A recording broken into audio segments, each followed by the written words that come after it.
like it.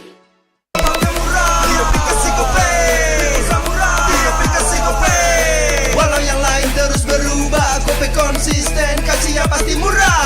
Tagihan murah di aplikasi Gope, 100 kali per bulan. Download aplikasi Gope baru, nggak pakai lama. Dompet andalan gamers banyak damage-nya.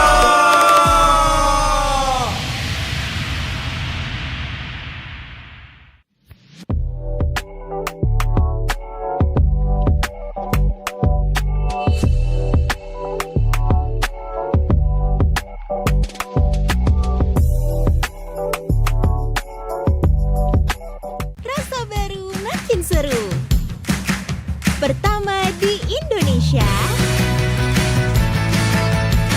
kopi susu rasa cookies. Always ready, warnai harimu.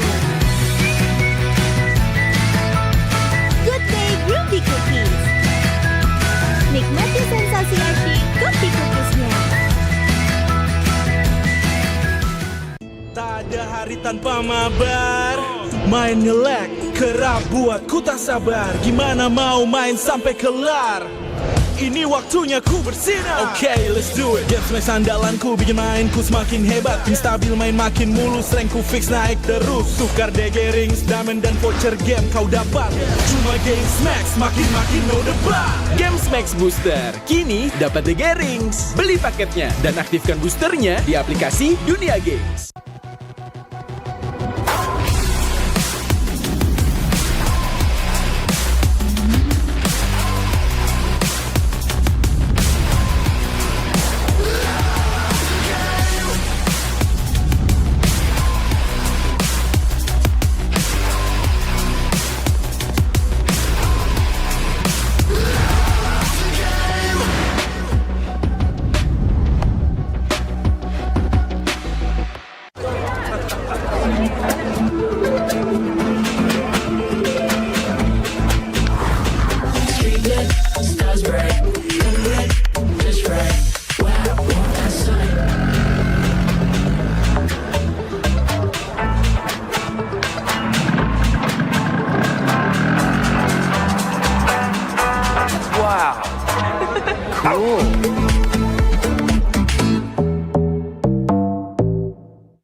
In an age long forgotten, the wills of gods and demons shape the fate of the world. Prosperity and war surged, caught in the eternal clash of divine glory and infernal wrath. Mortals rose in defiance, and after a long war and countless sacrifices, the world finally knew peace. In the new era, wars on the chessboard replaced the clash of swords. Here, legends and epics are reborn in a form the world has never known. Magic Chess Go-Go. Make your move.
相変わらずやかましい奴らだ。今度は背中合わせでいくわよ。よっしゃ、第7班ここに復活だってばよ。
Ini bakal langka. Ini dari One Blade. Ada tanda tangan gua. Kalian harus dapat semua.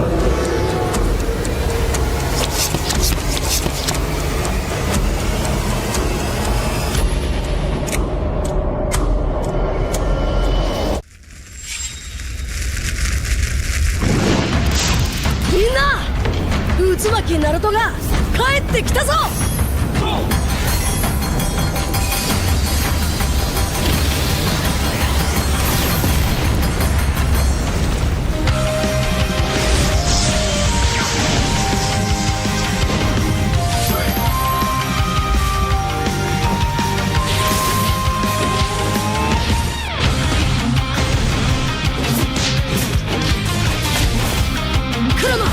力を貸してくれ。よ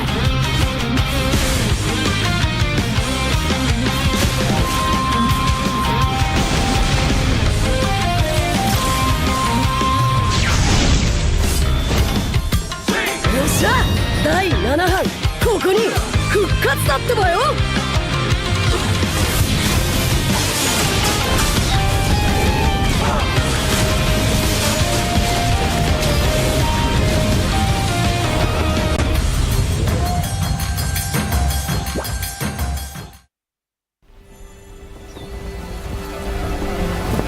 In time immemorial, the endless war destroyed the balance between yin and yang, plunging the Cadia Riverlands into chaos. As catastrophe loomed, a woman of destiny stepped forth, casting aside divinity for the plight of mortals.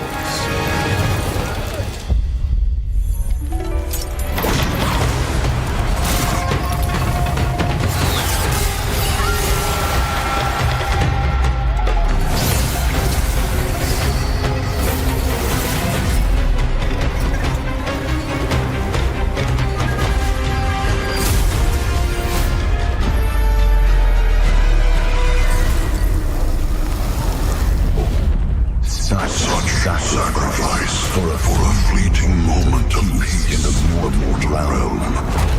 Does thine heart not regret?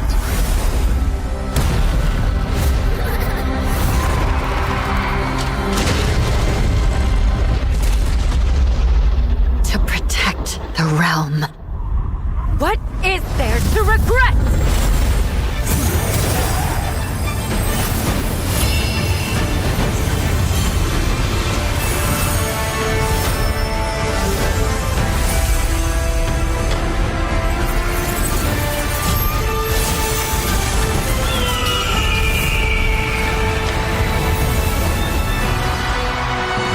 This day, destiny descends once more. Zutian the Ordained, of untold merit and unbound benevolence, preserver of peace and prosperity, unfaded by time. This day, let heaven and earth bear witness as the Phoenix ascends the throne. A realm united toward a new golden age. From time forgotten to the new dawn, as long as I breathe, Shandu shall never fade!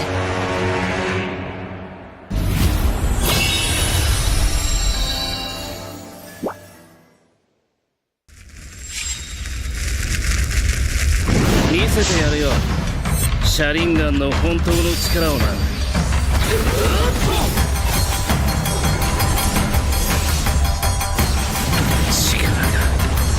湧いてくる。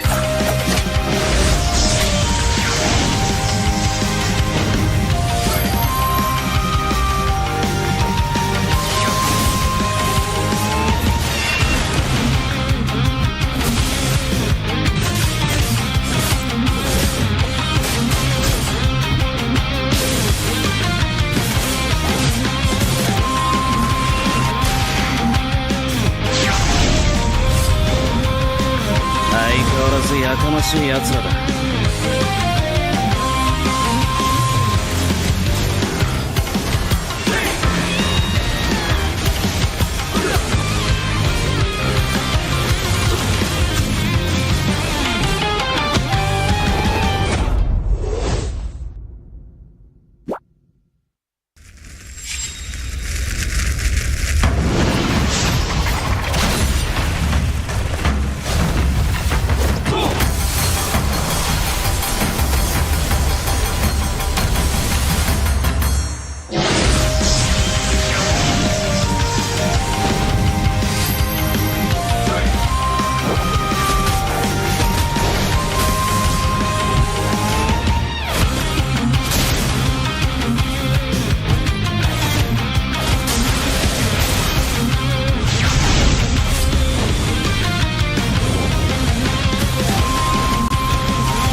They said there's a limit in the women's league.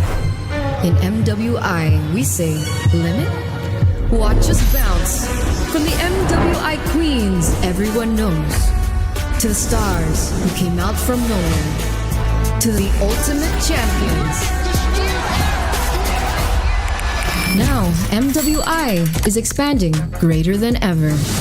Turkey, EECA, Africa, Mongolia, and beyond. We're stretching the map wider. MWI, where dreams get louder. This isn't just a tournament. It's your passport to the world stage. A spotlight for women in the EWC. No rules, no ceilings, no limits. Just this. We're vibrant. We're ready. We're limitless.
強くなる。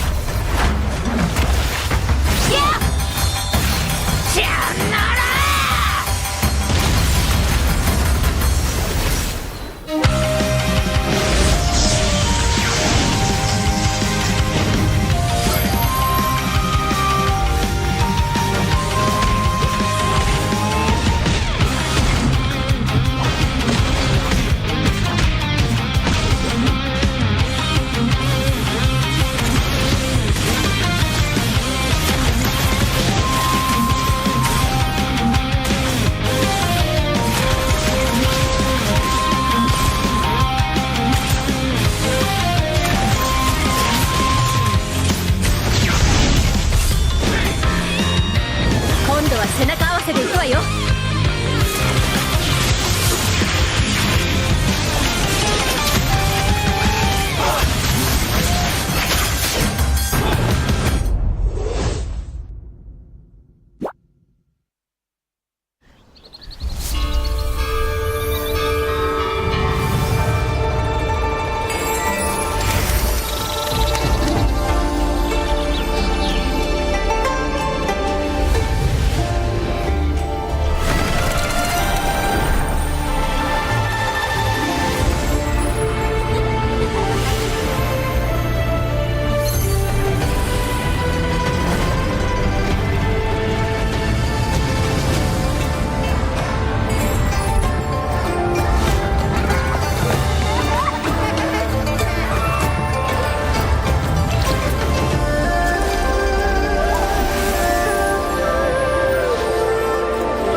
Ya, aku merem. Ulang dong.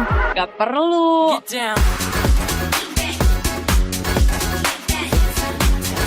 Guys, review.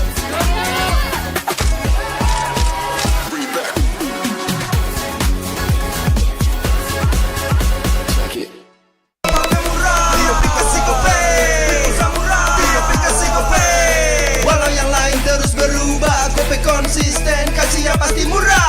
Tagihan murah di aplikasi Gope, transfer 100 kali per bulan. Download aplikasi Gope baru, nggak pakai lama. Dompet andalan gamers banyak damage-nya.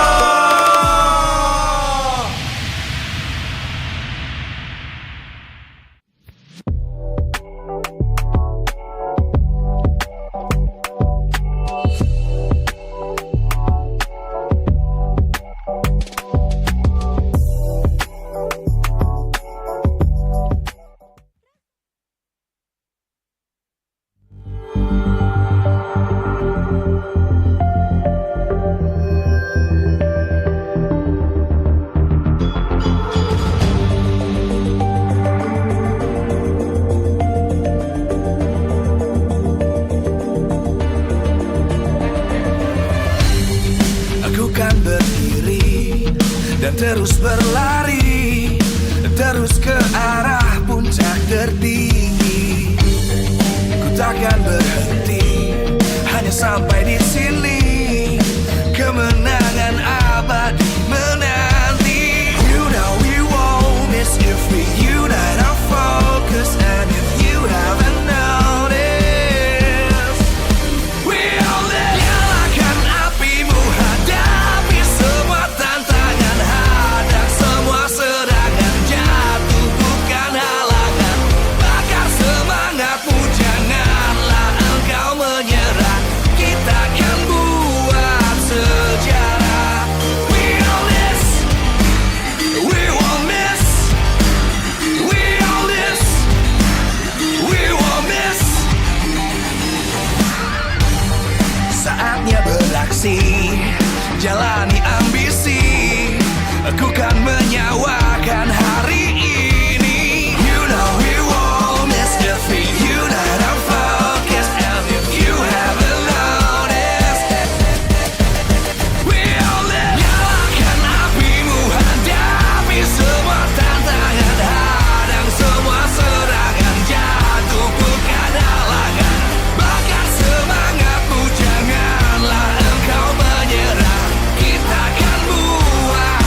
Ya, aku merem. Ulang dong.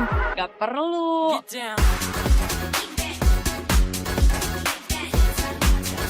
Guys, review.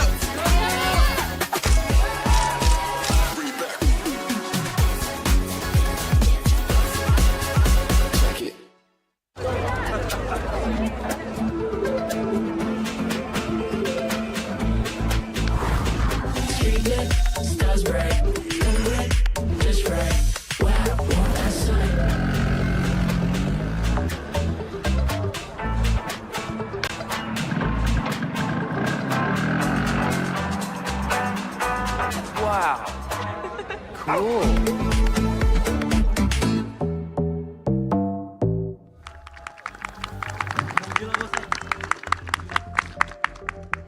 Selamat datang di Samsung Galaxy S25 Fun Match. Acara ini dipersembahkan oleh Samsung Galaxy S25 pastinya. Dan hari ini kita bakal seru-seruan bareng Samsung Galaxy S25 series dengan tim Galaxy kita, yang dimana ada Fonzi dan juga ada tim Cavalry. Sudah ada di depan kita semuanya di MPL ID Season 15 babak playoff. Dan hari ini akan ada 2 match yang gak boleh kalian lewatin. Karena match pertama akan ada pertandingan antara tim Fonzi ataupun tim Galaxy.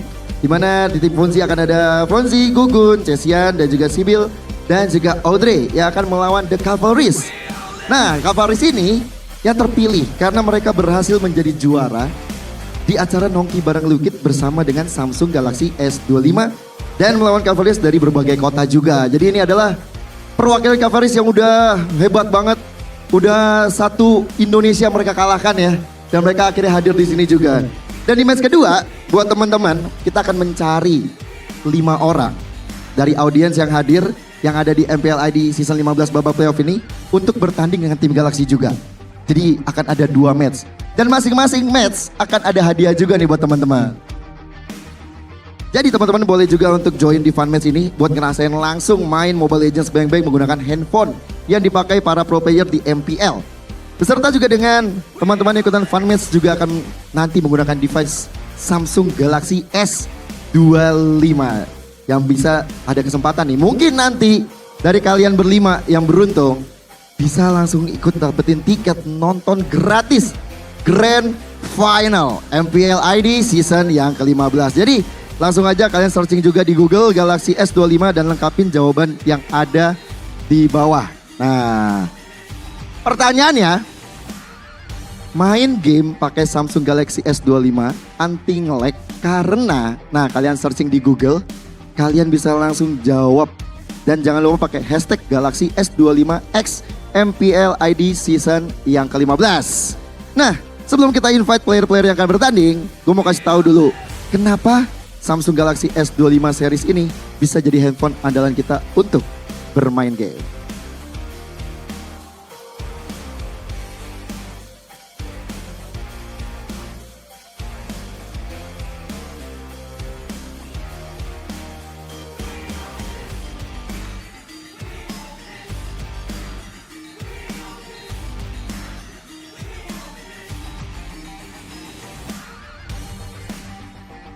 Oke, kalau begitu kita nggak usah pakai lama-lama lagi ya. Untuk match pertama kita akan panggilkan secara meriah untuk tim tuan rumah. Please welcome tim Galaxy.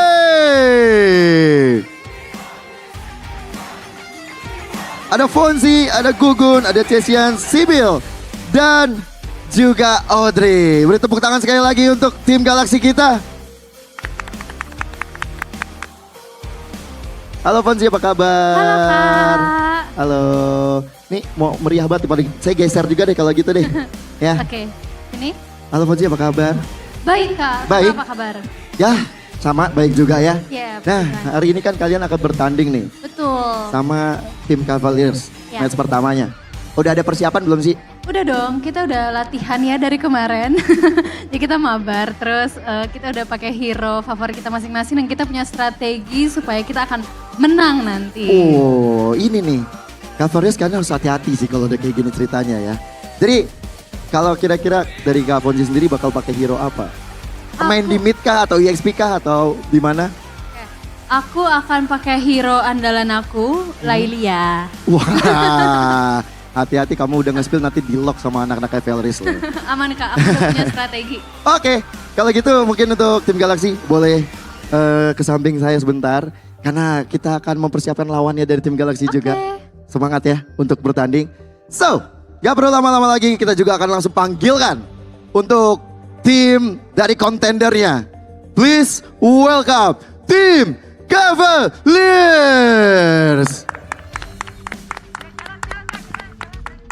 Ini dia para punggawa yang sudah berada jauh-jauh mengalahkan Cavaliers lain yang ada di Indonesia. Dan mereka yang terpilih berada di panggung inti untuk bisa melawan dari tim Galaxy. Halo. Halo. Dengan siapa? Ayes. Siapa? Ayes. Ayes. Mas Ayes. Kemarin abis ngelawan berapa juta orang? Berapa ya? Kayak nggak kehitung sih. Gak kehitung? Ya. Kalian juara 1? Ya. Alhamdulillah. Alhamdulillah. Dapat apa dari pertandingan kemarin turnamennya? Nongki bareng Samsung Galaxy S25. Dapat apa ya? Hadiah sih banyak. Oh pasti, ya, pasti dong. Ya. Kalau itu pasti. Dapat pengalaman yang gimana gitu mungkin? Apa ya? Adrenalinnya balik lagi, terus kayak semangatnya balik lagi. Nah itu yang penting sih ya. Ya. Tapi ini kan untuk berarti kapten dari tim Cavaliers Mas Aces ya? Aces. Ya betul. Ya, berarti tim Galaxy kan Kak Fonzi. Aku mau jelasin untuk rulesnya. Jadi nanti biar kita mainnya pakai peraturan. Peraturan yang pertama, harap disimak baik-baik. Semua peserta hanya boleh bermain di area mid lane. Oke? Semuanya main di mid. Lalu kemenangan ditentukan oleh tim yang mendapatkan 25 kill atau kalian menghancurkan base terakhir. Oke? Menghancurkan turret akan mendapatkan 5 poin. Hancurin turret. Membunuh turtle akan dapat 5 poin. Ngebunuh Lord akan dapetin 10 koin. 10 kill. 10 poin. Astaga. 10 poin kill. Semua monster boleh didapetin. Kecuali orange dan juga purple buff. Jadi buff kalian nggak boleh ngebuff. Dan battle spell yang boleh digunakan hanya sprint, purify, flicker, dan arrival. Jadi nggak boleh pakai retry. Gugun, kamu jangan main jungle dulu ya Gugun. Jangan pakai retry ya. Jadi itu untuk rulesnya, oke? Oke. Sudah siap? Siap. Oke, kalau gitu boleh fist bump dulu untuk dari kedua tim. Wih. Gini toh rasanya jadi Martial ternyata ya. Sebelum pertandingan dimulai teman-teman, tentu saja Samsung Galaxy S25 series emang jadi HP andalan para pro player juga. Karena smartphone ini powerful, dilengkapi dengan prosesor Snapdragon 8 Elite for Galaxy. Dan udah 3 nanometer yang menjadi prosesor tercepat di Samsung Galaxy saat ini.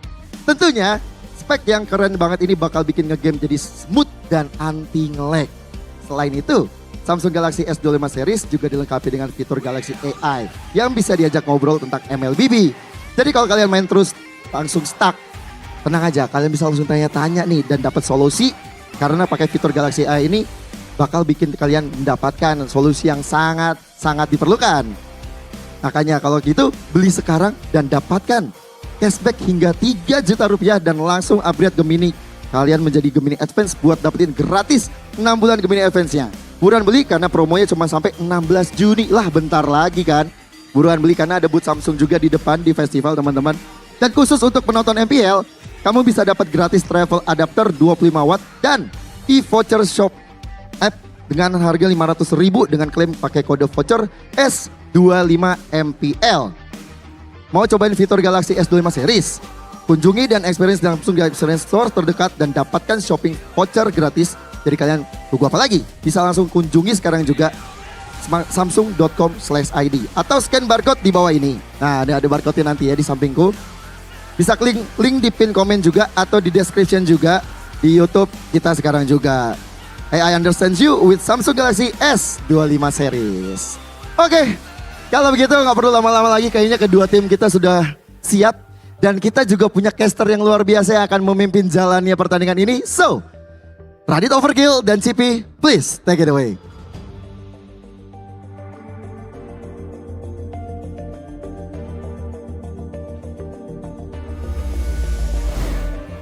Yes, terima kasih banyak pastinya untuk Gio yang baru saja menyebutkan banyak banget nih ya fitur-fitur yang luar biasa dari Samsung Galaxy S25 series. Dan perkenalkan teman-teman semuanya, aku dari Overkill dan juga Cipi yang akan memandu jalannya Samsung Galaxy S25 Fun Match hari ini, Cipi. Betul, tadi kita lihat ya para player-player kita yang udah dipanggil langsung ke stage. Terlihat mereka udah pada ready banget ya untuk memantau jalannya pertandingan untuk di Fun Match. Yang dimana rules-nya tadi sih itu menarik banat untuk hari ini. Ya seru banget sih ya, pastinya nanti kedua tim mereka hanya bisa bermain di mid doang. Jadi nggak bisa main di area top lane atau di bottom lane.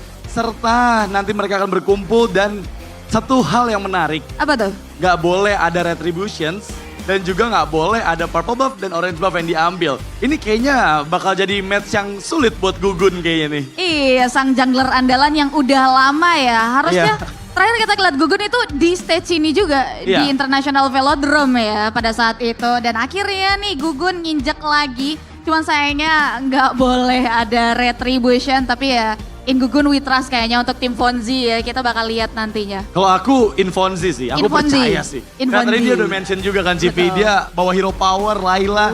Sepertinya Laylanya bakal ngegendong-gendong nih buat tim Galaxy. Tapi akan seperti apa kesiapan dari tim Cavalry? Karena ini yang tadi aku dengar ya, mereka adalah tim terbaik dari Nongki bareng Liquid bersama Samsung Galaxy S25 series. Dimana mereka udah berhasil juga ngalahin banyak banget cavalry dari masing-masing kotanya. Betul. Jadi ini adalah tim cavalry terbaik dari yang terbaik yang berasal dari Nongki bareng Liquid. Setuju sih, luar biasa ya. Perjalanan panjang yang membawa mereka berada dan menghirup ambience langsung nih di Jakarta International Velodrome. So ya, dengan banyak bekal harusnya ya yang mereka bawa nih di sepanjang Nongki bareng Liquid by Samsung Galaxy S25. Kita percaya juga mereka udah ready. Mereka udah mempersiapkan strategi G2 buat lawan tim Fonzi dan kawan-kawan. Iya pastinya. Dan ini akan menjadi match yang sangat fair.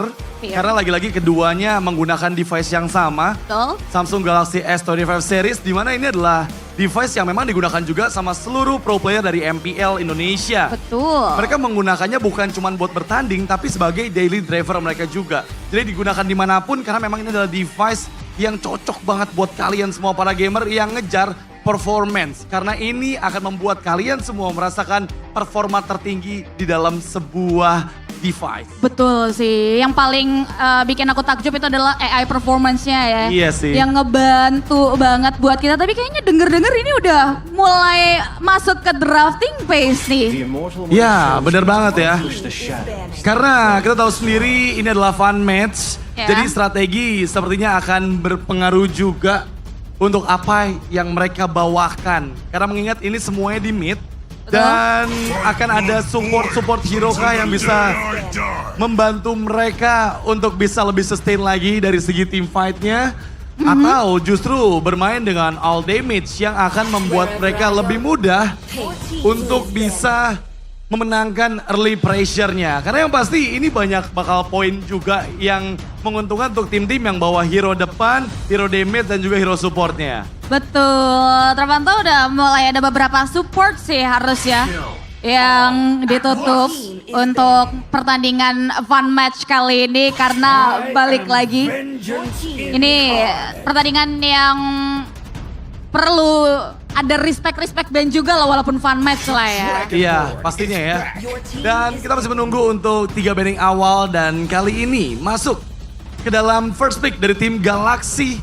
Dan apa yang akan mereka ambil terlebih dahulu ada Kimi.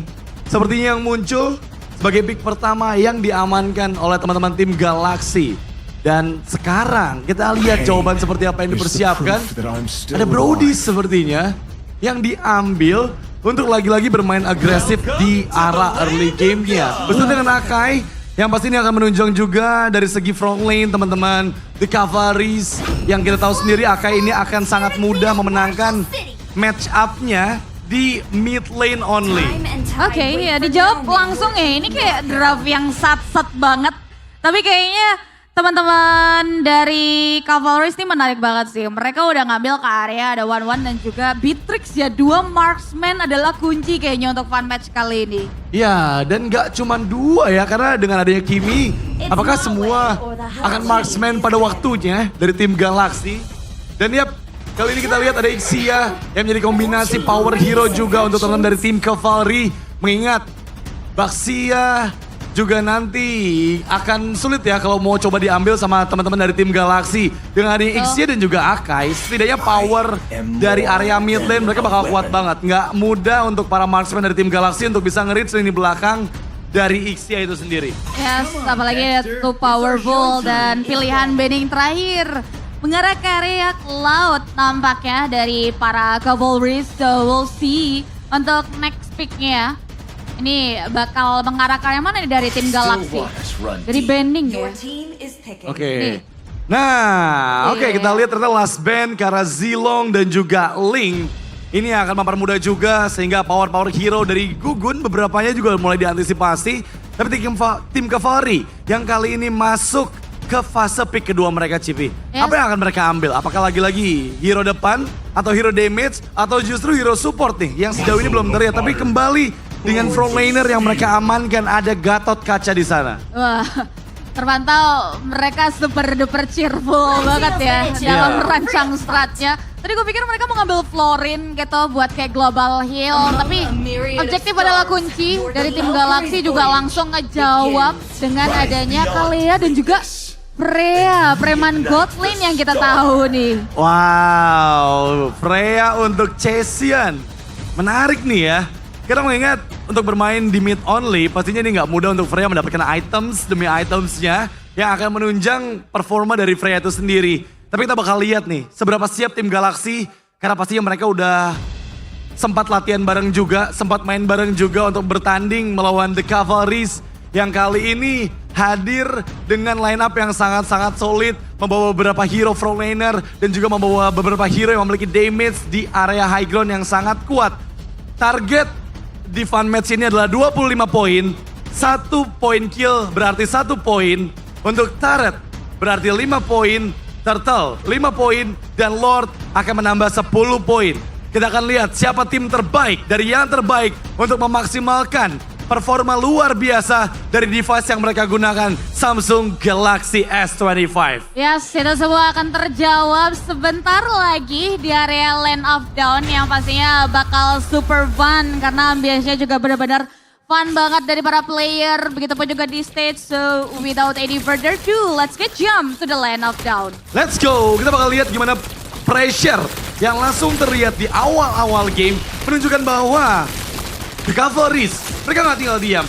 Mereka benar-benar bisa untuk memaksimalkan potensi, membawa banyaknya hero-hero frontlaner. Tapi kali ini terlihat ada first blood yang diambil untuk tim Galaxy. Mencoba mencari pertukaran, tapi lihat Gatot Kaca yang mengejar karena Fonzi. Fonzi terlalu mematikan, bahkan memberikan double kill di menit pertama ini, Cipi. Waduh, ini Kakak Fonzi galak banget. Double kill for sure berhasil diambil di area early. Meanwhile, nampaknya Cavalry kerja sedikit kesulitan. Masih mau lebih keisian. Flicker for defensive dan Fonzi. Again and again, 1 point kill berhasil dia secure.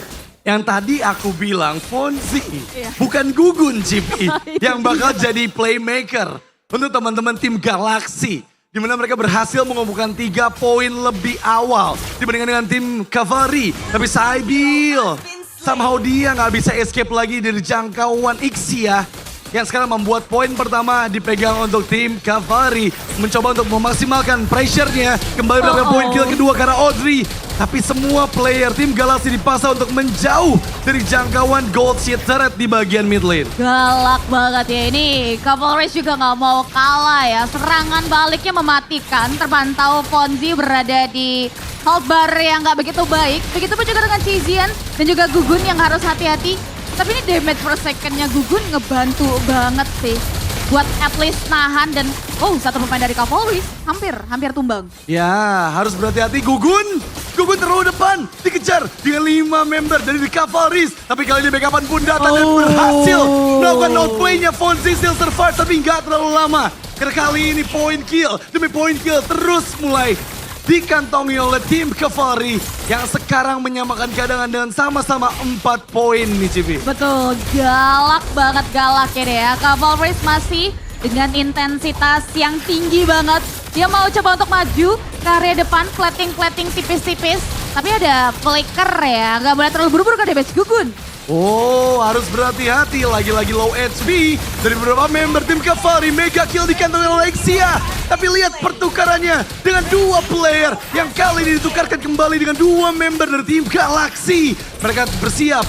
Mereka memberikan tekanan balasan. Sampai sekarang Fonzi yang dikejar. Dan Fonzi satu hit terakhir masih belum mampu digapai oleh tim Cavalry. Wow, almost is never enough. Dan bahkan kini justru ada Sepil di sana ya yang harus tumbang karena emang kalau kita ngelihat komposisi dari Cavalry ini mereka tangguh banget. Mereka punya 2 tank, mereka punya Yuzong juga jadi satu jawaban tidak ya buat nahanin badan. Tapi Eight nggak bisa terlalu dalam juga dong Bang. Sabar. Satu pemain tumbang akhirnya. Iya. Tapi jujur aku ngelihat Cassian di sini darahnya masih full terus. Dimana dia masih menunggu level 4-nya, tapi terlihat ada Audrey yang gak selamat kali ini. Dengan Brody yang selesai dengan Malefic Gun-nya kali ini. Daya basic attack-nya semakin jauh lagi untuk bisa nge-reach member-member dari tim Galaxy. Sementara tim Cavalry, mereka berhasil untuk 2 poin lebih unggul dibandingkan dengan tim Galaxy. Dan gak hanya itu Cipi. Apa tuh? Ini mereka punya kesempatan buat ngambil turtle yang pertama dan akan menambahkan poin lagi. Untuk tim Cavalry. 5 poin nih harusnya yang bisa diamankan dengan ini ya Turtle. Tapi Cavalry kali ini terlalu dalam. Yang membuat akhirnya ada satu pemain yang ditumbangkan. Dan itu dia 5 poin dengan ini ya Turtle untuk Cavalry. Oke, jadi sejauh ini 8 poin untuk Galaxy. Dan 14 poin untuk tim Cavalry. Ini akan menjadi penentu juga karena mengingat tim Galaxy mereka harus bisa mengejar ketertinggalan poin yang cukup jauh ini. Level 4 sudah dikantongi oleh beberapa player dari tim Galaxy. Tapi Audrey ditekan habis-habisan. Lihat gimana Gugun mencari celah sedikit demi sedikit. Banyaknya hero front lane dari tim Cavalry menyulitkan sekali Gugun untuk bisa menembus benteng kuat dari tim Cavalry. Dan ini memberikan pressure tambahan karena mengingat dari segi gold platingan itu tadi hanya tersisa setengah aja dari tim Galaxy. Iya, ini tinggal dapatin kesempatan banyak banget sih buat langsung poke ke arah turretnya ya. Pertahanan harus berhasil dipecahkan, tapi nampaknya perlawanan sudah mulai dibuka. Dan bahkan adanya balasan yang dilakukan berhasil mengantisipasi banyaknya pick off method dan berhasil dibawa oleh tim Cavalry. Tapi kali ini menyisakan Gugun seorang diri. Pertukaran 2 untuk 4. Serta Threat yang pertama membuat poin dari tim Cavalry ada di angka 23. Ini udah mulai semakin tertinggal lagi dari tim Galaxy. Dan mereka hanya membutuhkan 2 poin lagi untuk bisa mendapatkan kemenangan di fun match pertama kita. Betul, setipis itu ya. Saking gak sabarnya tapi flicker ke arah depan pun harus dibuka sama Gugun. Inhale, exhale dulu. Masih banyak celah nih yang bisa dimaksimalkan oleh tim Galaxy. We'll see. Karena mereka juga udah mulai berani keluar dari comfort zone. Nyari celahnya. Tapi Cavalry 4. Maju. Oke, masih ada pressure yang diberikan. Tapi lihat. Gatot kaca yang gak bisa diselamatkan lagi oleh semua member dari tim Cavalry. Sekarang Gugun berada di bagian depan. Tegas berjam masih ditahan. Unstoppable untuk Brody. Mega kill dibalaskan. Tapi double kill untuk Brody. Dan Gugun put down. Hanya menyisakan 1 player terakhir dan dia berhasil melakukan outplay 1v1 situation. Last man standing. Tapi Brody berhasil mendapatkan maniaknya. Bahkan menuju ke arah Savage. Di mana Cassian harus melarikan diri. Tapi kali ini poin kemenangan sudah dipegang oleh tim Cavalry dengan total 27 poin yang mereka kantongi. Betul, run Cassian run ya karena hampir Savage dan harusnya ini jadi match intense yang dimana persiapan dari anak-anak Cavalry ini membuahkan hasil ya. Bahkan mereka masih mau another point nih dengan adanya turtle lagi yang mereka coba untuk secure di game kali ini. Ya, ini poin udah ada di angka 27. Dan harusnya tim Cavalry sudah berhasil mendapatkan kemenangan. Tapi dengan turtle yang selanjutnya juga mereka kantongi membuat semakin jauh lagi leading point yang mereka miliki. Tim Galaxy memang mencoba untuk memberikan perlawanan. Fonzi terlalu depan dikejar dengan Gatot Kaca. Tapi Gugun terkena surprise dengan flicker agresif yang begitu mematikan. Bahkan double kill kembali dikantongi oleh Brody. Dan sekarang hanya satu saja yang berhasil didapatkan oleh tim Galaxy ke arah Brody yang berhasil akhirnya tershutdown. Yes, at least ya. Fonzie berhasil defense, tapi bukan defense begitu lama. Fonzie versus everybody, Sibyl dalam perjalanan. Oh, dan one last hit. Harus berhasil ditumbangkan dan another turret kini yang berhasil di-secure oleh tim Cavalry. Ya, ini udah poin di angka 36 untuk tim Cavalry. Betul. Tapi ternyata kita masih menunggu untuk sampai 10 menit di Samsung Galaxy S25 Fun Match ini. Oke. Dan apakah ada keajaiban untuk tim Galaxy membalikkan keadaan?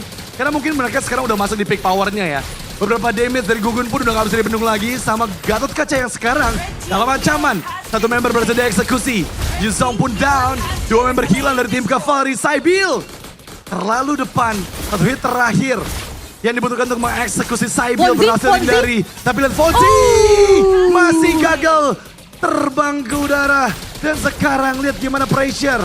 Balasan dari tim Cavalry berhasil membuat dorongan untuk kembali ke area base. Gugun Rico, triple kill, looking for Maniac. Brody mencoba untuk mendapatkan poin Maniacnya. Tapi kali ini masih adanya holy defense dari tim Galaxy membuat mereka masih aman di dalam area base-nya. Betul, semakin menggunung ya ini ya set point yang diamankan oleh para Cavalries. Butuh 1 menit lagi untuk tim Galaxy mencari miracle untuk bisa balikin keadaan. Sedangkan pressure lagi-lagi mengarah ke area Gugun. Gugun, what happened Gugun? Karena dua member hilang karena Sybil pun down. Dan kemenangan jatuh untuk tim Cavalry. Oke, itu dia Cavalry berhasil mengamankan poin atas tim Galaxy kita yang dipimpin oleh Fonzie dan kawan-kawan ya, surprisingly. Iya, dan pastinya kemenangan ini adalah kemenangan yang sangat luar biasa.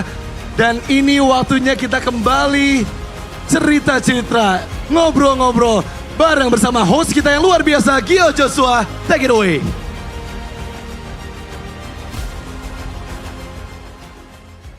Wow, beri tepuk tangan yang meriah untuk tim Galaxy dan juga tim Cavalry. Luar biasa sekali kedua tim kita yang sudah bertanding. Boleh maju ke depan temenin aku 10-10-nya ya sini yuk ngobrol-ngobrol. Wah ini sampai 25 kill. Ternyata gak sampai base hancur.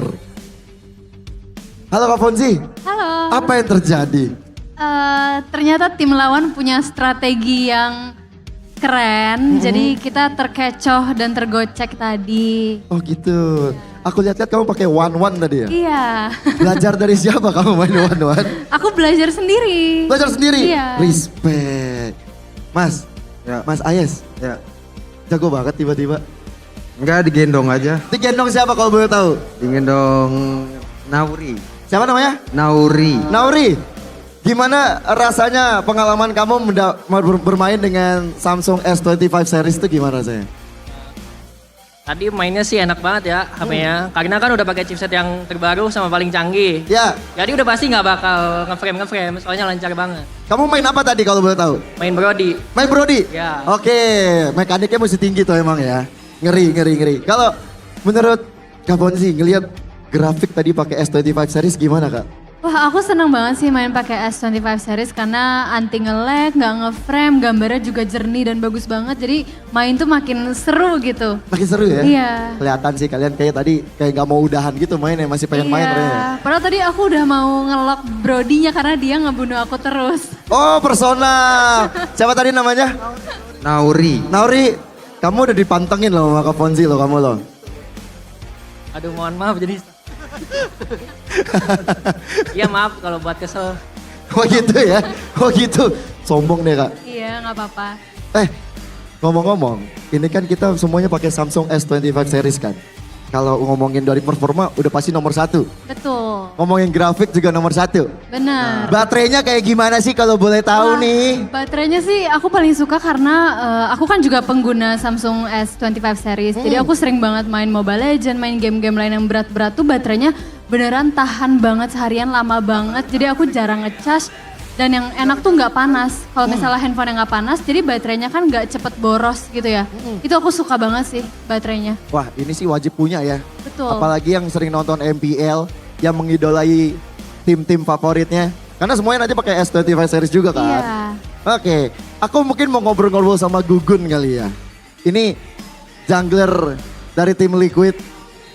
Gun, boleh mampir ke samping gua nggak Gun kira-kira Gun? Apa kabar Gun? Sehat bang, sehat bang. Sehat. Boleh pinjem mic-nya nggak ke Fonsi? Terima kasih. Gun, gue mau tahu dong caranya Gun. Ini kan kita pakai S25 series nih Gun. Oke.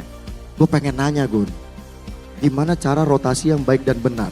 Coba lo ngomong sama Gemini Live kita Gun. Oke, boleh. Gun, gimana caranya kita bisa rotasi dengan baik dan benar?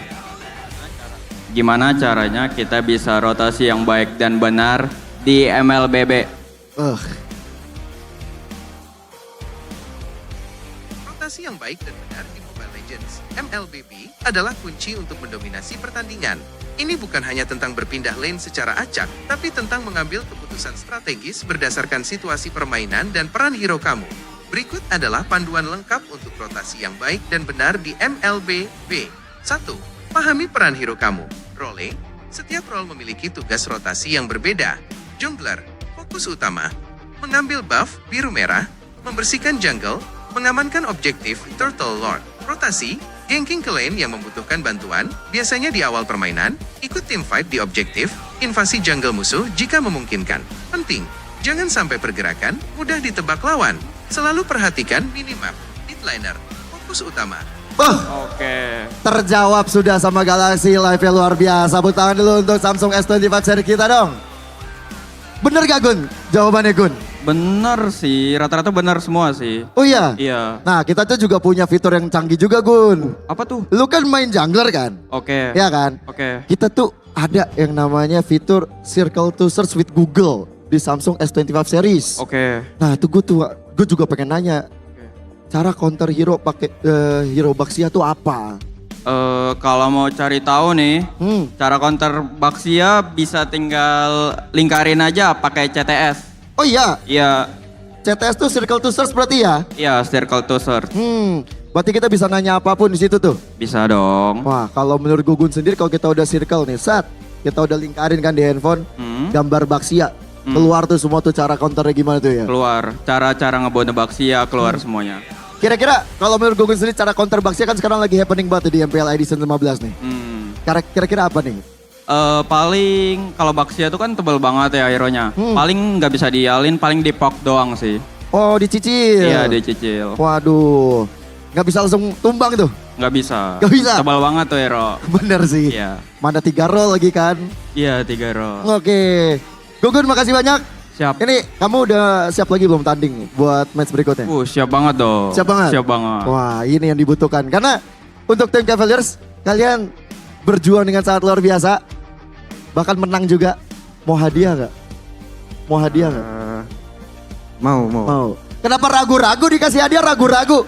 Mau hadiah gak? Mau. Wah gitu dong, yang yakin gitu. Karena dari tim Cavaliers akan mendapatkan hadiah yang luar biasa. Selain kamu dapat kesempatan nonton MPL. Apalagi tuh? Ada satu lagi yang buat kamu dapetin. Ada 5 unit Samsung series. Nah ini dia hadiahnya buat kamu. 1 buat kamu, 4 buat saya. Oh ketawa. Tanda. Dioper-oper ya. Dioper-oper buat teman-teman semua. Main dapat handphone. Udah gitu juara lagi kan kemarin di Nongki. Selamat ya. Terima kasih sudah berpartisipasi. Congratulations. Boleh silakan kembali ke tempatnya. Tepuk tangan sekali lagi untuk Cavaliers. Dan ini kan masih ada tim Galaxy nih. Ya kan? Kalian masih mau main lagi nggak kira-kira? Masih dong. Masih semangat gak main lagi? Semangat banget. Boleh kalau gitu aku mau cari lawan kalian dulu boleh Oke, ya? boleh. Biar afdol kalian harus ngelawan 5 orang lagi. Oke. Rulesnya juga masih sama. Oke. Mau nongkrong di sini apa mau duduk dulu menantikan mereka? Di belakang kali ya? Lihat di belakang? Oke, aku mau jalan-jalan dulu ya. Oke, boleh. Monggo silakan. Oke. Sah, kita cari nih. Yang katanya udah nge-tweet di X. Yang katanya udah nge-tweet juga jawabannya. Ini yang benar-benar gue cari dulu nih. Mana ya kira-kira orangnya ya? Siapa yang punya X di sini? Punya akun X? Ada? Mana yang udah punya akun X? Kalau kalian udah punya akun X, kalian tweet aja. Main game pakai Samsung Galaxy S25 anti nge-lag. Karena apa? Nah itu kalian isi alasannya. Dan jangan lupa pakai hashtag Galaxy S25X MPL ID Season 15. Kayaknya ada muka-muka yang udah. Wets, ada yang angkat tangan deh. Siapa namanya? Angga. Apa? Angga. Angga. Apa benar kamu sudah nge-tweet? Sudah. Bacain tweet kamu sendiri coba. Main games pakai Samsung Galaxy S25 series anti-lag dengan prosesor Snapdragon 8 daya tahan baterai 5000 mAh. Sehingga awet untuk dimainkan seharian full. Dan kameranya juga keren banget, memuat 200 megapiksel. Bisa daya fast charging sampai main seharian full pokoknya. Oke. Ya. Hashtagnya mana hashtagnya? Hashtagnya Galaxy S25X MPL ID S15. Wede, respect. Mantap, kalau begitu kamu silakan naik ke atas panggung. Ini teman-temanmu semua ini? Iya, udah nge-tweet semua? Oke, mari kalian berlima ikut saya naik ke atas panggung untuk bertanding bersama dengan tim Galaxy. Keren. Gugun, kamu udah punya lawan, Gun? Oh ini udah 5-5 ini, Gun. Udah siap belum nih lawannya? Siap, calon-calon aku sekolahin kayaknya. Keren. Respect. Udah siap kamu sekolahin? Udah. Oke. Kamu mau disekolahin sama Gugun gimana ini? Ya sekolahin balik lah. Mending kalian berdua ngeles saya dah habis ini dah. Daripada sekolah-sekolahan mulu ya kan. Tapi aku ingetin lagi untuk rulesnya ya. Rulesnya adalah pokoknya kalian main di area mid aja. Hanya boleh main di area mid. Dan kalian gak boleh pakai retribution. Hanya boleh battle spell purify, rifle, flicker, dan juga sprint. Oke, setiap objektif itu dapetin 5 poin. Kecuali Lord dapat 10 poin. Nah, untuk menang ya kamu harus dapetin total poin killnya 25. Atau ngancurin base terakhir. Oke? Oke. Udah paham? Paham. Tadi udah sempet nonton?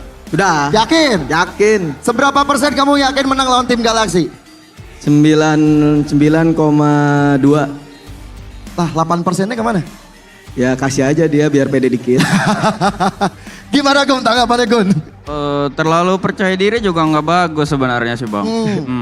Kamu bakal buktiin di Land of Dawn kalau gitu ya? Iya dong. Wih, kalau gitu buat tim Galaxy dan juga untuk Super Fans silakan. Fist bump karena kita akan bertarung sesaat lagi.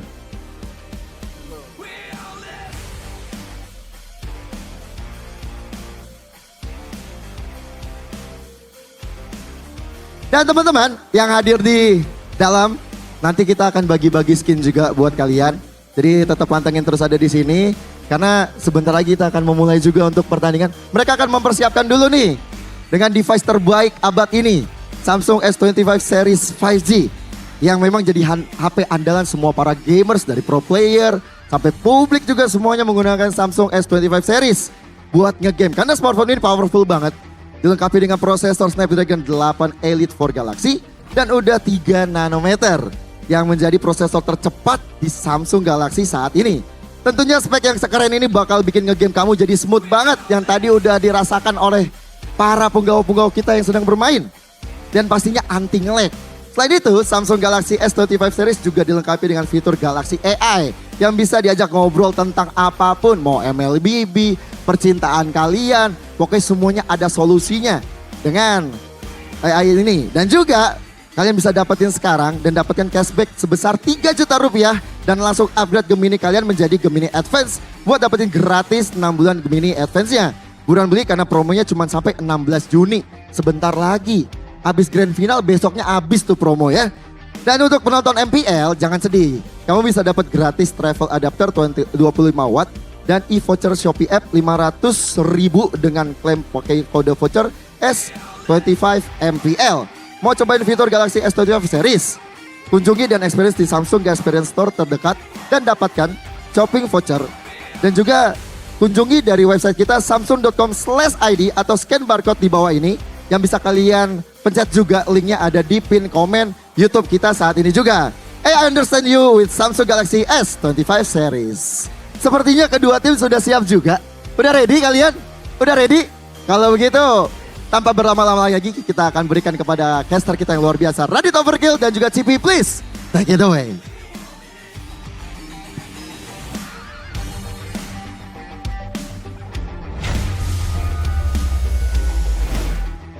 Yes, terima kasih banyak Mas Yagio Joshua dan juga tadi kita udah menemukan lagi untuk part kedua dari Samsung Galaxy S25 Fun Match kali ini.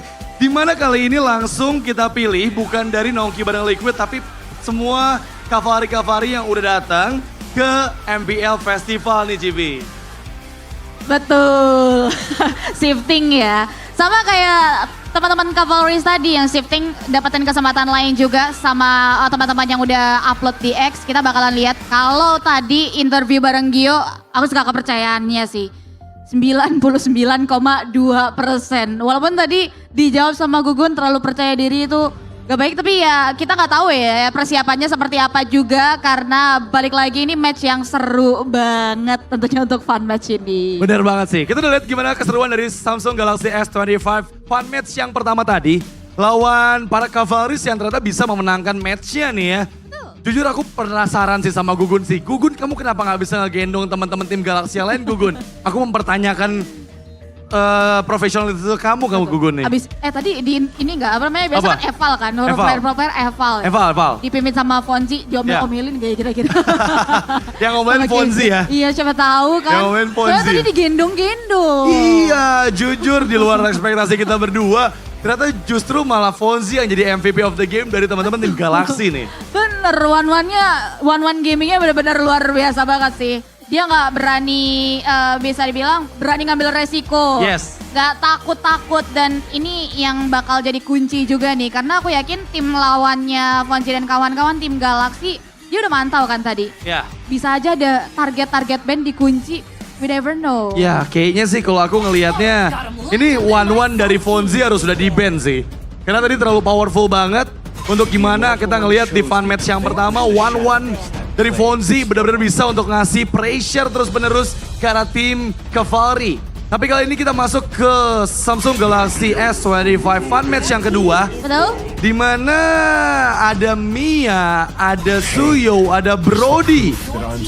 Brody ini adalah hero yang tadi ngebuat kemenangan juga buat tim Cavalry, Cipi. Betul, ini yang coba untuk antisipasi ya oleh teman-teman Galaxy ya, untuk tidak mengulang hal yang sama kayaknya untuk game yang kedua. Tapi Ixia ini ditutup juga oleh teman-teman dari tim Liquid. Iya, sadar sih bahwa memang power pick dari Ixia sama seperti di game pertama tadi itu kuat banget. Betul. Karena kan kalau main di mid only nggak ada yang mudah bisa nge-reach lini belakang dari tim lawannya dong. Tapi kali ini Cipi, sepertinya Fonzi sudah menemukan hero powernya. Ada Layla di sana yang sudah muncul. Dijawab langsung dengan Hanabi dan juga Harit yang dibawakan oleh teman-teman dari tim Cavalry. Suka nih kalau udah the power of Pepet, hero power yang keluar ya. Ada Harit yang bakal dijawab dengan adanya shadow pick dan final pick area Granger yang entah bakal dipakai sama siapa ini ya dari tim Galaxy. Butuh support gak nih? Kalau tadi kan ada Rafaela yang di band. Ya. Mungkin support bakal dibawa atau badan? Kalau menurut aku kayaknya bakal semua marksman sih. Full marksman. Full marksman kayak tadi ya. Kita bakal lihat nih pick ketiga dari tim Galaxy ke arah mana dan Iritel. Bener, semuanya memiliki jarak yang mereka butuhkan untuk ngasih pokingan damage dari jauh. Meskipun ya kita lihat tadi di game yang pertama ya, tim yang menggunakan hero badan atau hero tank itu justru yang memenangkan matchnya. Itu dia makanya ya, dua terakhir nih penentuan buat tim Galaxy. Kita lihat dulu dari teman-teman Liquid ID ini ya, dari para pendukungnya bakal coba untuk ngambil ke arah. Oke, marksman dibalas sama marksman juga. Oke. Ada Beatrix, high ground defense yang dicari. Menarik nih ya. Lagi-lagi 3 marksman dari masing-masing tim sudah terlihat. Dan masuk ke dalam fase banning yang kedua. Tim Cavalry, mereka menghilangkan Gatot Kaca. Hero yang sangat tadi merepotkan sekali ke semua player dari tim Galaxy. Dan kayaknya ya, ini semua fighter, semua tank itu juga bakal dihilangin di fase banning kedua sih. Harusnya ya, aroma-aromanya nih ya. Karena out of nowhere Balmond yang dia tutup. Next ya, oke, support dulu. Hero sisi apa sih ini yang mau dibawa sama teman-teman komunitas kita? Dan Saber. Oke. Saber yang ditutup. Bentar. Ini harusnya yang nge-ban Saber tuh berarti Sybil nih. Kayaknya ada personal nih Sybil sama Saber nih ya. Sama Saber ya. Iya, Sybil, jadi. Saber, mirip-mirip mungkin ya. Satu ini ya, satu marga kali. Ini makanya ditutup. Tapi masih hero power berarti. Apa tuh? Ada one-one. One-one meskipun berpindah tangan ya. Mungkin berpindah tangan. Apakah ini tutor one-one dari Gugun untuk Fonzi? Oh. Bisa jadi. Bisa jadi. Karena kali ini dari tim Galaxy mereka mau defense satu at least ya. Ada Kalea dan pick terakhir yang bagus. Ada Tigreal di sini. Wow, ini akan menjadi matchup yang sebenarnya akan lebih menguntungkan untuk teman-teman dari tim Galaxy. Karena ya lagi-lagi mereka memang memiliki jarak ya. Kalau berada di area mid, udah pasti yang memiliki jarak akan sangat jauh lebih menguntungkan dibandingkan dengan hero-hero yang mungkin melee attack. Tapi untuk tim Cavalry kita udah lihat nih, mereka komposisinya pas, jarak punya, hero depan punya. Jadi apakah kembali mereka akan mendapatkan kemenangan untuk di super fun match kali ini? Betul, super fun match. Tim Fonzi dan kawan-kawan butuh poin. So we'll see apakah akan ada redemption di fun match barang Samsung Galaxy S25 kali ini. Atau ternyata teman-teman komunitas kita lebih galak, lebih well prepared. Mereka yang berhasil ngamanin kemenangan di game kali ini. So tanpa berlama-lama kita akan segera menyaksikan untuk Samsung Galaxy S25 Series Fun Match yang kedua antara tim Galaxy versus tim Cavalry. Dan tadi kita udah ngebahas ya gimana adanya hero frontliner ini akan menunjang pastinya dengan beberapa skill source yang mereka miliki. Contohnya kayak Tigreal dan juga Carmilla yang pasti ini akan bersinergi Cipi. Betul. Yang pertama menggunakan Curse of Blood-nya. Carmilla bisa mengunci semua player di area sempit di bagian mid lane. Kedua, Sacred Hammer dan juga Implosions dari Tigreal. Ini yang bakal nanti mengunci semua pergerakan player dari teman-teman tim Galaxy. Itu yang harus mereka waspadain banget. Jangan sampai di level keempat nanti tim Cavalry akan lebih diuntungkan pastinya. Dan positioning ini yang menjadi hal penting untuk teman-teman dari tim Galaxy. Dan yang pasti kita lihat untuk di menit pertama berbeda dengan game sebelumnya. Belum ada first blood yang tercipta di menit pertama ini. Betul, dan masalahnya di sini nggak ada Purify Gaming nih. Satu battle spell yang sebetulnya masih bisa ya, masih boleh untuk dipakai. Ini Flicker Gaming dari teman-teman Galaxy kita yang bakal jadi ancaman adalah nanti gimana mereka bisa menanggulani seorang Angga. So far so good, masih safe banget, belum ada first blood yang tercipta, belum ada poin yang berhasil diamankan. Dan masih taunting aja ini, masih peregangan dulu lah ya dari tim Galaxy dan juga tim Liquid ID dari komunitasnya. Sebenarnya ini juga sekaligus ngetes performa dari Samsung Galaxy S25 series sih. Betul. Karena ya mereka mau recall terus dengan animasi yang ultra. Ini semua nggak nge-lag di device yang luar biasa ini. Anti nge-lag dan smooth banget. Dan itu yang dibuktikan sama semua pro player yang juga menggunakan Samsung Galaxy S25 series sebagai official turnamen smartphone mereka. Betul, ini pengalaman yang epic banget nih berarti buat teman-teman dari teman-teman komunitas Liquid kita yang kali ini sudah ya untuk permanasannya itu dia first blood yang berhasil diamankan 1 poin yang mau mereka convert ke area Turtle. Wow, dan ternyata ini jauh lebih kompetitif ya dari tim Cavalry yang kedua ini ya. Karena mereka udah ngambil 1 poin tapi langsung menuju ke arah Turtle yang pertama. Di mana Turtle itu berarti 5 poin tambahan. Tapi lihat Fonzi berhasil mendapatkan poin kill pertama untuk tim Galaxy. Dan kali ini menyamakan keadaan 1-1 untuk kedua belah tim. Itu dia ya. Lagi-lagi pertukaran yang manis. Tapi nampaknya Fonzi aware di sama minimap. Boleh ya dipanggil teman-temannya kayaknya. Tapi surprisingly Turtle belum berhasil untuk bisa diamankan. Tapi Flicker for offensive. Bakal dicegat oleh Fonzi. Oke, masih bisa mundur untungnya ya. 5 poin. 6 poin in total buat para Cavalry. Oke, tapi mereka masih punya harapan untuk mengembalikan keadaan pasti dari tim Galaxy. Melihat untuk kali ini ya dengan 5 marksman pastinya akan jauh lebih diuntungkan dari segi pokingan damage-nya. Dan Sybil harus berhati-hati. Aku lupa ternyata ada Kalea yang terselip nih di antara para marksman yang diambil oleh tim Galaxy. Dan memang sebelum level 4 power dari hero-hero depan dari kedua belah tim ini masih belum memiliki potensial pick off methods yang mereka bisa bawakan. Nah itu dia, makanya kayak ini takes time dulu, farming tipis-tipis dulu melalui wave minion. Karena keadaan dari tim Galaxy juga lumayan terpressure. Hajar habis kayaknya dari para Cavalry kedua kali ini. Dimana objektif plating sudah berhasil mereka ambil. Di keadaan terancam, flicker terdengar dari Angga untuk mundur ke arah belakang. Oke, tapi kali ini pressure yang membuat gold sheet plate sudah mulai menghilang. Menambah pundi-pundi gold lagi untuk tim Cavalry dan bahkan ada backstep yang dilakukan double kill dari Hanabi. Arsalino mencoba mencari triple kill dan sepertinya Saibel pun down. Looking for Mania Gugun yang dikejar tapi Fonzie terlihat.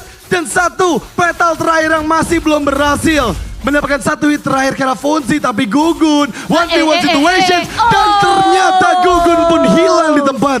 Sekarang membuat 4 poin kill tambahan untuk tim Cavalry. What a shutdown, itu dia one man standing dari para Cavalries yang membuat mereka menggulung. 10 poin sudah di tangan. Terpantau objektif Tarat itu udah tinggal 1 sentilan lagi nih. Dan akhirnya itu dia berhasil diambil another point buat para Cavalries. Ya ini masalahnya, Fonzie terpick off untuk pertama kalinya dari damage yang begitu besar yang dihasilkan oleh Zora. Dengan satu flicker, dia maju ke arah Audrey, follow up-nya. Dengan adanya Carmilla yang mempersiapkan satu efek stun. Tapi untungnya Audrey pun masih bisa escape dengan flicker yang dia keluarkan. Akhirnya ya, masih ada escape tools, masih so far aman. Tapi poin adalah kunci banget. Bahwa Cavalries yang pertama, Cavalries yang kali ini pun gak mau kalah objektif ini jadi kunci buat mereka. Bahkan kali ini 5 poin kayaknya bentar lagi bakal di tangan walaupun lagi-lagi ya. Ini selalu ke notice dengan adanya Fonzie nih. Sang Eagle Eye dari tim Galaxy. Ngeganggu banget ya, tapi terlihat berhasil mendapat poin kill selanjutnya meskipun Turtle. Yang kedua diamankan, tambahan poin kill untuk tim Cavalry. Kali ini Chesian tertinggal di bagian belakang. Mencoba untuk mencari Sybil yang juga udah gak punya escape ability lagi, sprintnya gak aktif.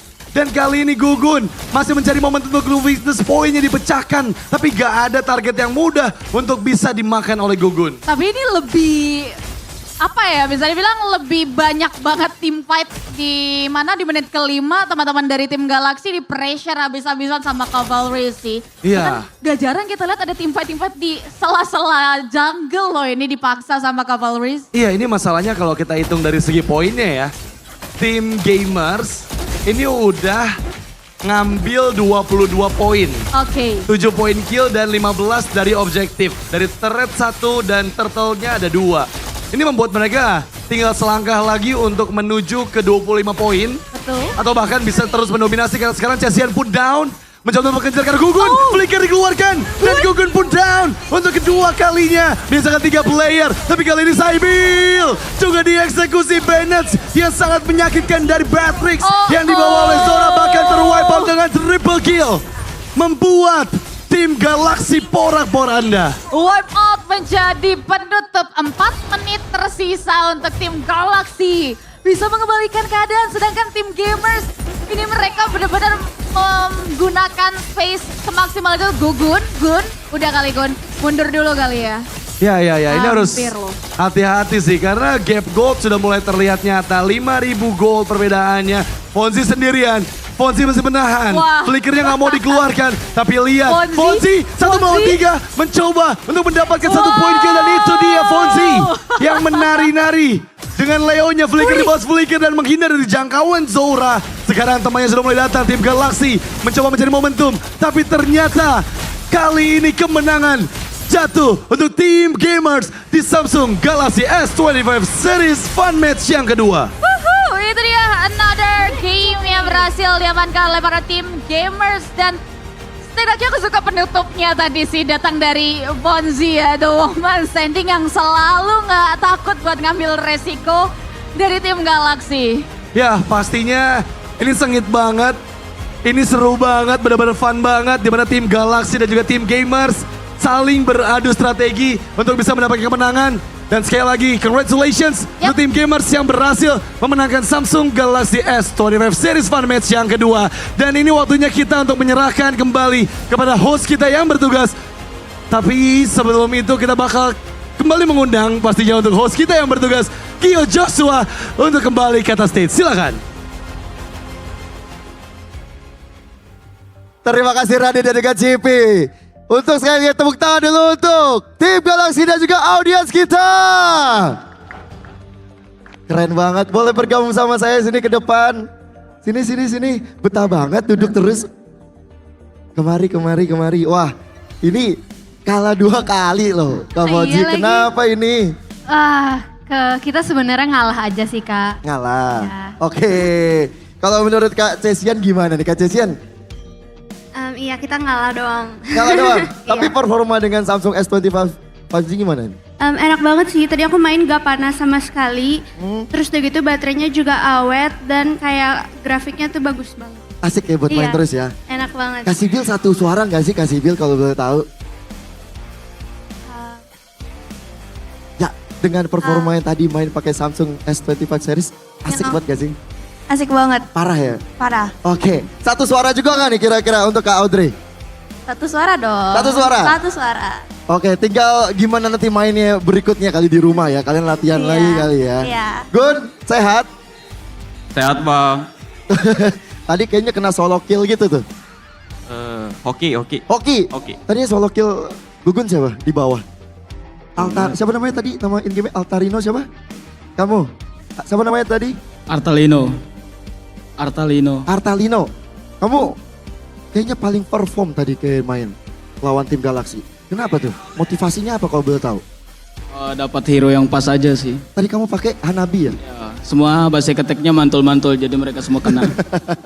Oke, kalau begitu karena kalian juga udah menang, tentu kita mengapresiasi dengan ada merchandise untuk kalian semua. Mana merchandise-nya? Ini dia. Selamat ya. Boleh dibagi-bagi ke sampingnya. Monggo. Udah 5 belum? Satu lagi. Tadi yang MVP. Menurut kalian siapa? Tahu nggak siapa MVP-nya? Nggak tahu.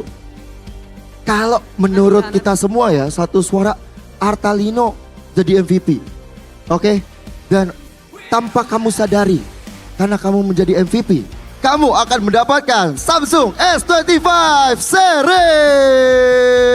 Tepuk tangan dulu untuk Artalino dan ini dia hadiah untuk kamu dan untuk kalian semua. Selamat ya, kalian besok nonton Grand Final.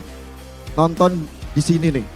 Ada pesan-pesan nggak buat Samsung karena kamu dapetin tiket Grand Final?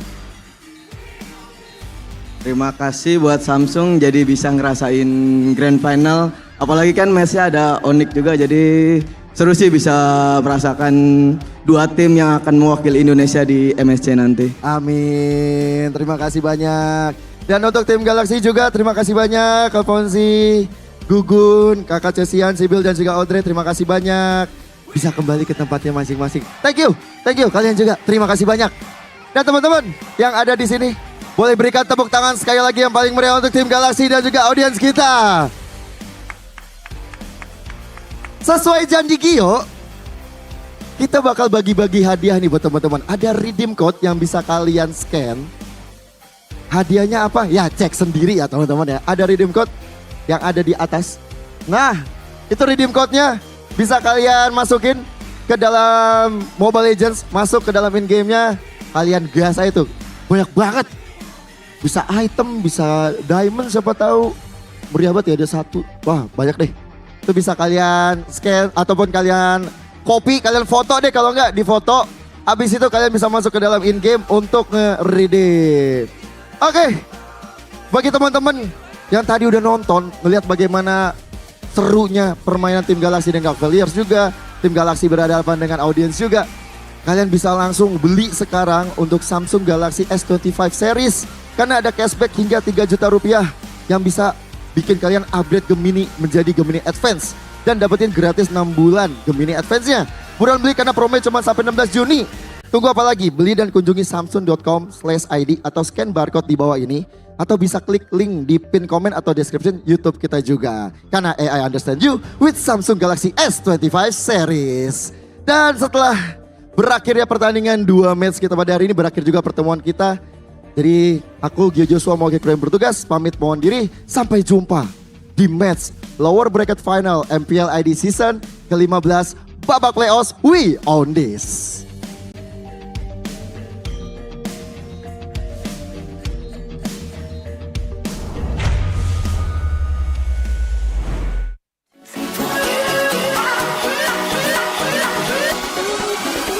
Champion!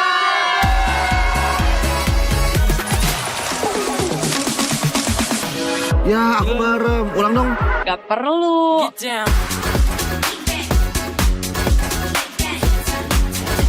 Guys, review.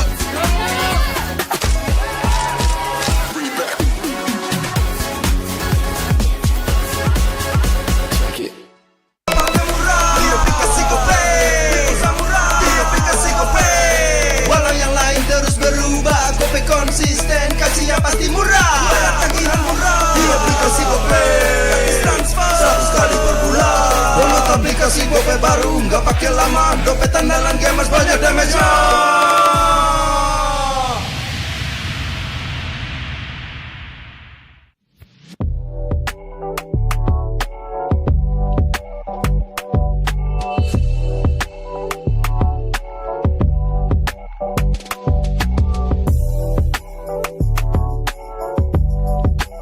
Rasa baru makin seru.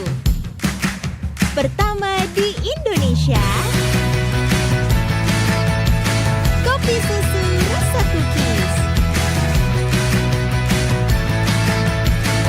Always ready, warnai harimu. Good day Groovy Cookies. Nikmati sensasi asyik kopi cookiesnya.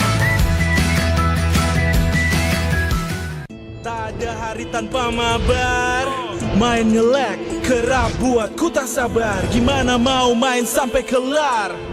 Ini waktunya ku bersinar. Okay, let's do it. Game smash andalanku bikin mainku semakin hebat. Ping stabil main makin mulus, rankku fix naik terus. Tukar DG rings, diamond dan voucher game kau dapat.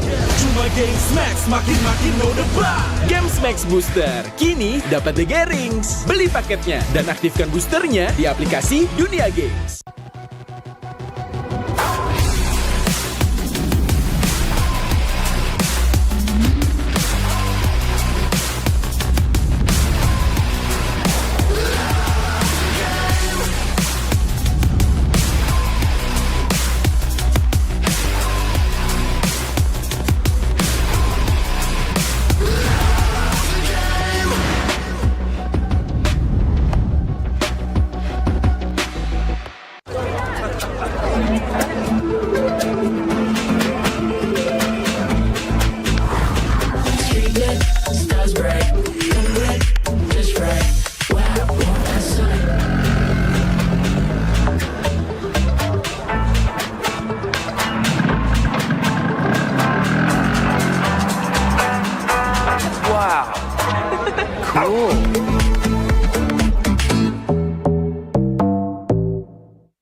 In an age long forgotten, the wills of gods and demons shape the fate of the world.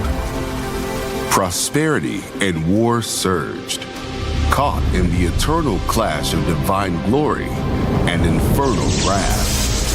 Mortals rose in defiance, and after a long war and countless sacrifices, the world finally knew peace. In the new era, wars on the chessboard replaced the clash of swords. Here, legends and epics are reborn in a form the world has never known.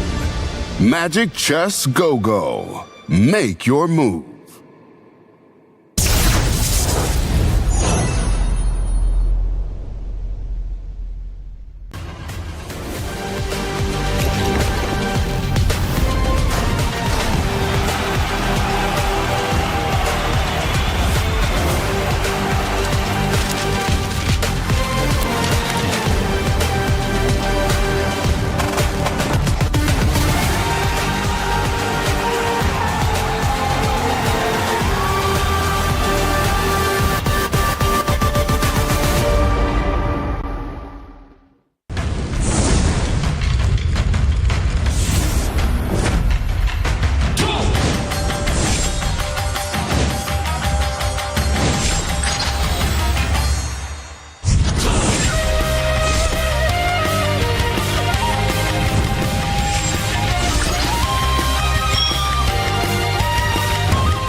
相変わらずやかましい奴らだ。今度は背中合わせで行くわよ。よっしゃ第7班ここに復活だってばよ。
Ini bakal langka. Ini dari One Blade. Ada tanda tangan gua. Kalian harus dapat semua.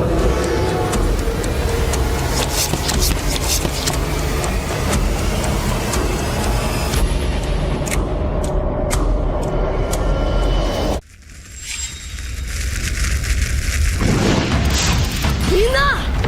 Utsumaki Naruto が帰ってきたぞ!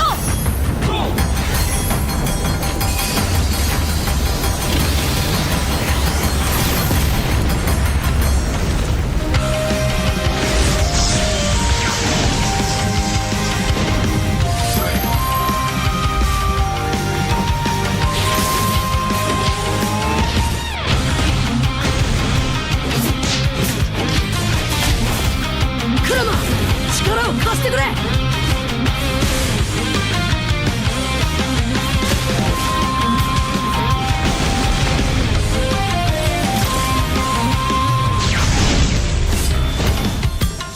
っしゃ第7班ここに復活だってばよ。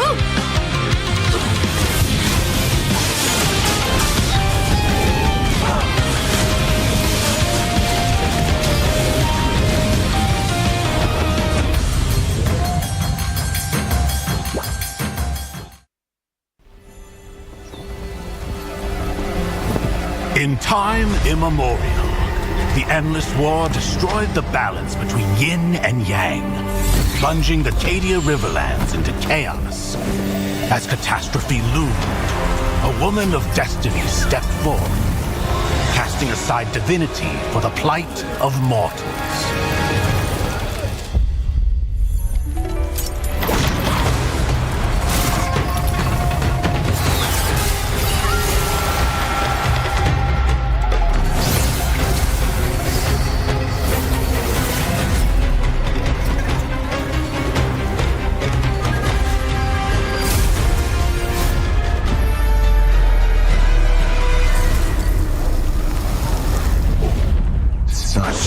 Sacrifice for a fleeting moment to be in the mortal realm. Does thine heart not regret?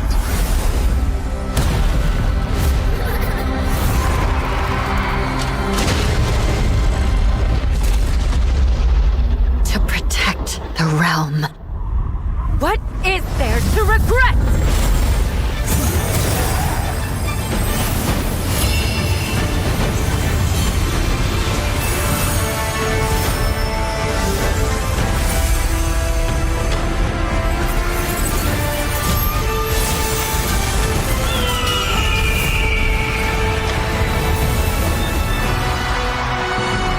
day, destiny descends once more.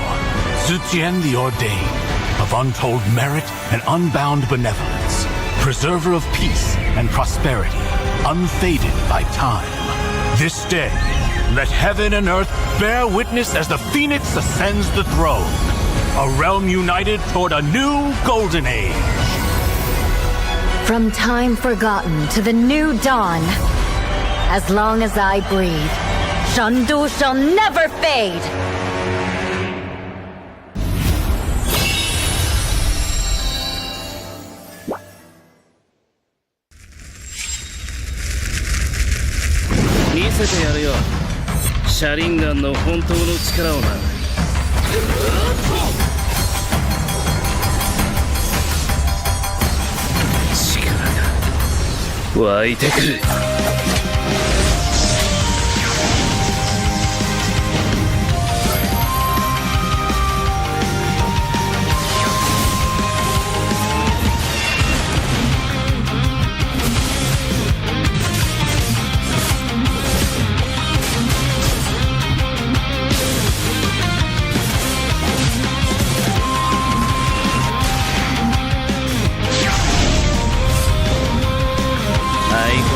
やかましい奴らだ。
They said there's a limit in the women's league. In MWI, we say limit? Watch us bounce from the MWI queens everyone knows, to the stars who came out from nowhere, to the ultimate champions. Now, MWI is expanding greater than ever. Turkey, EECA, Africa, Mongolia, and beyond. We're stretching the map wider. MWI, where dreams get louder. This isn't just a tournament. It's your passport to the world stage. A spotlight for women in the EWC. No rules, no ceilings, no limits. Just this. We're vibrant. We're ready. We're limitless.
私はもっと強くなる。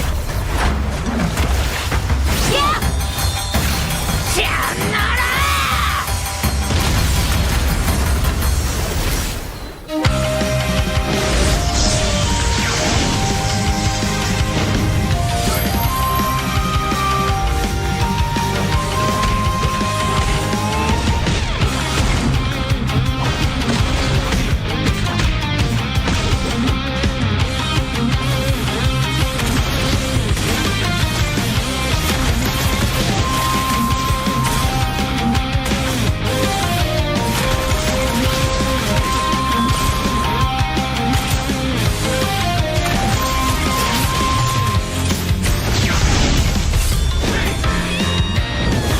背中合わせでいくわよ。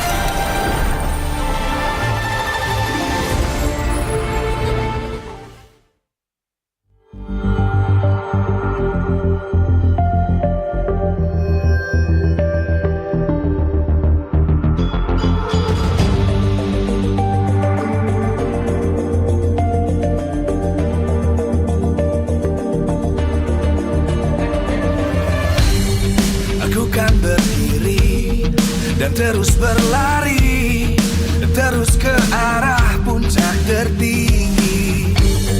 Ku takkan berhenti, hanya sampai di sini. Kemenangan abadi menanti. You know we won't miss if we unite our focus. And if you haven't noticed, we all live. Nyalakan apimu, hadapi semua tantangan, hadang semua serangan, jatuh bukan halangan. Bakar semangatmu, janganlah engkau menyerah. Kita akan buat sejarah. We all this, we won't miss. We all this, we won't miss. Saatnya beraksi, jalani ambisi. Aku kan menyawakan hari ini. You know we won't miss if we unite our focus. And if you haven't noticed, we all live. Nyalakan apimu, hadapi semua tantangan, hadang semua serangan, jatuh bukan halangan. Bakar semangatmu, janganlah engkau menyerah. Kita akan buat sejarah. We all this, we won't miss. We all this, we won't miss. We all this.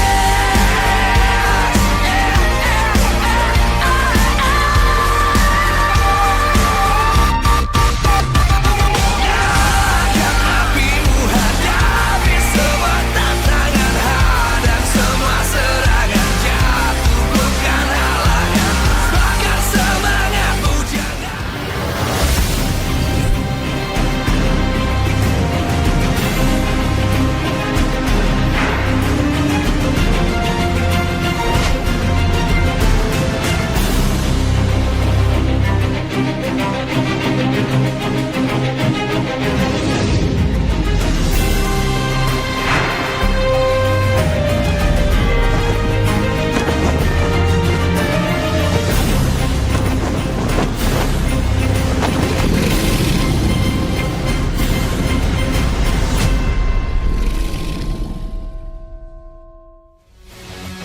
Live from Jakarta International Velodrome, MPL Indonesia Season 15 is powered by Moonton. Supported by Esports Federation of Indonesia. Presented by official tournament smartphone Samsung Galaxy. Official e-wallet, GoPay. Official sponsor, Head and Shoulders. Official coffee, Good Day. We own this.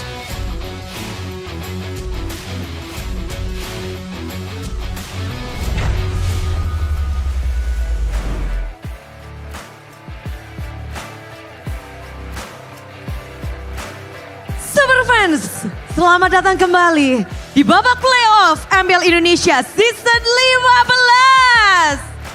Di mana kita berada di final lower bracket. Ini adalah sistem yang baru di mana best of 7 dipertarungkan untuk kedua tim yang sedang berjuang untuk mencari satu tempat terakhir. Hanya ada satu tim saja di antara tim Mararki Hoshi dan juga Geek Fam yang bisa melaju ke babak grand final dan juga menjadi perwakilan Indonesia di babak MSC at IWC Riyadh. Siapa yang tak ingin, siapa yang tak haus akan hal itu. Tentu saja kita melihat bahwa dua tim yang akan bertarung hari ini punya histori yang sangat panjang. Dan mengingat bahwa season ini menjadi season yang baik untuk mereka di regular season. Top 2, mereka berangkat dari babak upper bracket. Mereka bernapas lega di hari-hari awal, namun pada akhirnya Geek Fam awalnya harus turun, berjuang perlahan dari lower bracket. Sedangkan RRQ kemarin pun harus merasakan pahitnya kekalahan dan harus merasakan lower bracket pula. Dan ini akan membuat kita menyaksikan dalam best of 7 yang menarik. Mereka akan merasakan lower bracket dengan sistem yang baru.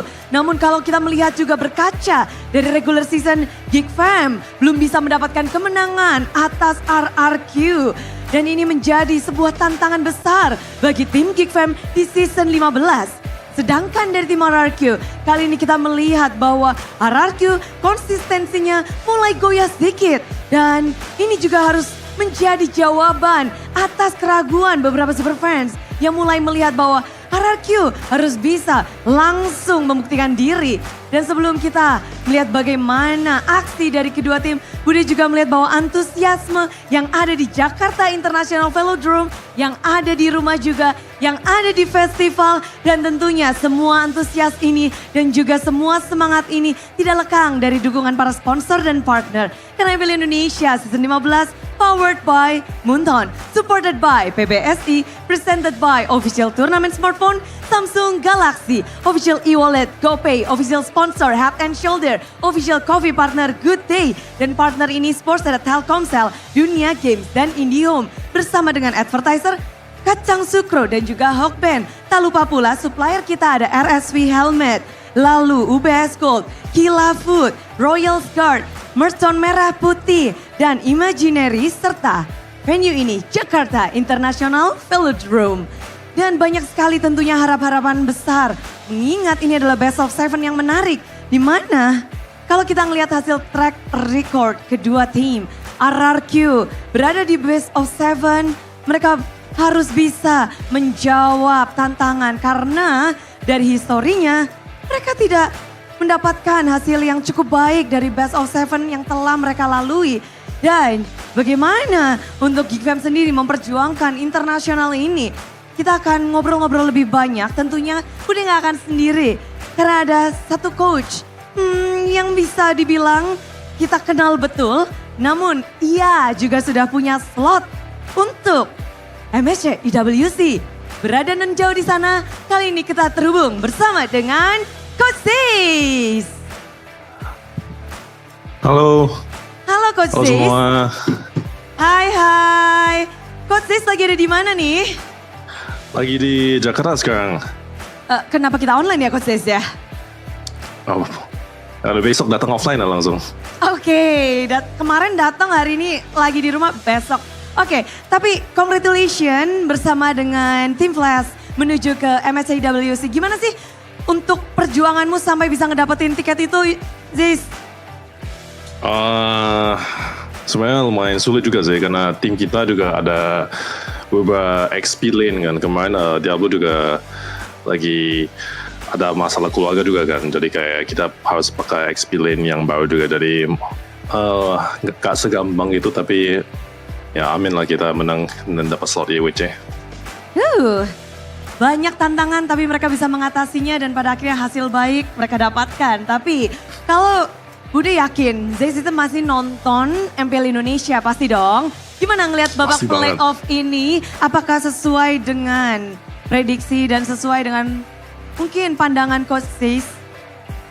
Kalau top 3 tim ini kayak memang top 3 tim ini memang kuat sih, kuat semua sih. Cuman kaget aja Onyx sekuat sekarang ya. Cuman GG banget sih Onyx sekarang.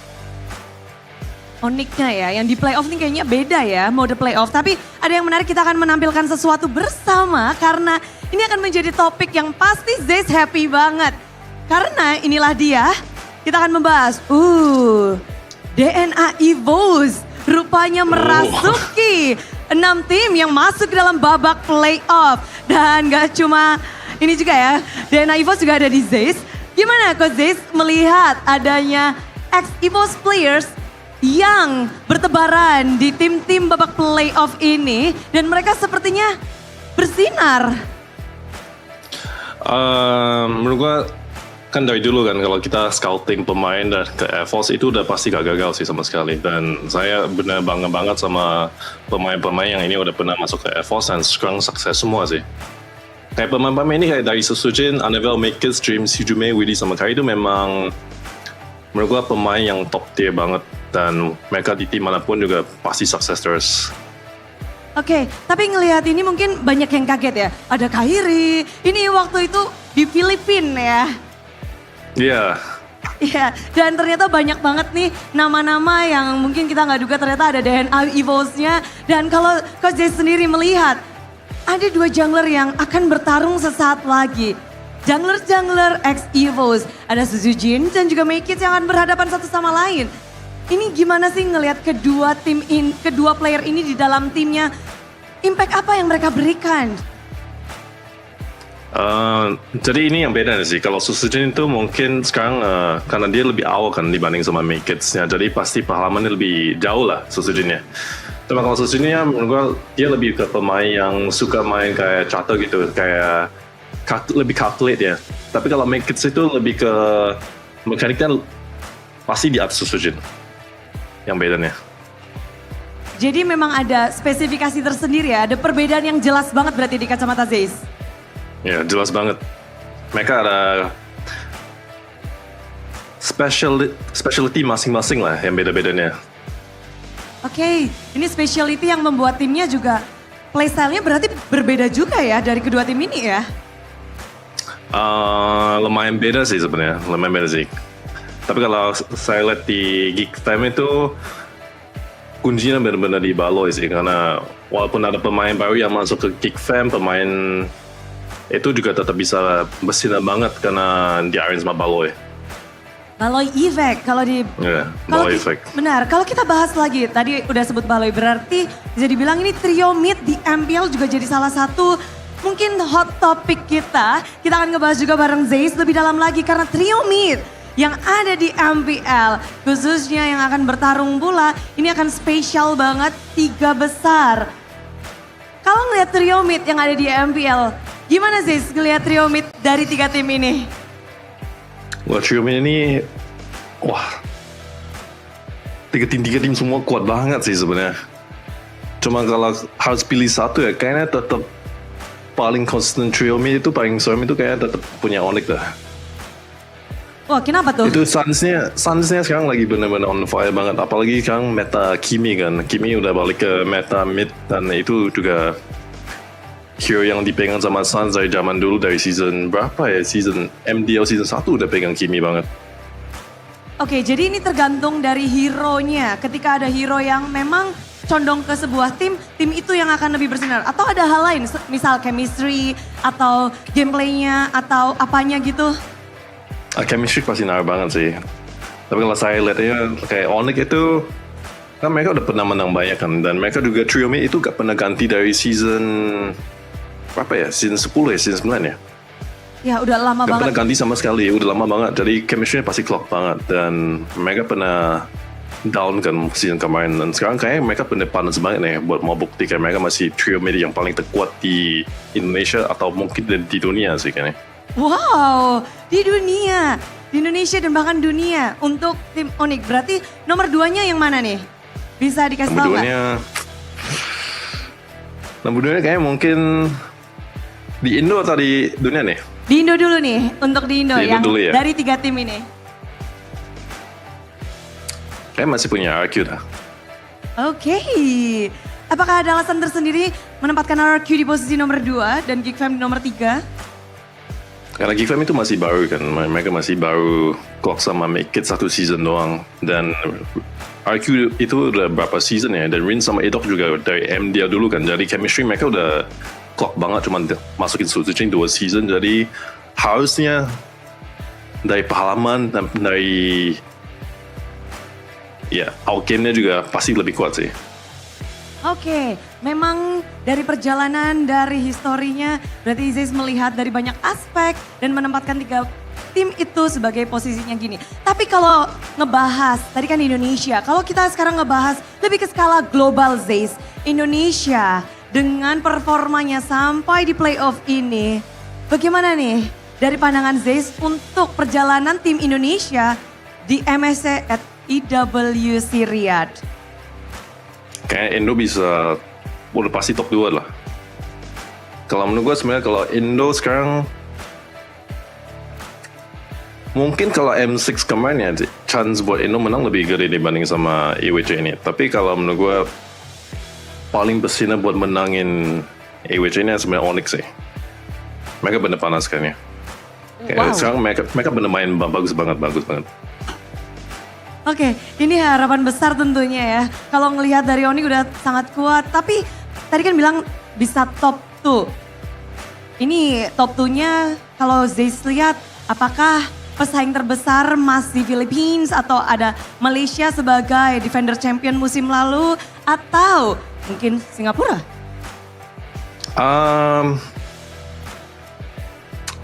Kayak masih tetap Philippines. Tapi menurut gue yang beda sekarang itu kayak Philippines sama Myanmar ya. Itu yang bahaya. Myanmar yang bahaya. Oke, ini kontainer yang mungkin kita lihat masih underdog tapi sudah mulai disebut dari beberapa orang bahwa Myanmar bisa jadi satu region nih yang harus diwaspadai. Dan Zeus, kalau itu kan nanti kita akan bertemu juga, pasti Zeus sudah gak sabar ketemu tim Indonesia dong. Untuk di MSC nih, kita akan bertemu. Satu tim Onyx sudah ngedapetin slot. Bagaimana dengan nih Geek Fam atau RRQ yang kira-kira akan menemani Onyx dan menjadi perwakilan Indonesia, Zeus? Oke. Dan kayaknya Zeus bakal jawab nanti ya. Katanya rahasia. Dia nggak mau kasih tahu, dia langsung kabur sebelum ngasih tahu itu. Zeus, kamu kabur ya, Bunda akan kejar jawabanmu. Tapi memang Zeus tidak menjawab, tapi tentunya akan ada yang menjawab lebih dalam lagi tentang persaingan kedua tim ini yang begitu ketatnya. Kita tahu Geek Fam banyak sekali nama membawa nama Geek Fam. Banyak yang menyebut Geek Fam akan menjadi kontender kuat di season 15. Namun RRQ pun demikian. Banyak sekali mata memandang sebagai dream team, sebagai tim yang benar-benar membuktikan konsistensinya. Dua tim ini harus bisa melampaui batas. Mereka harus bisa memenangkan match ini supaya bisa mendapatkan tiket untuk MSC at IWC. Ditambah menjadi grand finalis di season yang ke-15. So, super fans, are you ready? Bendera sudah berkibar, sorak-sorai dari Superfans sudah berkumandang. Semuanya bersiaplah. Inilah dia, final lower bracket, best of 7 antara RRQ Hosi dan Geek Fam.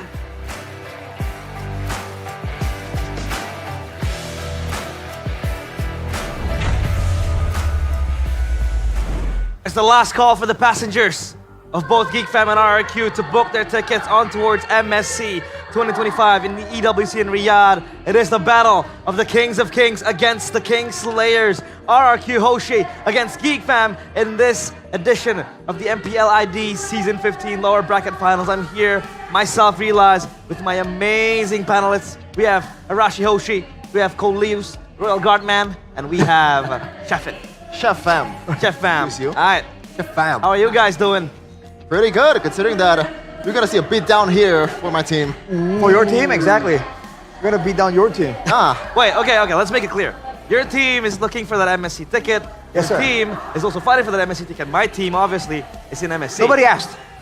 Coleus. Irrelevant. Yeah, what about your team? Do you have a team specifically? I don't think so, because I'm a nationalism person supporting all of the Indonesian team. Wow. His team is Indonesia, bro. Yeah, He my bleeds- team is Indonesia. See, we bleed red. He bleeds red and white. That is very, very nice.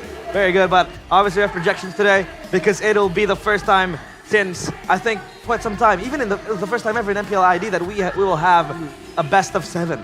It's the lower bracket finals. Yes, sir. Talking to you, Coleus, obviously, what do you think will be the changes to the players mentally if we want to play a best of 7 in the lower bracket finals? Ooh, I think it's gonna be a long day for them, about the mentality, about the stamina for them. And we're gonna see later about the history of RRQ when they play on the best of 7 series. I don't like that. It doesn't sound pretty well. Yeah. But today's schedule, as scheduled, RRQ Hoshi against Geek Fam. We will be playing that best of 7. So a 4-0 might happen, or even better, a 4-3, and we'll play all 7 series. And this is the playoffs bracket we've seen from day number 1. Onyx beating Team Liquid ID. Alcherigo with the reverse, with the underdog performance to take out Bigatron, sending Mirko into the Shadow Realm. And then afterwards, RRQ got it done. Going up against Onyx, who did beat Geek Fam. And yesterday, unfortunately, they were unable to do so. And then now, finally, today, RRQ against Geek. Best of 7, man. It's a whole different ballgame. Yeah, I think it's best of 7. The biggest part of this kind of series is how they're gonna adjust. And I think Cascute, they have a bit more airtime, I guess. In a best of 7, he was in the grand finals in season 14. And that brings me a bit of worry, I guess. Because this is gonna be a long, drawn-out battle, especially in the drafting phase. As we've seen, even in the best of 5, it's already hard. Imagine best of 7. And both of them are the strongest team. Yeah. If you look at the regular season bracket, the RRQ and Geek Fam is the number 1 and 2nd, right? Yeah. Yes. So this is like them just killing each other. They were the first ones who were able to get the upper bracket in playoffs. But now we want to listen to Alyssa on the team arrival. So Alyssa, who will you be kidnapping today? Alyssa, hello. Alisa masih backstage karena Alisa sedang menunggu kehadiran dari Geek Fam. Karena kita akan melihat di hari yang keempat ini adalah final lower bracket, di mana satu slot untuk mewakili Indonesia di MSC 2025 akan diperebutkan. Wow, sudah hadir. Kayak kita culik Make It sekali ya kali ini. Kita tanya-tanya dikit our rookie of the season. Di mana Make It? Oh, oke. Hai Make It. Apa kabar hari ini? Baik. Cukup deg-degan gak nih? Karena hari ini sebenarnya salah satu penentuan paling krusial. Enggak, biasa aja. Oh, biasa aja. Kenapa tuh? Menurut kamu memang best of 7 ini nggak membuat takut kah melawan RRQ? Main-main aja, ada Arthur soalnya. Oh, kenapa tuh kalau ada Arthur? Ya mainnya tenang aja, sama-sama tenang soalnya. Oke, mainnya sama-sama tenang ya. Dan menurut kamu sendiri kalau best of 7 ini yang lebih dibutuhkan tuh mental atau strategi sih sebenarnya? Dua-duanya, tapi paling pertama mental. Mental dulu ya. Kenapa tuh? Enggak apa-apa, mental aja. Main pilih mental aja. Oke. Make It. Kalau kamu sendiri kan udah dinobatkan nih menjadi rookie of the season kemarin. Dan tapi sayangnya sampai saat ini belum berhasil nih membawa 1 tiket lagi untuk Geek Fam. Gimana nih menurut kamu? Apakah ada hal yang berbeda dalam hari ini untuk akhirnya membawa Geek Fam menuju MSC? Ya itu rezekinya sama yang di atas aja diatur. Jadi kita kasih yang terbaik aja sih match ini. Oke, do your best and let God do the rest ya. Oke, ada gak sih hal yang pengen kamu nantikan dalam perjumpaan melawan Sutsuji? Good luck aja sih. Enggak ada apa-apa. Jadi ya main-main aja. Main-main aja, good luck and have fun. Good luck and have fun juga pastinya buat Geek Fam dan Make Kids. Yang kita akan menunggu dan melihat satu slot siapakah yang akan memilikinya antara Geek Fam ataukah RRQ dalam perjumpaan hari ini. So kita akan lihat di match hari ini, final lower bracket antara RRQ melawan Geek Fam. Thank you, Alyssa. And that was May Kids, the smiling jungler. He wants to book a matchup against Arthur or Sitsujin. But now, speaking of May Kids specifically, as a fam, Chefin, or Chef Fam, how would you rate May Kids' performance in the playoffs? In the playoffs, I gotta say at the very least, if you're being generous, an 8 out of 10. And it's amazing because he's a rookie, right? We expected him to be a bit more, maybe like under the weather, or maybe just not really, I guess like the pressure is gonna get to him, but for not just Make It, for the whole team of Geek Fam, especially for the rookies and the the players that's less experienced, they're amazing. Gobbs was, making moves on his own. Kenziski carrying Geek Fam, especially against Alter Ego. So I'm very confident with the way they're gonna play here against RQ. Yeah, and he didn't start at this point. If you look at the first half of regular season, he tried to find the chemistry between the Make It and Aboy and of course the Baloyski, the trio mid lane. But now he's gonna play on the lower bracket finals. That's gonna be an amazing feat. But now it's going to be Alyssa again welcoming the RRQ players. So Alyssa, take it away. Kembali lagi bersama Alisa Natali, pastinya masih di backstage MPL Indonesia Season 15 di babak playoff. Karena Alisa lagi menunggu kehadiran dari Raja dari segala Raja RRQ yang hari ini akan mempertaruhkan satu slot terakhir menuju MSC melawan Geek Fam. Dan wow, sudah hadir bersama kita di sini. Kayak kita kalau tadi udah culik Make It, kita culik Sutsujin kali ini. Gimana ya, Ujin? Oke, hai Sutsujin. Apa kabar hari ini? Baik. Oke, Sutsujin, hari ini kita akan best of 7 dan ini satu kesempatan terakhir untuk memperlukan MSC. Seperti apa nih hari ini persiapannya? Ya dari persiapan kurang lebih diri sendiri sih. Jadi kita lebih disiplin aja nanti mainnya. Oke, kalau BO7 ini kamu lebih memperhatikan mentalkah atau strategi sih yang sebenarnya lebih penting? Mungkin lebih ke mental. Soalnya kalau strategi berjalan pun tapi mental di stage-nya goyah gitu-gitu ya percuma juga. Oke, kita akan melihat dan tadi sempat kita ngobrol-ngobrol sama May Kids. Katanya dia tenang-tenang aja karena hari ini ada Arthur. Menurut kamu gimana tuh? Ya lawan aja sih.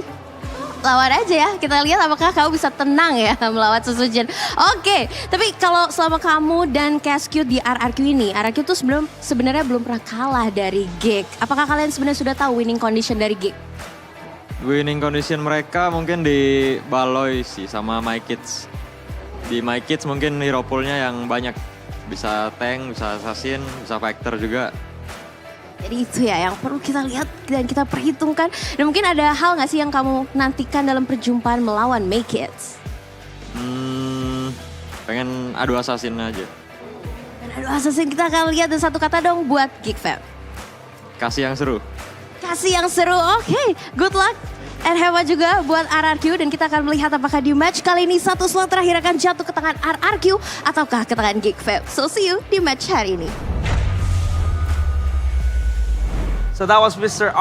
Arturito. He's back on the entrance alongside Alyssa, and he says, "Yeah, let's fight it, Make It. Let's go and brawl." So Arashi, before I get to you, I want to ask a bit about the audience topic voting. Obviously, at home, you guys can also participate in throwing out your opinions. It may be good, it may be bad, but hey, an opinion is still an opinion, right? Audience topic voting: RRQ versus Geek. Who will secure the last ticket to MSC? This is a yes or no question, or like a two-choice question. Yeah, it's a prediction basically.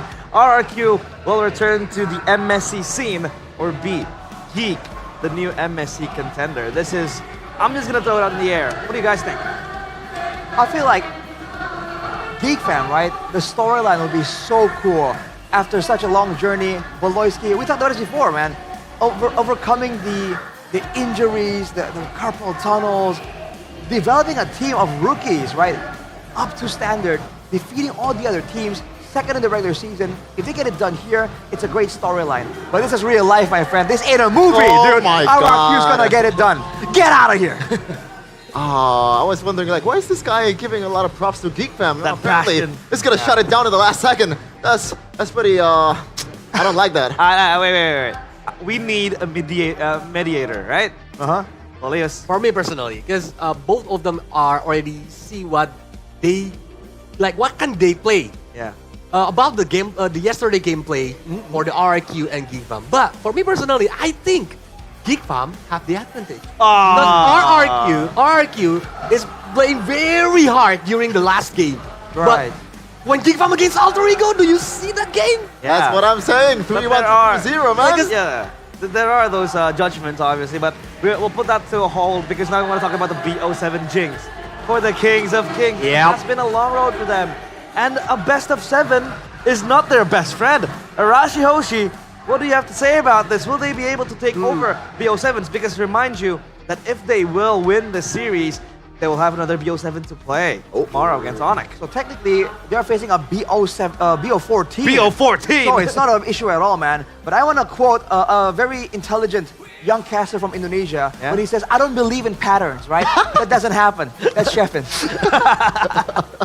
So no, I think we've already broken the Kingslayer Geek Fam curse. We did that this season or somewhere between this season and last season, right? So I feel like this RRQ, we can break those curses, man. So I'm feeling pretty good. I don't believe in curse, actually, because it's a 50-50 match between both of them. Both of them are strong right now. Agreed. They have a lot of strategy to be shown to us today. That's true. Speaking of strategy, Cascade said he's saving strat for the playoffs, and even the players also said that as well. But the thing is, when you see Sutsujin's new hero in the jungle, the Baxia, and I believe the Yisunshin, guess the win rate, Arashi. Hey. Nada. You don't have to do It's an egg. Hey, it's 0%. Small sample size, bro. Oh, come Small on. sample size. I think me and Colius will leave now because we'll set up a boxing ring for you to go at it. Bring it. I'm not trained. But, Colius, what do you think about the Yisunshin pick yesterday from Sutsujin? That was interesting. Actually, if the strategy is if the game plan is work, RQ might win the game. But from the early game, it's like they are very be pressured by the opponents. Yeah. It's very hard for the Yisanshin to get the items, the gold, and everything else. Yeah. They were pressured very, very well. And we talked about this yesterday in the panel that RQ was playing on a timer with the Yisunshin. He had to be online on the mid game. But now, let's reveal the results. Drum roll. Filipinos. And whoa! Ooh. Geek Fam, the new MSC contender, Mr. Arashi. Where the kingdoms at? Well, they're probably on the Indonesian broadcast, first of all. Can we take a peek at their Just saying, points? objectively speaking, right? This is a more international type broadcast, and RRQ, international, these are two things that hasn't really been, mixing together that well, right? Performance-wise and audience-wise. So it is what it is, man. We're gonna prove you wrong. Oh, Kevin, got anything to say about the polling here? Man, I'm just gonna say there's not a lot of Filipino, viewer out there internationally. I think it's spread around the world, so this is not a Filipino bias towards Voloski, right? Probably not. I would say it's probably not. All the EU Although people, it's still a majority though. NA people, they believe that Geek is the better team, man. That's objective. But again, Exactly. I think it's a 50-50 match because, from the audience perspective, I think Geek Fam looks stronger because they beat Alter Ego 3-0 yesterday. Yeah. And RRQ. The first sweep in the playoffs, Yep, right? the first sweep in the playoff. But RRQ find a very hard opponent against Onyx. But now they learned a lot from yesterday match. They need to think about the new strategy, what they can play today. Yeah, but in my opinion, right, I think this will be the first Geek Fam kind of real test. Yeah. Because Alter Ego, even if they were able to sweep Alter Ego, I'd say that Alter Ego side is probably the weakest out of the top 4 teams, right? So what do you think about that, Arashi? Is this the true test for Geek Fam, or I'm surprised you're agreeing with Mr. Arthur himself. He's the one who said that. Yeah. Alter Ego, they don't really got any real gameplay. No game plans. There's that. I think it's definitely going to be a real test. If they're really having their sights on MSC and on the championship of Season 15, they got to do well here as well, dude, because we've seen what happened yesterday. I think Onyx has faced both these teams, and they've shown some really good performances against both of these teams playing today. Yeah, indeed. And now, the best bid trial in MPL ID Season 15. Do I need to explain who the best mid trio is? I mean, come on. Does anyone have any opinions? Well, maybe? Mr. Bjorn Ong earlier. Bjorn Ong, he gave a shout out to RRQ, did he not? Even RQ's trio mid is real good right now. Second strongest. Hey. But trio mid lane is second strongest. Yar said that. Yeah. I don't know about that. I think the first is still Onyx. I don't know about that. But we're close though. If like it's on their prime time. Yeah. Like, as we know how strong is Kyrie, Keyboy, and Sans. Yes, but for Beloy, Maykits, and Aboy, for Geekfam itself, it's always changing the jungler. Before they have Nile, they have Ray, but now they have Maykits. I would wanna try to agree with Paul Leos, because to a certain degree, this Onyx trio mid has been there for quite some time, right? Yeah. What is this Onyx glazing section? I'm not trying to glaze Onyx, but it is the fact of the matter is that they have been together for quite some time. M5, it was their prime. Season 11, they skyrocketed into greater heights. And now for you, Chefin, what do you think? That the Geek Fan trio mid has that can really topple down Arc. I don't even need to give out my own opinion. We can ask Keyboy and Sans right away. In the regular season, they got interviewed by Alyssa to see like which mid trio or not. Actually, it's a Rome and mid duo is the best in MPL Indonesia. They put themselves at the top. Guess who's second? It's Aboy and Beloy. Oh, so they're wrong. Hey! What is this? Okay, I can just concede the fact that Keyboy and Sans is way better. Maybe like slightly better than Aboy and Beloy. or slightly better. Slightly better. Dang. But, you gotta take their opinion, man. They're the best. I mean, that's some confidence, man. Regular season MVP. Who was it again? Eman. Really? Eman. It is Eman. Officially. Officially. Officially is Edok. Yeah. Exactly. Polius. Let them know. But I think, Polius, do you think Edok will have pressure in his back because now he's the regular season MVP and he has to deliver that MSC ticket to RRQ? Of course, the pressure is gonna be there, I think. But for Edok mentality, he faced against like these grand final vibes a lot of times. So I think Edok can be like the key player for this match. It's the same thing with the Geekfam. It's Beloy. So it's the battle between the roamer. Right. And it's funny because they're both roamers, but they all don't operate the same way. Because Beloyski, kind of a shot caller. Yep. We know that for RRQ. Edok, mechanically amazing, but he's not like the main shot caller. That's still on to Rins. And in that sense, I do feel like shot call wise, split second decision making wise, I think Geekfam has shown that that's the kind of style they really enjoy to do. That will be one of the big tests that RRQ have to try and battle out against. And here we are with the teams ready to roll in the Velodrome. Destiny demands one final reckoning. This place is no longer a Velodrome. This place is a crumbling castle. It will bear witness of a fallen king. Once the conqueror, now down with its crown shattered. In front of them stands the King Slayers, looking to strike the final blow. As they make their way onto the stage, we welcome the fallen kings, but now they are the Kings of Kings against the King Slayers. Give it up for Rex Regum, Kaon! And onto their left stands the mighty tall King Slayers. It is Geekfam! Battling out for a chance at revenge against and also for their own personal vendetta. This is gonna be the highlight, the only match of today.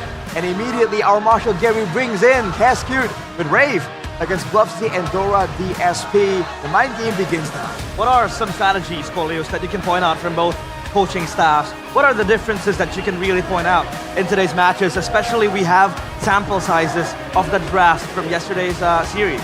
For me personally, the first thing is the draft. I think both of these teams are very smart or good at drafting. That's why we need to see like what kind of strategy or secret that Cascute have or the Geekfam have. Yeah, and I think the hero pool, the overall hero pool will come into play in this game. And so far, RQ, truthfully, has been picking more heroes than Geekfam, despite Susujin only playing in a, very minimal hero pool. So I think that's gonna come into play because the more cards you have, the better your chances in a best of 7. Mr. Metaman, let me call you in. There you go. Meta check now for RRQ Hoshi. What is RRQ's favoritism, I'd say, with the Gatot Kacha? That's an interesting question, man, because earlier in the season, Ranger Gauntlet was a thing, a great go-to. Yeah. But we really haven't seen it being really as good. It's just a more safe option, a more flexible option. But I feel like for RRQ right now, flexibility is the least of their worries. Yeah. They have to make sure that whether it's rigid or flexible, they make sure that execution stays clean, right? Messiness is the one thing that everyone has been criticizing about RRQ. And Rolius, what do you think about this situation here, especially with the Fanny, right? Geek Fam can have a great Fanny, RRQ are going to be forced to respect it again and again. That's a big problem for a lot of teams. RRQ is no exception. I think we totally agree that both of the jungler, Maykits and Sutsujin, are a very great player for using the Vanny. Yeah. But for today, the lower bracket final match, I think Vanny will be banned all the time. Yeah, they prefer to play safe, just not let the opponents use the Vanny. Yeah, and now, Chef Fam, it's your time to shine. Because Kenziski, I don't want to say this, Chefin, but he might just go the route of a one-trick Harith. I don't know about that, but you know, if the Harith is available, then why not? The best at Harith. You can see the outplay against against Alter Ego, the best Flaker. The best? Yeah. Okay. I don't know. There's no Salvero in this league. He's up there, yeah. Yeah, but back to I want to talk about Maykits, man. Yeah. He's probably the only guy. I think he's the only guy in the playoffs that has been using Suyo the most, and it's been his main option for the longest time. So it's interesting to see that Geek Fam is not really, they're staying the course. They still want to pick the Suyo, and it's working. So I don't see a reason for them to just switch the gears, maybe just try some new heroes, just like Cascu did with Sutsujin. And Geek Fam, we know their game plan is stick to what works. Yeah, and I think it's fair to. It's also important to mention the fact that teams understand that Maykits is a great assassin player, so they draft and also ban to try and limit the options there, like the Fannies, like all these other assassins, like the Ling even, that Maykits can do well on. And when that happens, the Suyo is a bit of a best of both worlds. You can kind of be an assassin, but also be a fighter. You can also poke, but also secure kills. So I think that's why we're seeing the Suyo really rise up in popularity, specifically for Maykits. But it depends on for Baxia and Fredry matchup. I think for today, most of them are banning Baxia because we know that the Baxia potential when Alter Ego is using the Baxia, right? Yeah. Right. So that's why I think no more Baxia for this lower bracket final match. So they gonna play like what Arthur said before. It's the battle between assassins against assassins. Because I feel like the Baxia in the hands of RRQ isn't really the best option. I mean, you put Baxia on Edok, he's not gonna play Major, right? Like the Big Real Implosion. You put him on Sutsujin, it's not really, the best Baxia. So you're gonna want to put Sutsujin on a winning matchup. And by the way, the rival showdown, the Smiling Jungler versus S-tier Jungler. What are, Chefin, the stark contrasts between Maykits and Sutsujin? The stark contrast is the other one has an MPL ID second team nod.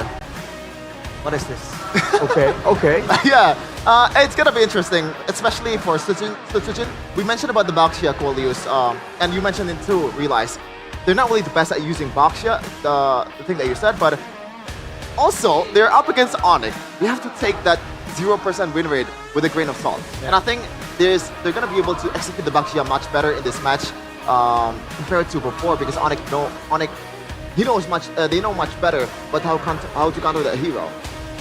Yeah, I mean, for the other side though, I think between those two, I think it's the difference in the team, right? Sutsujin actually is more well known for playing those utility junglers, because back then that was something that was his thing, but now we've seen Maykits also pick up some of the Fredrins, some of the fighters.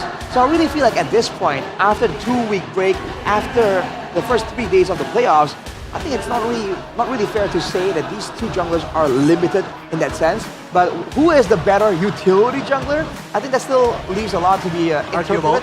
For Assassins, I feel like it's fair to say that for Sutsujin, to join the Hayabusa he can compete with, the Fanny is all for Maykits, man.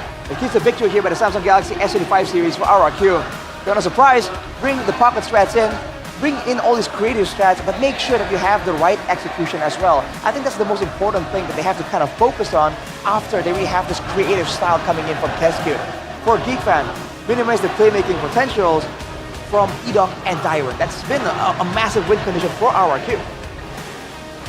And yeah, give a boy a carry mid hero, and Farsha is a solid option. I think I'm agree with that. Of course, like Farsha is the key of everything. Like yesterday, we see all the matches. Farsha is because of the artillery about the high ground defensive. Farsha is the best heroes for now. And it's not even close. Not even close to other mages because it's the only mage that can burst on the backline. And it's a so highly sought commodity in this kind of meta. So I'm curious to see if Big Fam wants to just pick the Farsa first, or do they want to, kind of quote unquote, not really counter it, but they know that a boy really likes the Faramis, a boy can play the Zos. So that kind of like reactive kind of playstyle suits them better. That was about to be my question, because yeah, the Farsa is available, it's a very strong pick. I mean, when push comes to shove, maybe you go for the Yi. If the Chusin's open, you go for the Chusin. But a boy seems to shy away from that Farsa pick, right? He is used to and accustomed to the Paramis pick and the Valentina pick. So, is this a case of Geek Fam's just gonna give the Farsa towards RQ? That'll be dangerous, man, especially because like the heroes that our boy prefers now is still also heroes that the Farsa can do well against. I mean, Goliath, Mirko has been very vocal saying the Faramis useless. Sometimes it works, but when it works, it's not because it's good. It's because the opposing team doesn't play well against it. What do you think about that Faramis right now in Season 15? I think it's in my humble opinion, it depends on the pilot. If the pilot of Varamis, I think it's gonna be a game changer because the prolonged team fight, when he gonna like using the Nether Realm is a very important moment. That's why Gigvam is always leading when the team fights happen when a boy using the Varamis. Alright, and now we go to the drafting phase presented by the officials on the final Baxia. Samsung Galaxy S15 series. Finally! Towards the Baxia, the Lucas, the Hayabusa as well. But for RRQ, they want to stop the Harith. Is this just going to be a Fredrin answer to the Joy? I think like Kenziske using Harith is really a disaster for the opponent. Yeah. Because how the positioning, how he utilized the ultimate itself, it's very important moment for the opponents, especially during the team fights. That's why yesterday when I do the restream, I always asking like, why nobody's like banning the Harith from Kenziske? And now RRQ sees that, they banning the Harith. Great move from RRQ, but hey, with the Joy taken away already, the Hayabusa also banned out. No real good options for Citizen just yet. If RRQ want to go for the Fredrin, they better go for it before the second banning phase. But with the Tsushin and Phobius, they're already gearing up for a brawl type situation. Geek fans, do they want to oblige and go for and fight fire with fire? I gotta say, I think this is gonna be an easy mid lane pick for a boy. There's a lot of options that's good here. If you want to just a pure counter towards the Phobius and also the Jushin, Eve can work. The Farsa can still work, and it kind of limits the potential of the gold laner of RRQ. They want to pick a Granger, they want to pick a Aerithel or 1-1. It's still gonna, that's I guess the trap that Geek Fam is gonna set in this phase. The Bedang, a playmaker that's very important right now. A lot of teams have been contesting it. It's a good flex pick option as well, but they've revealed the jungle and the golden already. On early 1-1, I guess Geek Fam are thinking they're gonna ban the Aerithel maybe and make sure that they take away all the dangerous laners. But man, that's a very bold pick. RRQ can go for it right now. Maybe that's what it is. Geek Fam, pick Fredrin or Aerithel, pick your poison. So they're trying to put RRQ into a confusing situation. Could be. So then RRQ should try to make a priority scale, which is more dangerous, the Joy or the 1-1. They go for the Granger.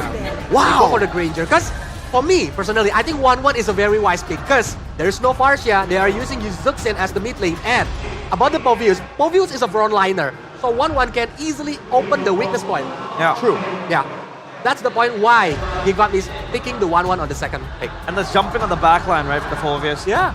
But the Granger pick, Arashi, they missed the chance to properly just counter the 1-1, either the Joy as well. I think there's some plans, they might want to have a bit more range because they know they have a mid lane that's very short range. Because man, that's a golden opportunity to go for the Aerithel and counter it. Mirko is very vocal about this. The 1-1 cannot do well against the Aerithel. But now there's questions here about Toy, right? He's always been put on his Granger again and again. Yeah. Is he getting a bit too one-dimensional here? Because he used to play the Aerithel and the 1-1. He used to play a wide variety of gold laners. Right now, the other signature pick for RRQ has been taken away by Geek Fam. That Tigreal that was able to kind of turn things around against Onyx themselves.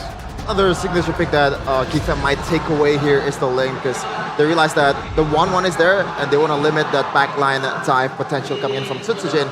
And we know RRQ in the last game against Onyx, they were very, Kyrie was very, very good on the Ling. It's pretty much disabling Toy from winning the game for them. So that should be the course here for Geek Fam. And that's a good ban also, limiting the potential of a boy, the Eve. That should be a Farsa, right, for Geek after, or at least in the second phase. With the Eve being banned now, what options do Geek Fam has against this Shusen Arashi? It depends. If they're concerned about a potential, they banned Lucas already, so anything with good wave clear and kite ability will be important. We've seen the meta kind of start going towards the kiting angle. Both Onyx and Geek Fam when they were, and of course RRQ against Onyx, when they've gone against each other, distance management was something that's very important. I'm expecting some mobility for sure, but there we go. No Lucas, no Fredrin, no Baksha. So RRQ are losing a lot of options here, especially because we know Tsutsujin, he's only good on a select few heroes unless RRQ have something up the bag. But Geek Fam, if they want to go all-out team fights, I think Varamis is in the option right now. They can pick the Varamis because it have a good synergy between Joy, 1-1 and Badang. Right. But Jevin, is this a good, early pick for a full all-in combo? Oh! I was about to ask! And the Ruby comes through. Hey, we talked about this yesterday. Edoc, when he was starting out playing for RRQ, he was bringing out the Rubies. He was bringing out the Tigreals. Where has the Ruby been? And there you go, the Ruby. Mirko is very vocal saying it's not really possible, feasible, or wise to use it in the current meta. But you have to remember, this was the pick that Edoc used to explode onto the scene, making those plays again and again. We saw this similar conundrum in M6, I believe, when RRQ were trying to deal with a Joy, and they went with a Belleric. And I asked Mr. NMM himself, wouldn't the Ruby make a bit more sense, right? More spammable crowd control, still having the potential to be aggressive and defensive? He didn't agree back then, but now, maybe they found something, but the Lo Yi, dude, comes in. Geek Fam with the macro threat. Oh man, this is... And there you go, that Ling, as we predicted, realize. My oh my, that's gonna be very interesting, but now, Mirko and Gani, walk us through. Casters, time is yours. Thank you so much, panel. Ladies and gentlemen, welcome to the caster desk. I'm Mirko, joined here by Gani. Welcome to the lower bracket finals. For the first time in the history of MPL Indonesia, we'll have a full best of 7. At least I hope it's a full best of 7. Let's see. I don't want to jinx anything. Just so that I don't jinx it, it's going to be 4-0. We're not going to see a best of 7.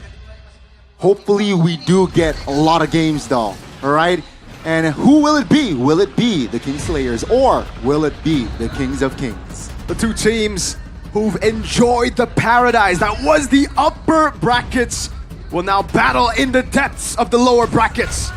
Ladies and gentlemen, welcome to the Land of Dawn lower bracket finals. One last ticket to MSC at EWC.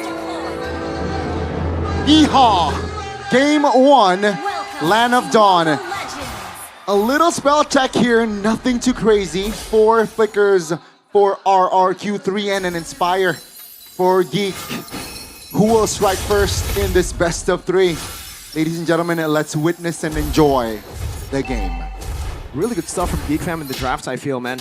Like, they were 2 steps ahead of even us here on the caster desk, picking up the 1-1 while the Irithel was open, but it's okay because they knew that RRQ could have gone, or should have, I would say, gone for a jungler, knowing that a lot of it will be banned out. But turns out, Geek Fam instead went for the roam bans, taking away those playmakers from Edoc. Something that we saw him utilize very well yesterday, almost being the key factor in a comeback up against Onyx. Looking at the emblems here by IndieHome, pull yourself together for both a boy and Kenzie. And also we got to pull yourself together for Edoc. A pick that Arashi's been talking about, where has this been? It's a signature pick for Edoc. A lot of times we see these comfort picks, Gani, and it just doesn't work out. Sans on the Lilia. Let's see if Edoc can pull off the Ruby. It's a little bit of the risk taking here from side of RRQ. That's going to be an airborne. Geek Fam and RRQ, slow early game, touching and going. No spells triggered as well, and it seems like they will go all in the first turtle fight. Turtle 1 is going to be a big point of contention here for both these teams. Again, the Ling pick towards the end was the only choice, to be fair, right? We were talking about the Fredrin, but it was banned out. Good pin down, Rins on a utility pick as well. A boy, this is what I like about a boy, right? When he gets his hands on the carries, Rins pulled back already. Set up better for Geek Fam for Turtle 1. Yeah, I mean, it's a great reminder for Boy, who was on the 1-1 against Kyrie on the Ling, and he struggled in that game. So Suchikin looking to replicate that gameplay, and let's see, will it come to fruition or not? Seems like both teams, though, taking it slow for the first turtle take. Both assassins, there's no need, no rush to go for neutral objectives. They can just farm out, especially for RRQ, knowing that, again, Makekids was able to take it earlier. Beloyski getting chunked quite low. Turtle number 1, Makekids a level ahead already. Suchikin still on the orange buff now. Good Lantern Flare, Rins backing away. Time with the flicker forward, get in the Dark Wave, and now Infernal Pursuit over to the back. A boy to be caught as well as Time continues! Beloyski got 3! Tempest of Blade will not be able to find a mark. That's gonna be Makekids. Almost getting it, now in the mid lane, Riz, no Crimson Beacon. Edok mounted by the glue. Tywin walking up, gets a basic attack onto the lethal. Wanderer, Gob still with immobilization, looking for the kill. Another grab, a flicker, missing Edok. Getting away, 1-1, but Geek Fam, Beloy and a boy are back on the turtle. Dyron with the Dark Wave again. He collapsed on the turtle, Dyron looking for an escape route.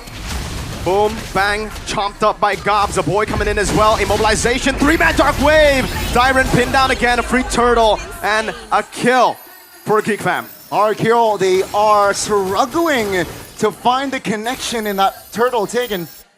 Yeah, that was just clean discipline execution from side of Geek Fam. Now, can they translate it to the later stage? Prediction, we got colors. Wow. Talent prediction by our new application, GoPay. RRQ? 1-2. Okay, we're 3-3. All right, it's equal. Kolius, me, and Arashi, we've gone RRQ. We have a battle amongst ourselves. But remember, this could be a way for me to curse, you know what I mean? Okay. You're teasing us. Very convenient for me. 4 minutes in, just the 3 kills in total. And yeah, Toy and Kenzie, safe farm so far. Untouched. I don't think they have spent their spells just yet, so that's pretty okay. Toy though already rotating towards the mid. Yeah, trying to get the double lane. Something you can do against the 1-1 when you have the Granger is, again, utilize that double lane.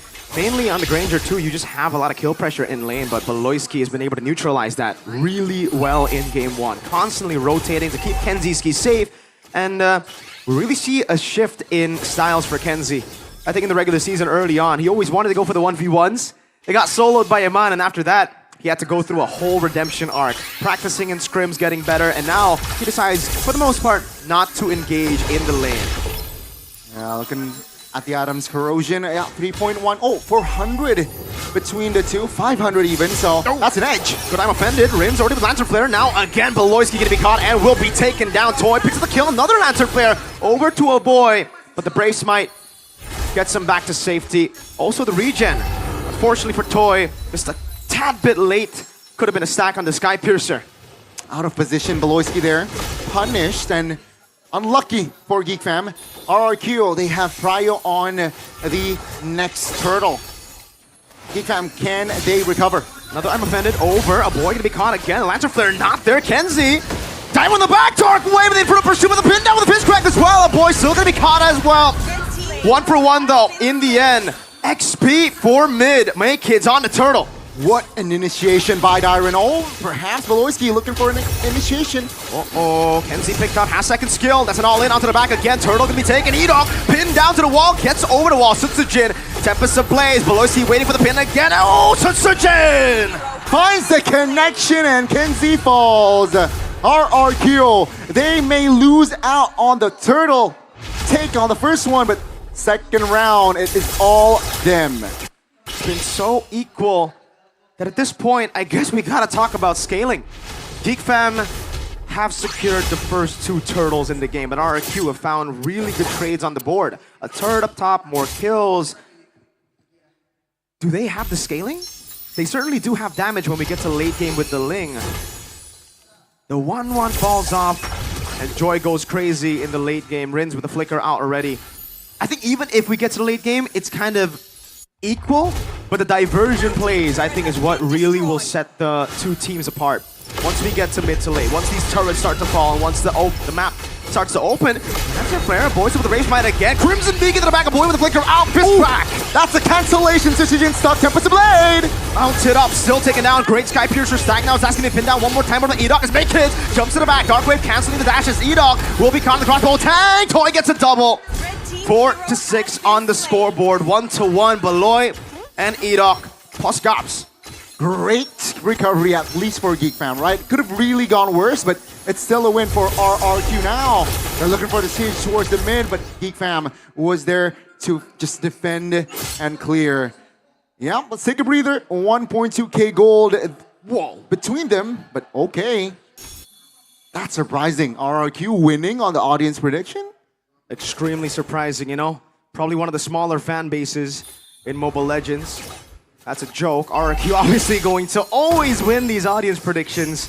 The kingdom is strong, very strong here in the arena too. And then they got the Femunity outnumbered by what, like 3-1. Quite crazy. 1,000 gold in. And to be fair, RRQ, they built themselves such a good composition to deny the joy. They have so many displacements. You see, usually you just wait for Tyrant to pop Dark Wave or that shoulder bash, and then you'll be free. But now you have to deal with, again, the Jusin, the Ruby. And technically, Suzuki can land a Tempest of Blades on him, knock him up. Goes both ways, right? Let's see here, this First Lord has spawned. Geek Fam, again, they're behind just under a K. They have... I mean, compensation. Holy Crystal, though. That's a big power spike for Make It. I'm offended over the Gobs. Has a spread. Will be able to utilize it. Below is giving the pin down over to Tyrant now. And that's with all in with the immobilization as well as Rins pops in the Crimson Beacon. Walks it forward. Dark Wave, crossbow tang. That's going to be Make It finding the connection. But I'm for back. Tyrant falls. Make It in the back, tearing them apart. Finding a kill. Sutsujin locked down by the fist crack as Kenzie lets the basic attacks fly on Ling. Both teams trading punches. This time around, Geek Fam, they were able to have the right control, and 3 members of RRQ out. The reactive draft of RRQ has not been able to get them the mid-game wins. Geek Fam waited so patiently for their power spikes, that Holy Crystal right on cue, Ghana. You mentioned it, and they went in. Explosive initiation from Beloyski. Saw that Tyrant was opposition. Once you get one of those things, again, one of the core components as to how they've been able to deny the joy, it leaves Make It with so much room. Rins, it didn't really help that they were kind of scattered in that fight. No. They gotta play for Toy. Toy has 3 kills still, 2 stacks on Sky Piercer. It's really tough, right? I mean, like, what, 2 minutes ago, RRQ had the gold lead, 1,500 gold. 2 minutes later, Geek Fam, almost 3K. And they're not done on the offense. Lord is still marching bottom side. That's a diversion. Sutsujin, pin down! B! Big Brain Beloyski with the help of his partner in crime, a boy. He really has a dream. A boy. Lord, bottom side. Can they pressure more? Yes, they can. I don't know about the wave clear from RRQ. Make it! In the back, the smiling jungler. Smiling a bit too widely in this game, getting everything he wants. Okay. Tempo, seems like with the holy defense, RRQ will be able to hold on. And Geek Fam, at this point, right, we are about to enter the late game. And it's going to get very scary for RRQ with the diversion play. We saw what Sans did with the Luoyi yesterday against RRQ, so will they have that PTSD against a boy? That's a good question. I don't know. It's tough. We were talking about if both teams scaled equally. Oh, Yin Yang reaction now. Over to E-Dog, mounted up as well. E-Dog has the flicker. He does not want to utilize it defensively, but he does make it! finds it. Tempest Blade defensively. Geek Fam though, they will back away. So slow yet so calculated for Geek Fam. They don't rush into these things. They just find the poke. And now we're really seeing, the weakness of the Ruby. The weakness of when Edoc doesn't get a prio pick. Beloy, no one saw that. It's fine. Oh, that Tigreal ban really hurt. Great read, right? Draft-wise, especially in the second phase. Better than Onic. But yeah, Hasklaws as well, Kenzie. So that survivability gotta take into consideration where RRQ might go for the all-in, but the Hasklaw can be clutch for Kenzie. For sure. He's gone for the crit fill, ladies and gentlemen. Diversion from a boy with a dream, a boy with a catch! Again, Sujin. That's Sujin though. Calm, collected. Okay, so at least he has secured the true damage item within that endless battle. So I guess he has chances, right? And now he is controlling the top side, and Geek Fam, they're gonna blitz this. DOD for Toy. Big item, electrifying beats over the Lord already. They want to blitz this as quick as they can. Substitute, nowhere to be seen. Make it, secures it, Rinse. Ball before the crossbow tank gets popped in. Now again, Gobs in the back line, zoning them away. Siren isolates himself. Dark Wave. Crossbow a Tang. Healed it. And another diversion from a boy! Sunsujin dove in! Tempest of Blades will find a boy! But is it worth it for the cost of the mercenary's life? Bang, bang, bang, bang! That's 4 RRQ members eliminated. Damn! That's 2 times more bangs than you see in the title of the video game! RRQ. Now they're really on the back foot, and man, this reminds me of an old version of RRQ. An RRQ in their toughest times, only relying on their gold lane. Called them Skylar-centric back in the day. Currently, it's all Toy. During that time, gotta remember, they were a defensive team. They are so good at defending. Will that characteristics show in this game? They're behind almost 7K. Defending a Lord, can they pull the defense out? And that team was actually knocked out by Geek Fam, making it a 1v1 against the Mercenary. Once a part of his team back in the day. Now in the mid lane of Siege. Edo walking up. Gobs with the spread already as Makis walks up his Rins. Pops in the Crimson Beacon. Big resource. RRQ still holding on. They want to prioritize to take this Lord down. Geek Fam patiently waiting for a mistake. Oh, that's a mistake. Kenzie, way too aggressive. Luckily, you have a second chance when you're on the 1-1. RQ weren't ready for Edoc to find a target like that.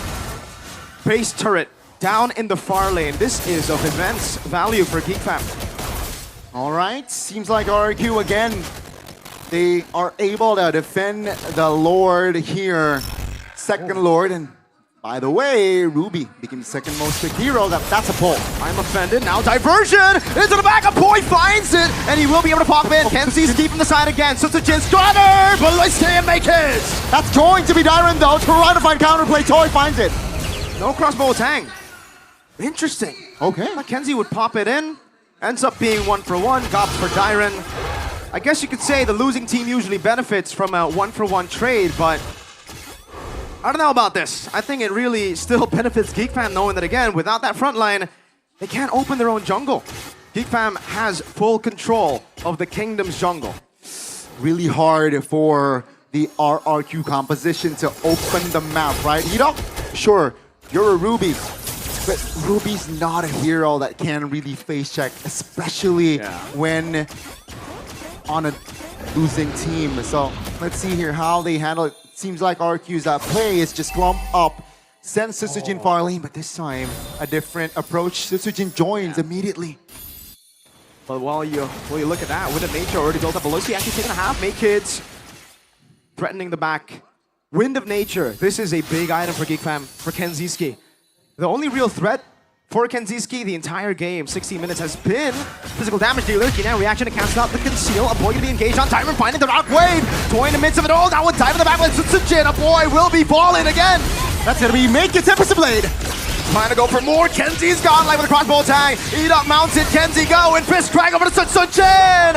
On the wall, he falls to give Kenzie a triple. Only one man left standing. Toy, he deals with the wave, but Geek Fam have another. Let's see RRQ. Toy, will he be able to defend this one? Make hits with the minions in the mid lane, now jumping in all the way to the back with the electrifying beats. Now the rest of the team, Beloyski with a punch to finally knock RRQ out in game number 1. Geek Fam, they strike first in this best of 7. Great approach, great execution, and RRQ will be the ones to suffer first.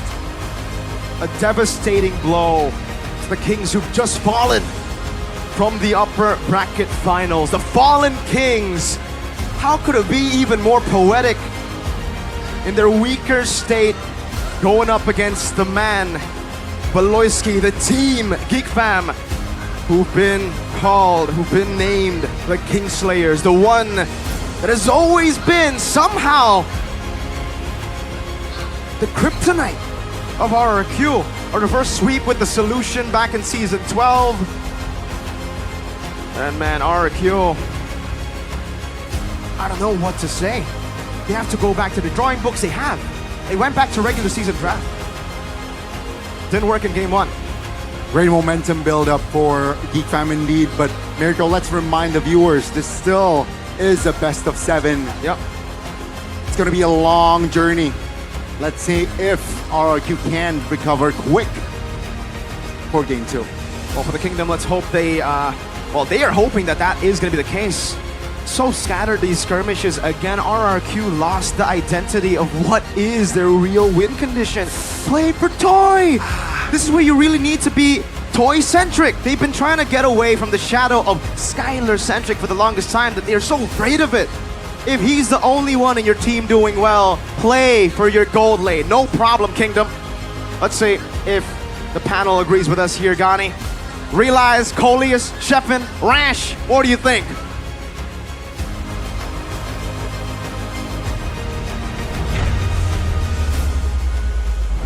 Geek Fam, they throw their punches first on towards RRQ in what was an exciting match. It is 1-0 as of now. They still need 3 more wins to come, so Sheffin, calm down a bit. BO7. BO7. Arashi, first thoughts of that game.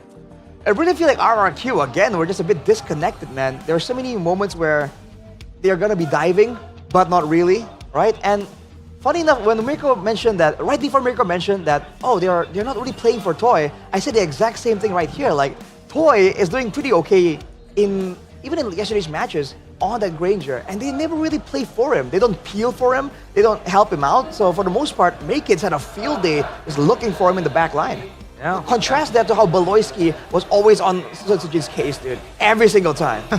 And my question is, do Ling and Ruby is a wise pick for this game? Because Ruby is not too sustainable to be on the front laner. But if we are talking about the Pobius cannot start the team fight as well as Ruby.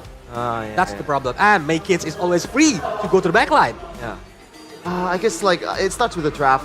You mentioned about the Link pick, Coleus, but I feel like there's no really other good option there in the second phase. The second banning phase from Geek Fam is nothing sort of brilliant, man. That Tig ban and also the Fredrin ban, that just gives Maykid a lot of green light to just go crazy to the backline. And I feel like that's also the big factor why Maykid didn't even die a single time, despite them kind of drafting towards Maykid's counter in that Ruby in the second phase. I like odds that Geek Fam has now in their pockets. It's favoring towards them. But the player of the game, presented by the official tournament smartphone, Samsung Galaxy S25 series, it is Maykid. And slowly but surely, he's growing to become a man. The smiling jungler, man. Look at this, every single moment in the early game where RRQ were trying to use the Phobius power, was trying to use the Ruby playmaking potential, and the Tsushin in the early game. Very, very annoying. Geek Fam were able to just stave off, wait long enough, and then once RRQ are kind of scattered, they've overcommitted to multiple objectives in the team fights, multiple targets, they strike back and immediately make it Kenziski. Whenever they decide it's time to go, usually most of the resources are done. And Beloyski on the Badang, again, defensive, aggressive, you name it, man. He was being so active all across the board. Yeah, that's what I'm talking about, man. In the draft, I feel like for RRQ, or actually you mentioned it, it's more of a reactive draft compared to GeekFam. But GeekFam, they can go both ways. They can be as aggressive as they want, especially with the Badang, and also the diversion coming in from a boy. Yeah. Look at this. This is the nail in the coffin there. Oh my god, Sukujin fell in effort, but I feel like this is not really the wisest of trade there. Just, you know, a boy and Sukujin getting traded out. I think that's a no. Yeah, because the DPS is still there. Kenziski is 1-1, can destroy the base turret. And they got the important base turret, which is the bottom base turret, and where the Lord is on the top lane. And in this moment, I think it's already disaster when I see the Maykits go to the back line, aiming for Rinse and for the toy. Speaking of the draft, I want to ask a specific question in which I think GeekFam has the upper hand. They were able to trap RRQ into, you know, banning either one of the counters towards a specific hero, right? For GeekFam, they had Kinziski with 1-1 as a winning condition. Second one, they had Joy as well for Make It as the winning condition. Left open for RRQ was either to pick the Earthal or the Fredrin. What do you think about this thought process? How was GeekFam able to steal away those two heroes for themselves? Well, I'm thinking like if you were gonna go for the Granger anyways, right? Then why not just go for the Fredrin? You know what I mean? Because like in the end, you know, even if GeekFam did ban away the Irithel there, then they would still have the Granger, the option for the Granger. And if they want to force that onto GeekFam, their final two bans were the Tigreal and the Fredrin, right? So if they picked Fredrin there, then they're gonna have to pick between letting Kenziski lane against an Irithel on a 1-1 or face the Tigreal. Either way, I feel like it's a better option compared to what happened here. So you're saying they should have just saved the gold lane pick in the second phase? I dare say, I think so. Yeah, I think that's also my take as well, especially with the fact that, you know, there is a Joy, and I don't think there is any... It's a no-brainer pick, the Fredrin. Yeah. And the Granger is just there. I don't know, man. I feel like, what's up with Toy and Granger? Yeah, it worked in the regular season. The win rate is absolutely amazing, 80+%, if I'm not wrong. But in this case, I don't see, like, a big reason for him to go for a Granger instead of just going for, like, Irithel right away. So my assumption is that they wanted the Dead Sonata to help check out, check for information. Because they have the Tushin, right? Usually you would see something else there like a Selena to try and counter and find information for the Tushin. But for the against the Lo Yi. But because it's not available, they go for the Granger, which is the next best thing, kind of. But again, it's just trying to pivot a bit too hard, a bit too creatively. And it might be also the fact that they want to leave Toy to kind of play for himself. But again, even if that's the idea, you know, the Moscov's still open. I mean, realize you're like, you know, one of the best Moscovs in your opinion. Again, in his own opinion. So, what was that?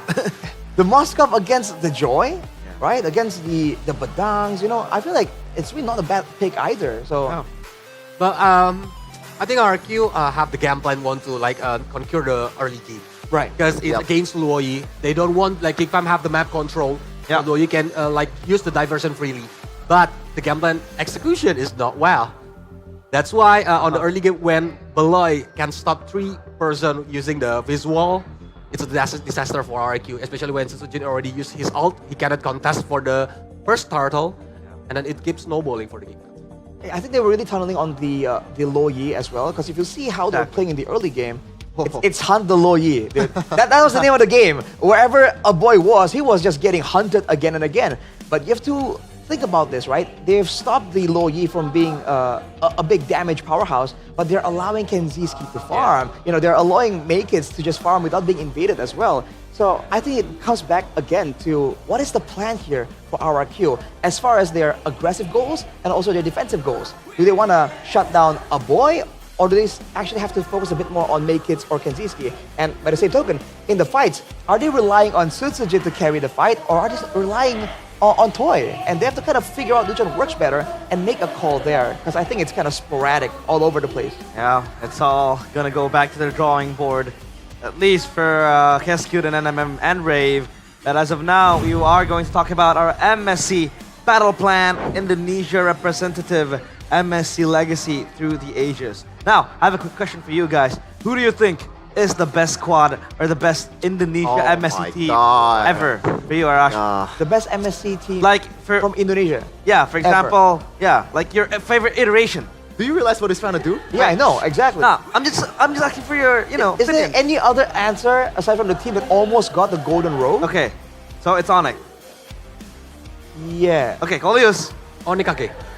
Oh, Kage. Kage. So, see, there's different answers. Shut up. Go on. For me, I think it's for the newest Onyx, the Prime Onyx, season 11-ish. Because I feel like the game is much more developed by now. By then. Okay. And PH is actually an actual powerhouse that you really have to beat for you to be able to win it out. So 3 votes for Onyx, and I think they have been able to get those results out of there. But hey, I think there are still strong teams, right? Throughout the iterations of MSC, there have been RRQ, Evos, even Bigatron make. Realize you're casting tomorrow, aren't you? Yeah. So that's why you're trying to get out all the Onyx banter a day before while you're at the panel. Yeah. Nah, This is what's happening. Ladies and gentlemen, I speak facts. the agenda is very apparent. I speak facts. Shameless. I don't do if buts or maybes. I do absolutes. Look at this. These are the absolute Yeah. representation of each region. So the only ones that hasn't been represented so far is ID and MY. Yep, I'll read it out to you guys. Journey to MSC 2025. Obviously, MPL ID. Onyx ID is there. Seoul Esports. Aurora Esports. Rather, Aurora Turkey is there. SRG OG. And we do have actually that matchup, right? I think it's DX against Homeboys coming up soon to really get that final slot. By the way, Arashi appeared in MPL MY earlier today. Yeah, I saw it. That's Did you? nice. Man. I have no idea, But man. me and Jeffin have been preaching about Ultra Legends, haven't we? Yeah. This is, by the way, Coleus, if you don't know Ultra Legends, this is a team that was formed just as a group of friends. They're friends, basically like that party on that party that you have in the War Cup, like It's a hangout party. yeah, they're like hangout party. They don't really have that professional background. I mean, some of the players do, like Rice Cream, for example. But the jungler's name, by the way, is Throw Boy. Throw Boy? Yeah. To be fair, he was throwing a bit of Hey. times, Hey. But we gotta take this the result, man. But whoa. Wait a minute. We have a breaking news. We have breaking news. Is there any answer to this? Because if not, I think we're gonna break the news for you. It's not going to be DX. It's going to be Homeboys who will be the second MPL MY representatives in MSC. Congratulations for Homeboys. Mr. MPL MY man, what can you say about Homeboys? I mean, they're cool, man. They have they have this wild style that I think really makes for what the cool kids are calling absolute cinema these days. Well, you know me. Since back then, I like seeing a lot of action in the Land of Dawn. Yeah. Right. So I'm really happy that that's the result we have going on. Yeah. I like Soren as well. Soren has been not just in game, but outside of the game, he's one of the most entertaining players that we have. Period. I don't care if you like Sword or not. What I like is my Samsung Galaxy. Okay. What is? Hey, Coleus, by the way, he came up to me and he was like, "Do we use the A35 5G today, or is it going to be the S25 series?" And he pulls out casually his S25 because when it comes to gaming, the latest Samsung Galaxy S25 series is the real champion. This smartphone is incredibly powerful for gaming thanks to its specs. What are its specs, Arashi? Me? Yeah. You're gonna ask Coleus. Okay, Coleus, the ran spec. through it. Read out the specs, Coleus, please. It had the Snapdragon 8 Elite for the Galaxy processor built in on 3nm technology, making it the fastest processor ever in a Samsung Galaxy device. Wow, by the way, with this cutting-edge performance, I think your gaming experience will be super smooth and totally lag-free. It is lag-free. Can we open MLBB? Yep, real of quick? course. By the way, I was taking notes on the Samsung Galaxy S25 series because I like taking notes digitally. Like I like paper notes, but they get kind of messy and all. And digitally, I just kind of write myself. Let me write something to show you how beautiful writing with the S Pen is. Right? It's called the S Pen. It's basically the Samsung pen. Can you play? Can you play with the pen? Cannot. Is there even any use for you play like this? Maybe Beloski. That's what Beloski needs. I'm gonna write this. Oh. Never mind. And by the way, if you do have a Samsung Galaxy or any Samsung device, you can go to the Team Galaxy Zone Cam by Samsung Galaxy. So Coleus. Okay, I'll go. Yeah, you'll leave right ya. now. Yeah. Oh, hey. Hey, we still need you here. What's going on here? Hey. We still need Coleus here, but yeah, like I said, I'm writing here. I don't think you guys can see, but they can see. Onyx champ. Onyx chimps. Oh, wait. What'd you say? I'm reading what he wrote. What'd you say? Onyx champs. A champ. Come What's on. that? I couldn't see. That's kind of. Okay. You can't. I didn't say that. I didn't say that. That's Realize's handwriting. Yeah. My okay. handwriting is bad, but hey, aside from this beautiful S Pen that we have, it also has the Gemini Live, a feature you can literally talk to about MLBB. If you don't have friends like me,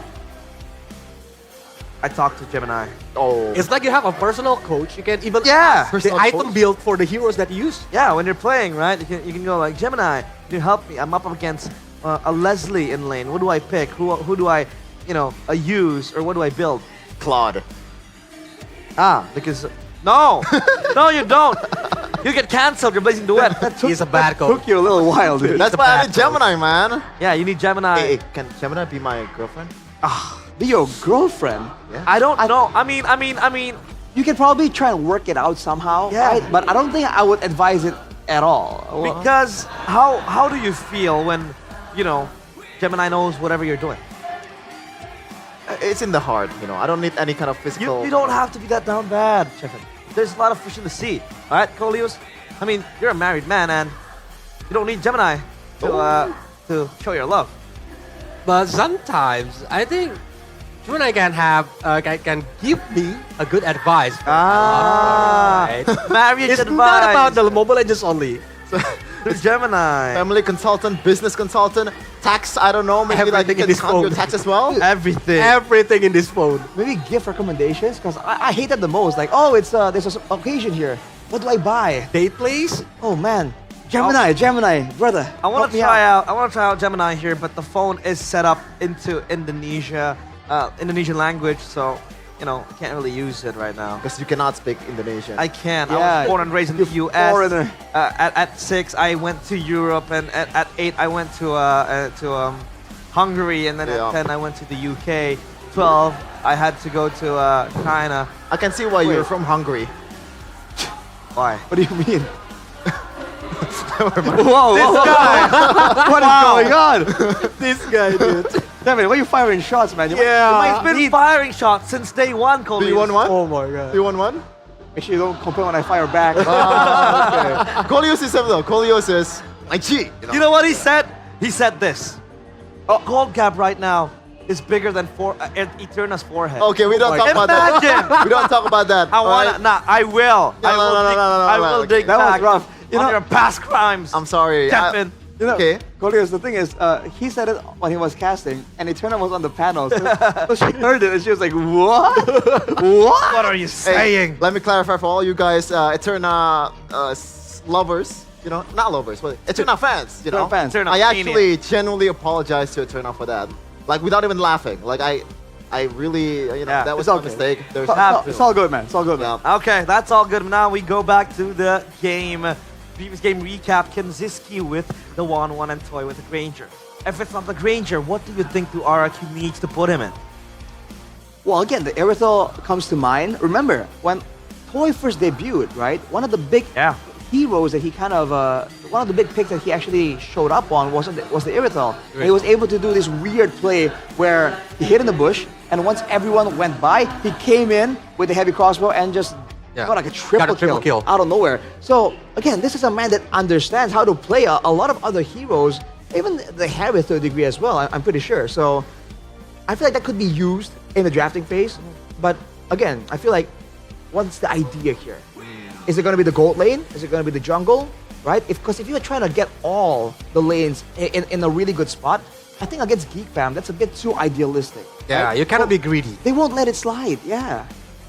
Even the Moskov works really well. And by the way, that Moskov play, I believe that was against Geek Fam, right? Where he was survived with a... I know, right? So why not just use it? It works against Geek Fam. I did mention it against the Joy as well. You can have self-peel.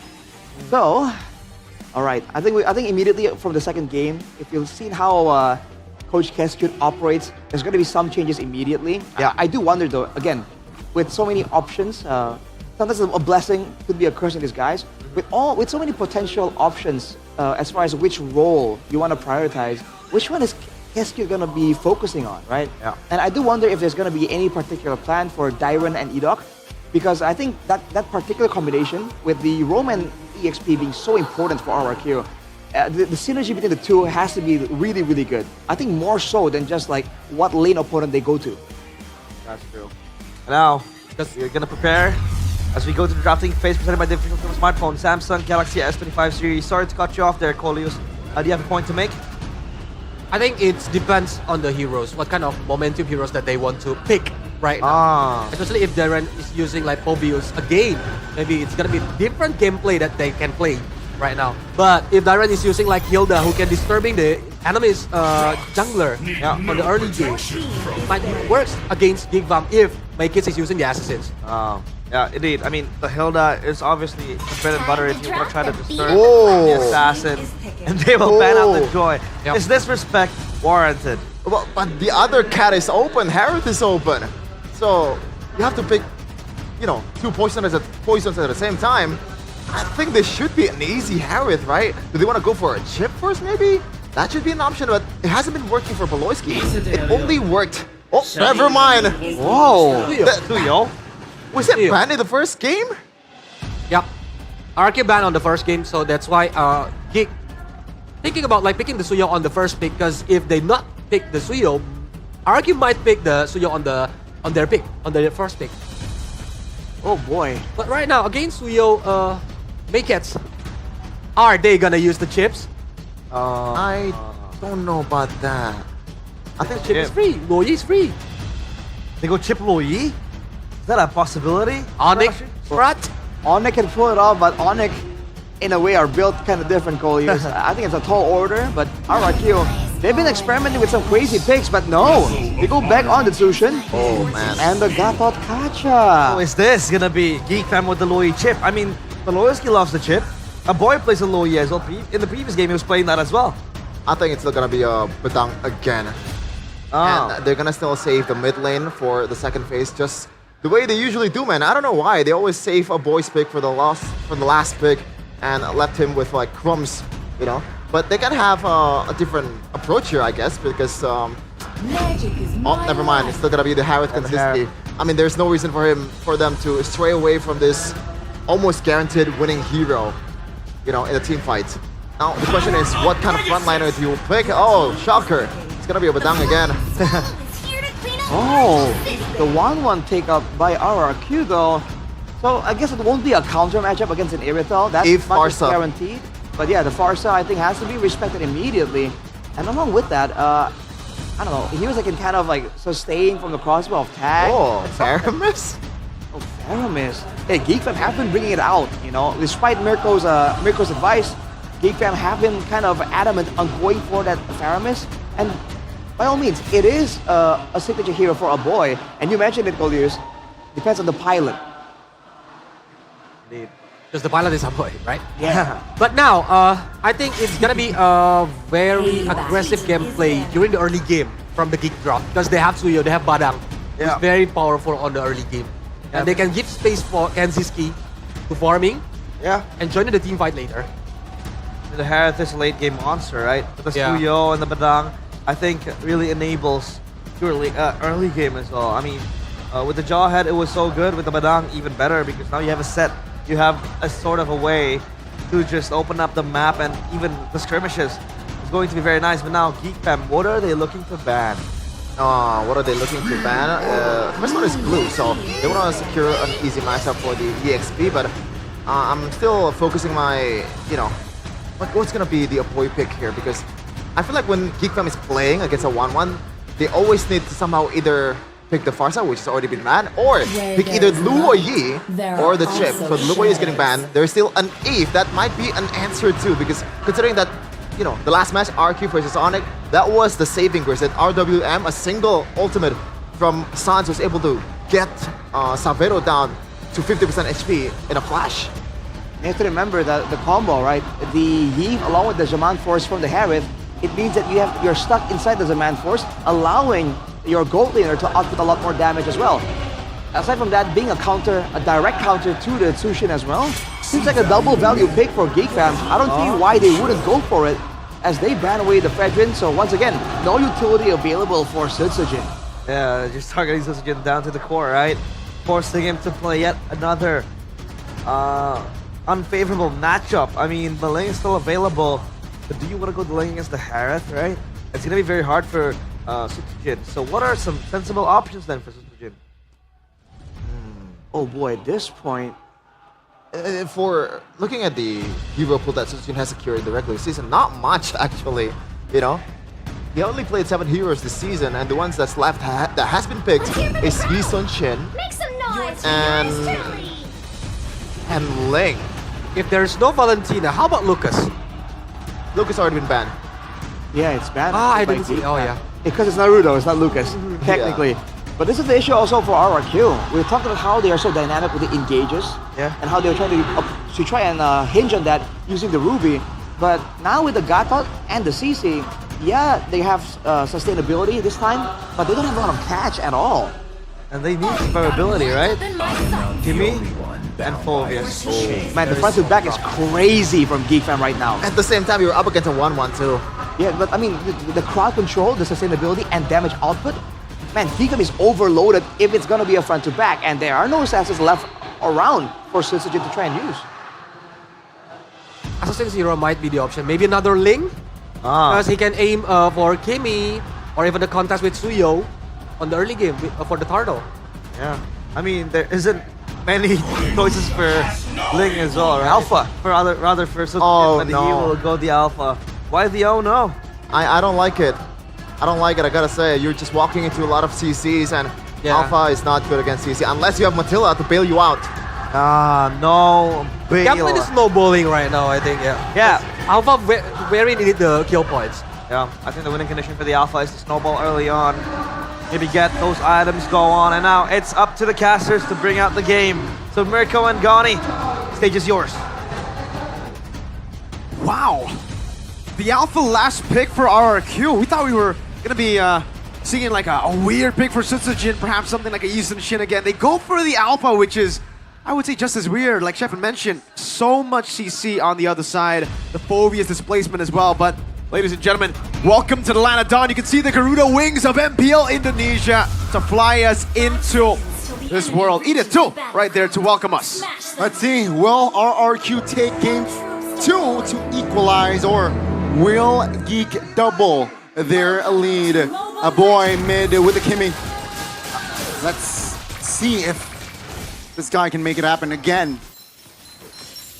Who are you to shred as the Alpha? Usually you see a Baksha on the other side, you know, a tanky boy like a Gatot even, and then you say, sure, let's go Alpha, let's shred him. Make it, Suyo isn't tanky, not that durable. The Phobius, I guess? Kanziski already struggling up top in this 1v1. 1-1, definitely favored in this battle, in this matchup. Pull yourself together as usual. Nothing too crazy. 2 bargain hunters though for Geek Fam. And 2 Inspires too. Beloyski in the mid lane. I actually thought it was going to be the Zosk for a boy. They went for a more meta pick. Yeah, it seems like they do not want to take that risk just yet. Kenzie though, great spot, right? Already popped his Purify, so that's just Kenzie. Got to play it very, very carefully in the lanes. A quick setup in the bottom side though, but Dyron, for now, is able to space out from that threat.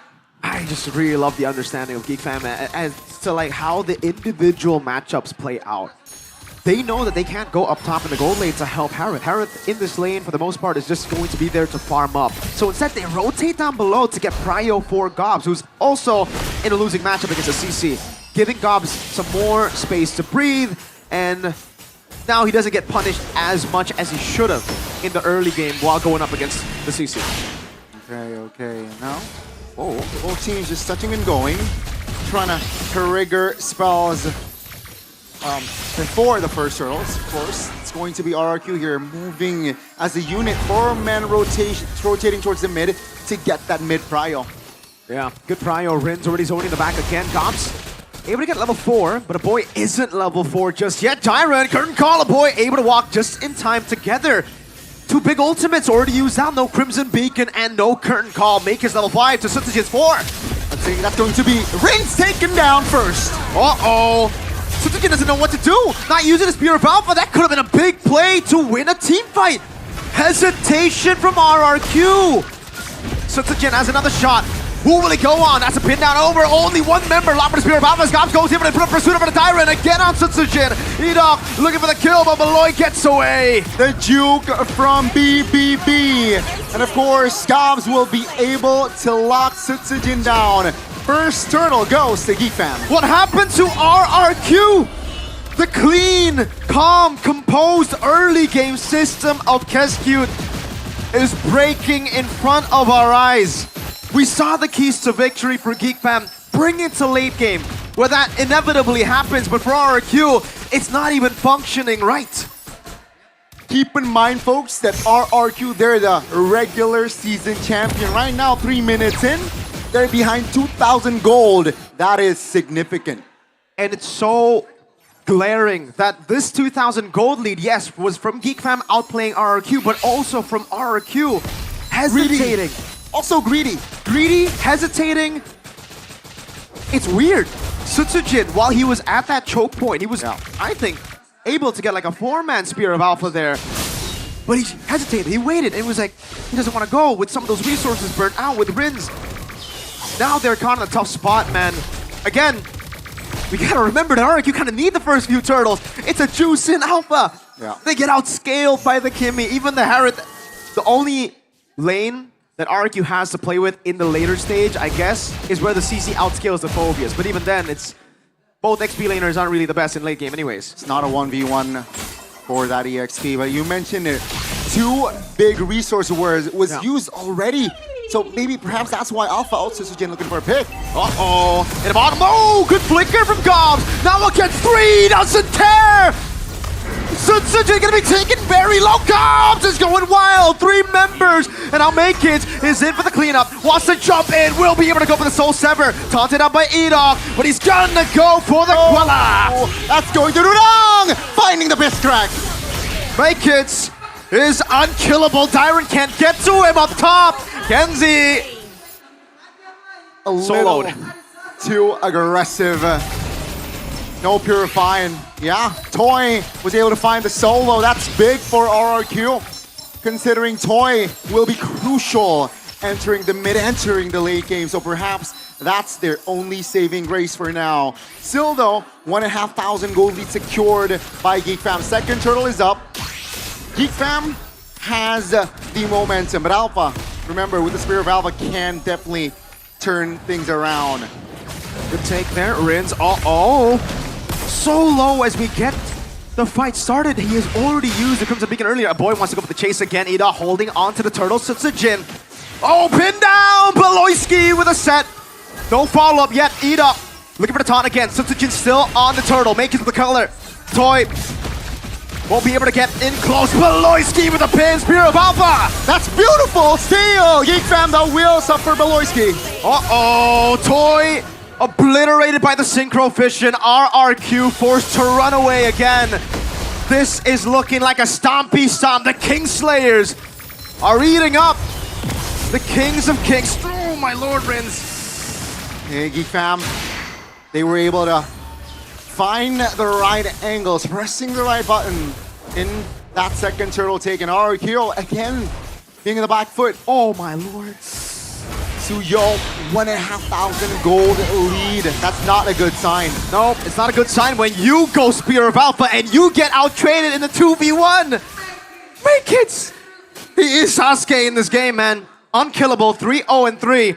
I'm not talking about the guy who ran from the Leaf Village early. I'm talking about late game Sasuke, man. Like when he was Shadow Hokage and stuff. Yeah, keep in mind as well, Make-It's level 11, Sutsujin level 8. 3-level difference. 6 minutes in, almost 7 though. Let's see RRQ, they are just playing for Toy. That's going to be the script for RRQ. Who's gonna get to a boy? I think, Lancer Flare. Spear of Alpha flicker out. Sutsujin, no Spear of Alpha! Gobs! Jumped into the bag, make it with the chase. Sutsujin, gun down, a boy! Gets a Sky Piercer. RRQ are in shambles. My, oh my, Geek Fam. Their execution on this game has been almost flawless. And Kenzie, sure, he was taken down earlier with the solo, but seems like farm-wise, not too shabby, not too behind if you compare it to Toy. So let's see It's going to be Geek Fam now with the mid prio. As the inner turret bottom side has been taken down. Oh, this is not going to be a win. A Purify out already. 2v1. Edok is once again in a position where he has nothing to say about the game. You put him on a Gato Kacha again. This goes against everything that we've been talking about. RRQ strengths. They basically said, nah, we don't need it in the playoffs. And they really do. Turtle, perfect for Geek Fam. Oh, this is going to be tougher as we get into the mid game. Jakarta International Velodrome is silent, ladies and gentlemen, knowing that, again, minute 8 RRQ behind 5,000. Let's see, 2 items for Toy. Once he gets the 3rd item, I feel like, okay, RRQ can definitely get creative, and I think they need to get that creative play ASAP. Geek Fam, all they need to do is just stay solid, keep it tight.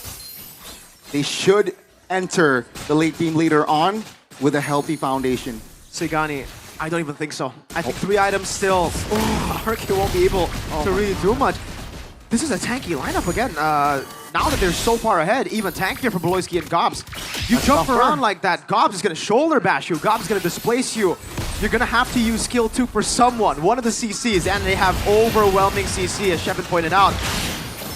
Fraction Pulse, Immobilization Field with skill 2 of the Kimmy again, and then Make Kids with a Blade Surge. Phobias with almost everything in his kit. Last but not least, with the Badang. 1 skill 2 from 1-1, you try to fly and then you die. Beloyski up top, Traction Pulse over the range. He doesn't go for the Crimson Beacon, he does in the end. But he loses a lot of HP. And RRQ can't even trade with the Alpha. Now they go on to Gob, 2-man Dark Wave.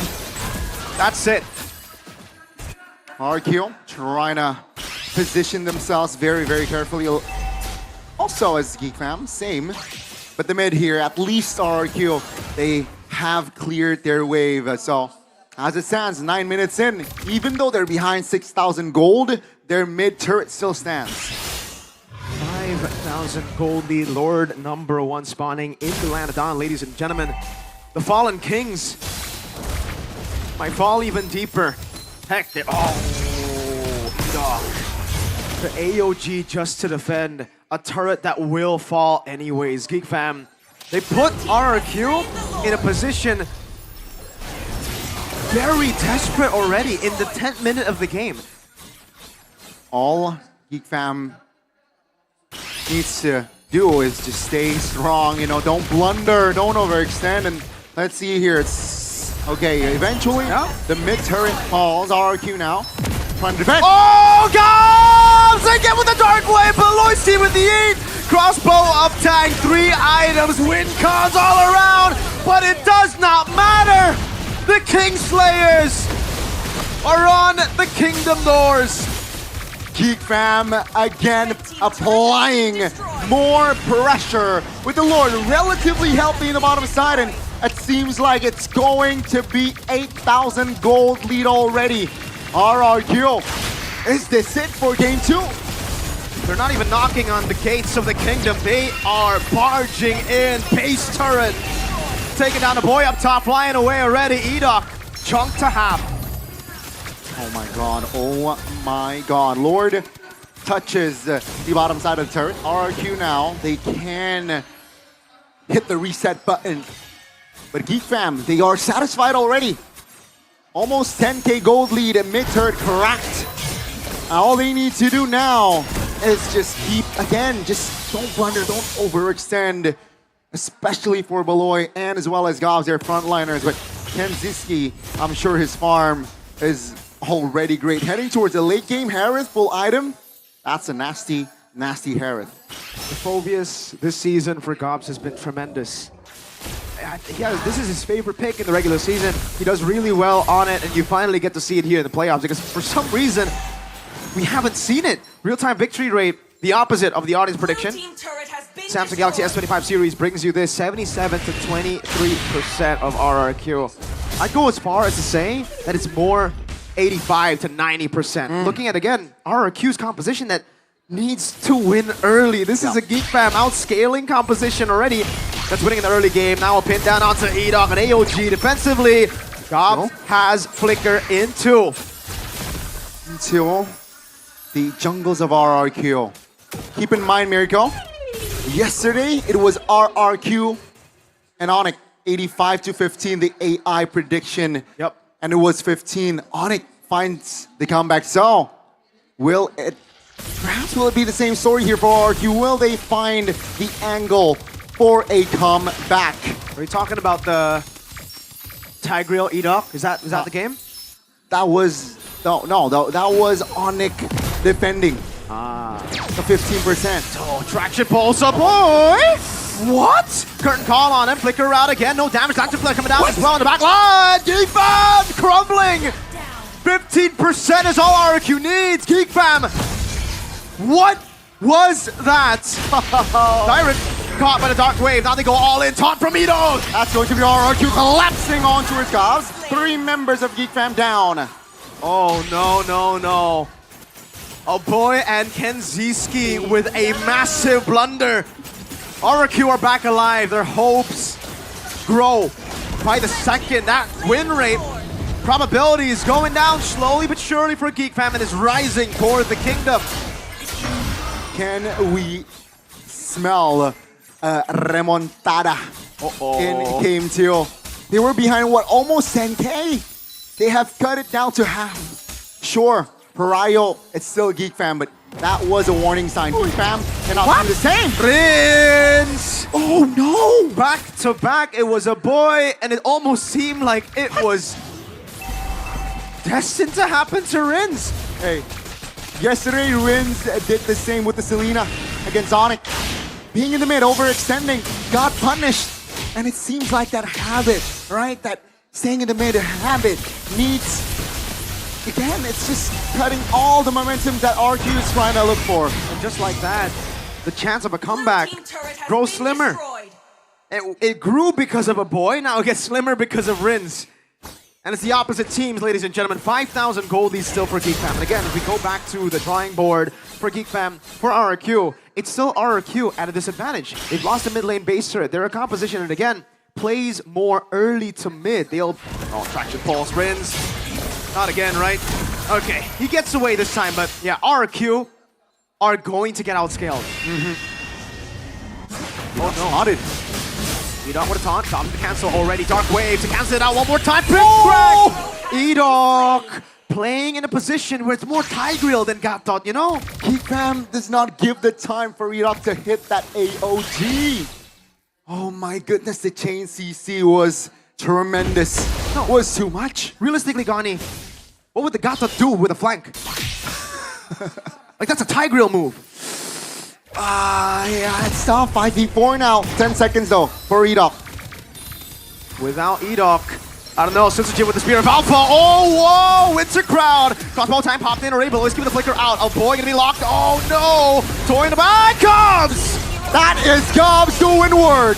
Winter Crown from Gobs, tanking the turret again. Now, turn not tanked properly. A boy falls. Somehow, now mid lane, make it. Blunder over blunder, RRQ.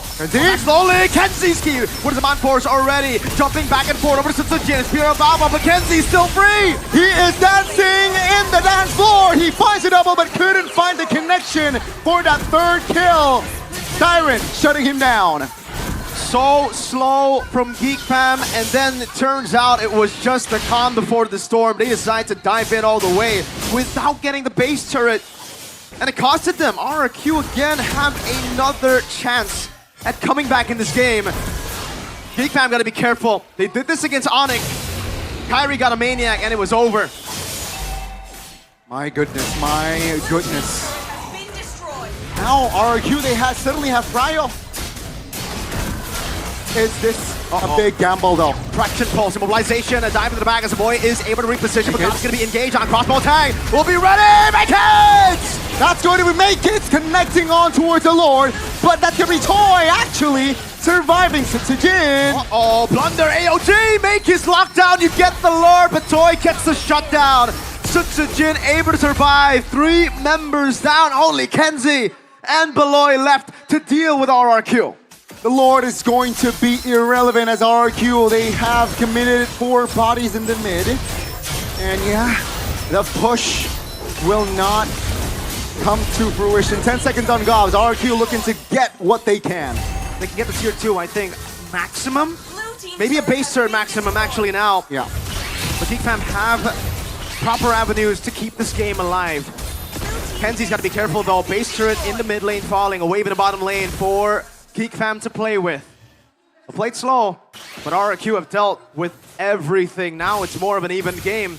It's down to even. It's just an outscale. It's just, again, those little mistakes that can turn the game around one more time. Boys, gotta remind you guys, back at home, this is just game 2 and we are 18 minutes in. Luckily for RQ, the Lord will spawn in the bottom side of the map because far lane, they still have a turret. Let's see, RQ, can they complete the comeback from a 9,000 gold lead? You'd really be thinking that RRQ will be in the position where Geek Fam was, and then Geek Fam will be the ones to pull off a comeback. As you know, we got to 16, 15 minutes, but it's the opposite. It's Geek Fam with the early game, RRQ with the late game. Despite the very contradicting compositions.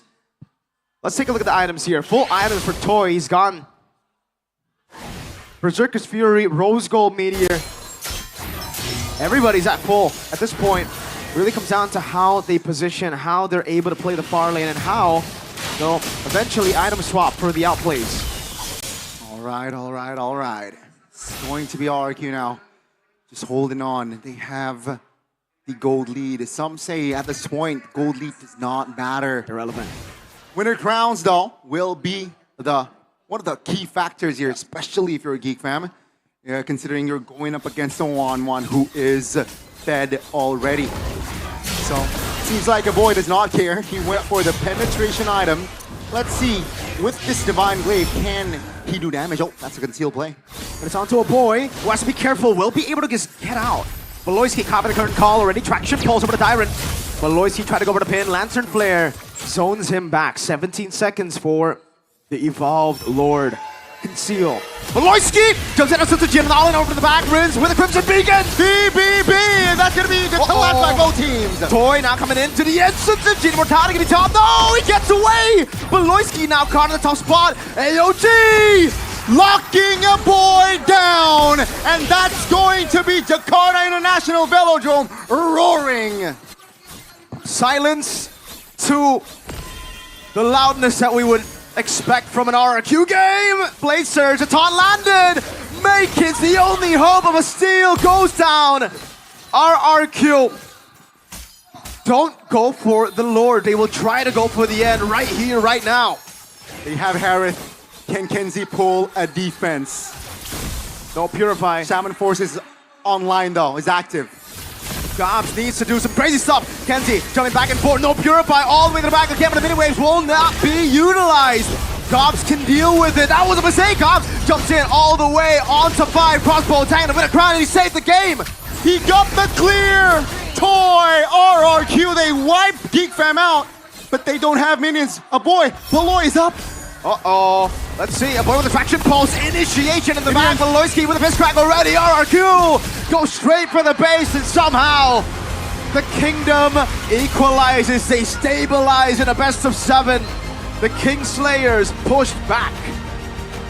They were behind by a lot in this game. 9,000. 9,000 gold lead from the side of Geek Fam, but the Kings of Kings, they were able to find an angle to not just neutralize, but they have equalized in this best of 7. Alter Ego versus BTR, a generational throw. That was pretty astronomical, my friends. 9,000 gold lead. A boy decides to walk towards RRQ, flying past the wall, saying, hey, what's up, yo?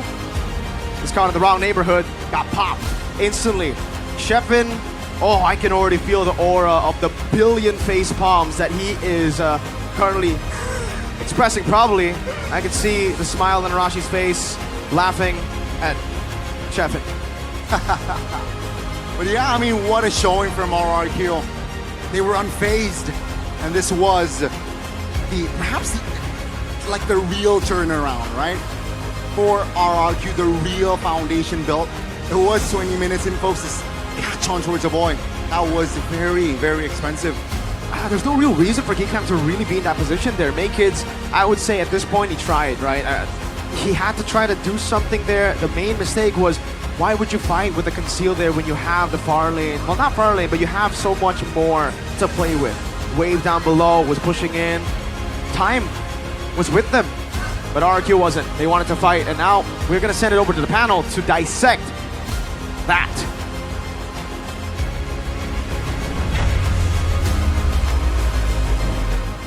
I don't know. What was that game? Because RRQ was still able to turn things around after Geek Fam were stomping on their face. It's a 1-1 now equalizer. But I can't really process what was going on in that match, in that game. Yeah, I thought it was a 2-0, but when RRQ do the kiting game, when Choi is like always flying at the right place, at the right time, and like Idok, oh my god, the AOG, man. He got a lot of momentum using the AOG. Yeah. That's when RRQ got comeback.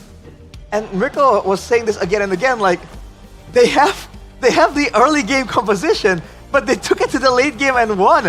Look, I'm all for RRQ winning, right? But to quote a certain caster from Indonesia, what the heck did we just watch? Yeah. What was that? You know what's that, Arashi? I'm sorry, no disrespect, that was a mid-off between a boy mid-off and also Mr. Rince. Yes, they're mid laner for the first part, but they were mid throughout the whole game. Rince was throwing in the early game, but a boy said, I could do better. So it's the battle of mid. Do better. It's the battle of mid. Yeah. Look, there's a very wondrous look on Mirko's face as he passes by here. He was doing the same way we are. Man, it's just Geek Fam, they didn't have to do a lot of those crazy plays. They had to play it calculated. And I understand they want to get a bit of an advantage, a bit of a guarantee, instead of risking it against RRQ. I think, But brother, every single time RRQ were 50-50 for a Lord, the history is they don't do so well. So why was Geek Fam concerned about that, going for a fight, and then getting counter-engaged by Adok? Polius, please shed some knowledge. But RRQ put a good bait for Geek Fam. They always took the bait, and like even like Alpha from Sutsujin is not like starting the momentum. You just wait until Geek Fam is coming and using the speed of Alpha. Counter-engage, basically. But obviously the follow-up behind that is Edok, the player of the game presented by the official tournament smartphone Samsung Galaxy S25 series. Edok with the Gatot Kacha. At this point, I'm inclined to tell and call him Edok Kacha or Gatot Edok because he has been consistently playing this hero to its best. Sometimes, you know, he has to stay off, but on this match, I think he landed 2 or 3 clutch AOG. I gotta give a shout out to Dairon though, because a lot of this damage that you're seeing, yes, it's Toy, but Dairon was doing a ton of damage, and that first shutdown onto a boy, followed by Kenziski, was started by Dairon showing up behind the Kimi somehow, some way, and then shredding her down. And that was the story of the game. In the late game, Mirko mentioned it. The only late game angle for RRQ is that the CC is going to be way more dangerous than the Phobias. And right here, if you look at how these fights were going, when RRQ were able to spread the fights apart, there was less security and less safety for Kenziski and a boy to output the damage. And when it's like just 5 different 1v1s, man, that CC definitely brought in a ton of value, especially with the curtain call kind of getting the damage shared upon 2 people. But look at this. This is the final curtain call that kind of seals the game, right? Oh, a boy trying to get away, Kenzie. Bang! Unfortunately, he got tied down. That's just how it is, man. This one. Let him walk back. Maybe just to see. I don't even know, man. And even the end sequence here, man. The fact that the wave was cleared and they were waiting for it. We were looking at the death timers. Oh, it's only a boy. No burst damage. Probably can clear that easily. With 5 members on the board, funnily enough, with all these fighters, they can tank some aggro. They can do a lot of bursty amounts of damage. It kind of worked out towards the end sequence. Yeah, and I think it's still the same issue from Geek Fam when facing against Onyx. They almost win the game, they control the early game, but Onyx can get comeback because of the miscalculation. Yeah, miscalculations, misplays by Geek Fam, and I think, the way they were able to close the game out, was it Rashi? You realize 0 deaths on Yeah. Diamond? My guy, CC. in a game like that, considering his positioning, diving in the backline and all that, That's what I'm telling you. Like, you gotta give a shout out to him. Look at the damage, dude. He did almost as much damage as the 1-1. Dude. DK for the CC. I think Aboy was ahead of him, and also Kanjiski. I mean, that is what we expect from a late game Harith. But the CC, why was it able to work in a composition that has so much catch, so much dive? I mean, in the Phobias, in the Kimi, and also in the Badang. Yeah, as long as you're, putting the trap in the right place. If Geek Fam, gonna step into that, then it's an easy punish, man. There's not much punish instead of maybe just Kanjiski going into as a Man-Force full-on combo on towards Tyron. And if he builds that Radiant Armor and the Oracle, it's gonna help him to sustain the fight even longer. And there's a lot of juicy targets as well. As Arashi mentioned earlier, Gobs is on a, Phobias. It's gonna fall off, like it or not, against ACC. Even Beloyski, there's a moment in the top lane where we got chased down towards the inner turrets with a single curtain call combo on towards Beloyski. It was like almost a single combo solo kill to a Badang with an anti-Cuirass. I don't know what to say. Oh boy. That was the game, obviously. I mean, I don't know, man. I think we probably have to get some more insight onto this match, man, because the early game by RRQ, it really wasn't the way to go, man. Yeah. But then the late game from Geek Fam, so hey, I guess it's a perfect match, dude, somehow. Do we get Cascute here? Interview him? Cascute? Yeah. I would love that, dude, because I have no idea. Right, Usually I can kind of see the vision, the intentions. But right now, this match so far, I'm just drawing blanks. That's why if I'm being RRQ, I think I'm not satisfied with this for sure. team. Yeah, Even though yeah. RRQ is winning, but they need to fix the early game because from the first game and the second game, they always lost on the early game. Yeah, it's what we call an ugly win, basically. I mean, a win is still, it's slugfest, snooze fest, I don't think that's a snooze. It wasn't, obviously, because the action for, back and forth. There was constant action happening in the Land of Dawn for that one.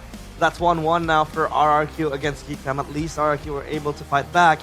For Geek Fam, though, I think they have to learn to stop and try to just close out the games. Chef Fam, this is your team. I don't know, man. I'm still wondering about that boy moment. It reminds me of that. I think it's less worse than Susujin's dive towards the bottom lane there. I gotta throw some jabs first before I wanna kind of criticize my team here. But sure. Again, when you got the traction pull is so a really good punish towards the dashing heroes of RRQ. So when Susujin is getting caught, that should be I guess that was a bait, but I don't think that was a big bait towards a boy. He could have just played it safe, man. I'm just still baffled. I don't understand. And you're saying that being a common pattern, by the way, for RRQ, just saying, so far, a lot of times whenever they draft up a composition, everyone seems to have some kind of dash, right? And we talked about the importance of distance management, especially when Onyx was giving a masterclass in doing that. RRQ, they seem to have a more aggressive style where they don't really keep you at distance. They let you get close, and then they just jump out like, yo, what's up? Get away from me, bro. I can't let you get close. Surprise. So, I don't know, man. So in a way, that's not really a good plan either, right? It's like a reactive, immediate. Instead of I'm concerned about goal use. Instead of keeping my distance, I'm like, hey, and you're like, what just happened? You gotta be nonchalant. What's that about? Yeah, you gotta be careful. It's just confusing, They bro. play very reactive, right? Yeah. Almost too reactive. They did not have any engages. And what's the objective? I don't know. Right? To win. I guess. I guess they can figure it out later on. But as of now, we're gonna catch our breath because outdoor, there'll be Alyssa waiting for us. Alyssa, what's up?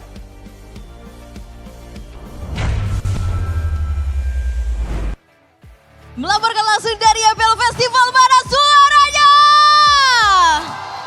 Wih, ramai banget ya ternyata di festival ya. Ini berasa di rumah saya sendiri loh ini ramainya kayak gini. Oh iya. Iya.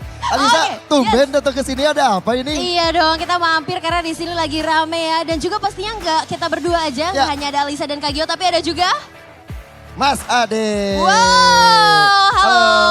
Mas Ade, apa kabar? Gimana live streamnya? Wah, seru banget di belakang, deg-degan sih. Oh. Takutnya. Oh, bohong cenah. Tadi pas kalah pada diem semua ini pas balik. Wah. Sumpah berisik banget. Mas Ade, hari ini udah makan apa nih? Hari ini tadi nyemil-nyemilnya sambil minum good day. Saya minum good day yang ngerasa apa tuh Mas Ade? Yang tiramisu bliss. Tiramisu bliss. Oke, Mas Ade aku pengen tanya-tanya dulu nih sebelum kita balik ke penonton nih ya. Kan ini kita sudah melihat nih antara RRQ dan Geek Fam. Hari ini perebutan satu slot terakhir, tapi menurut Mas Ade sendiri kenapa sih RRQ kemarin bisa kalah melawan Onyx? Kenapa RRQ bisa kalah sama Onyx? Yes, padahal kan dia juara regular season. Ya karena mainnya lebih bagus aja jauh sih. Lumayan jauh GP. Kaget aja sih surprisingly Onyx mainnya bisa kayak gitu sih. Kembalinya God Suns kayaknya. Serem banget mainnya kemarin. Benar-benar. Ya, Suns ya. betul.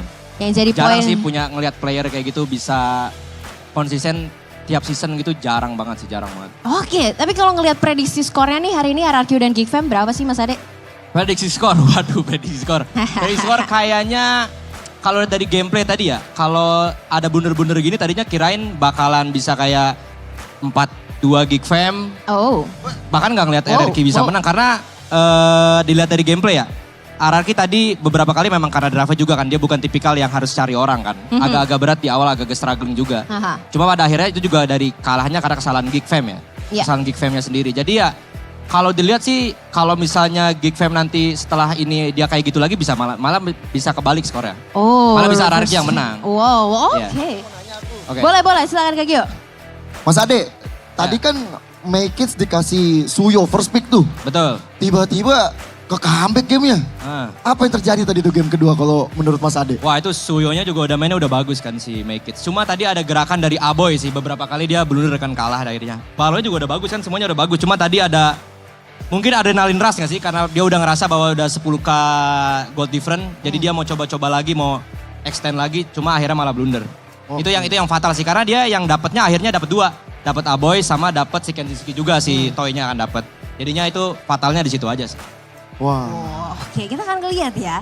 Di game ketiga nanti akankah terjadi reverse sweep sesuai prediksi Mas Ade? Kita nggak tahu. Tapi Mas Ade aku mau ajak Mas Ade kita coba tes ombak di sini karena kayaknya udah rame banget ya.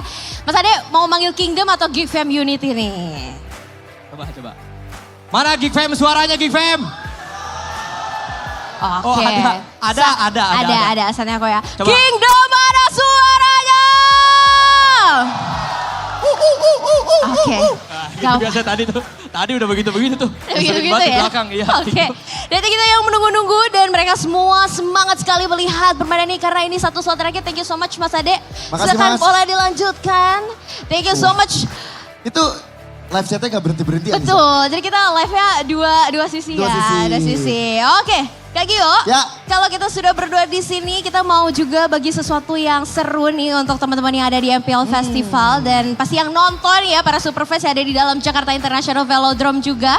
Jadi boleh kita agak mikir sedikit ya, karena kita di sini mau BBG bagi-bagi GoPay. Tapi kayaknya kalau misalnya kita mau BBG, kita kasih tahu mereka kasih. Betul. Human wave dulu. Human wave dulu. Kalau mau ditampilin barcode-nya, boleh ya. Kita human wave dulu. Kita coba dari yang paling belakang ke yang paling depan. Dan nanti begitu pun sebaliknya. Oke, kita coba tes ombak dulu ya. Yang dari belakang sudah siap? Yang depan udah siap? Wih, kalau begitu. 1, 2, 3. Tangannya begini semua. Ini yang belakang mohon maaf kemana? Yang belakang dulu ayo. 1, 2, 3. Enggak kompak. Karena QR-nya udah ditampilin Kak Gio. Mereka nggak ada yang peduli.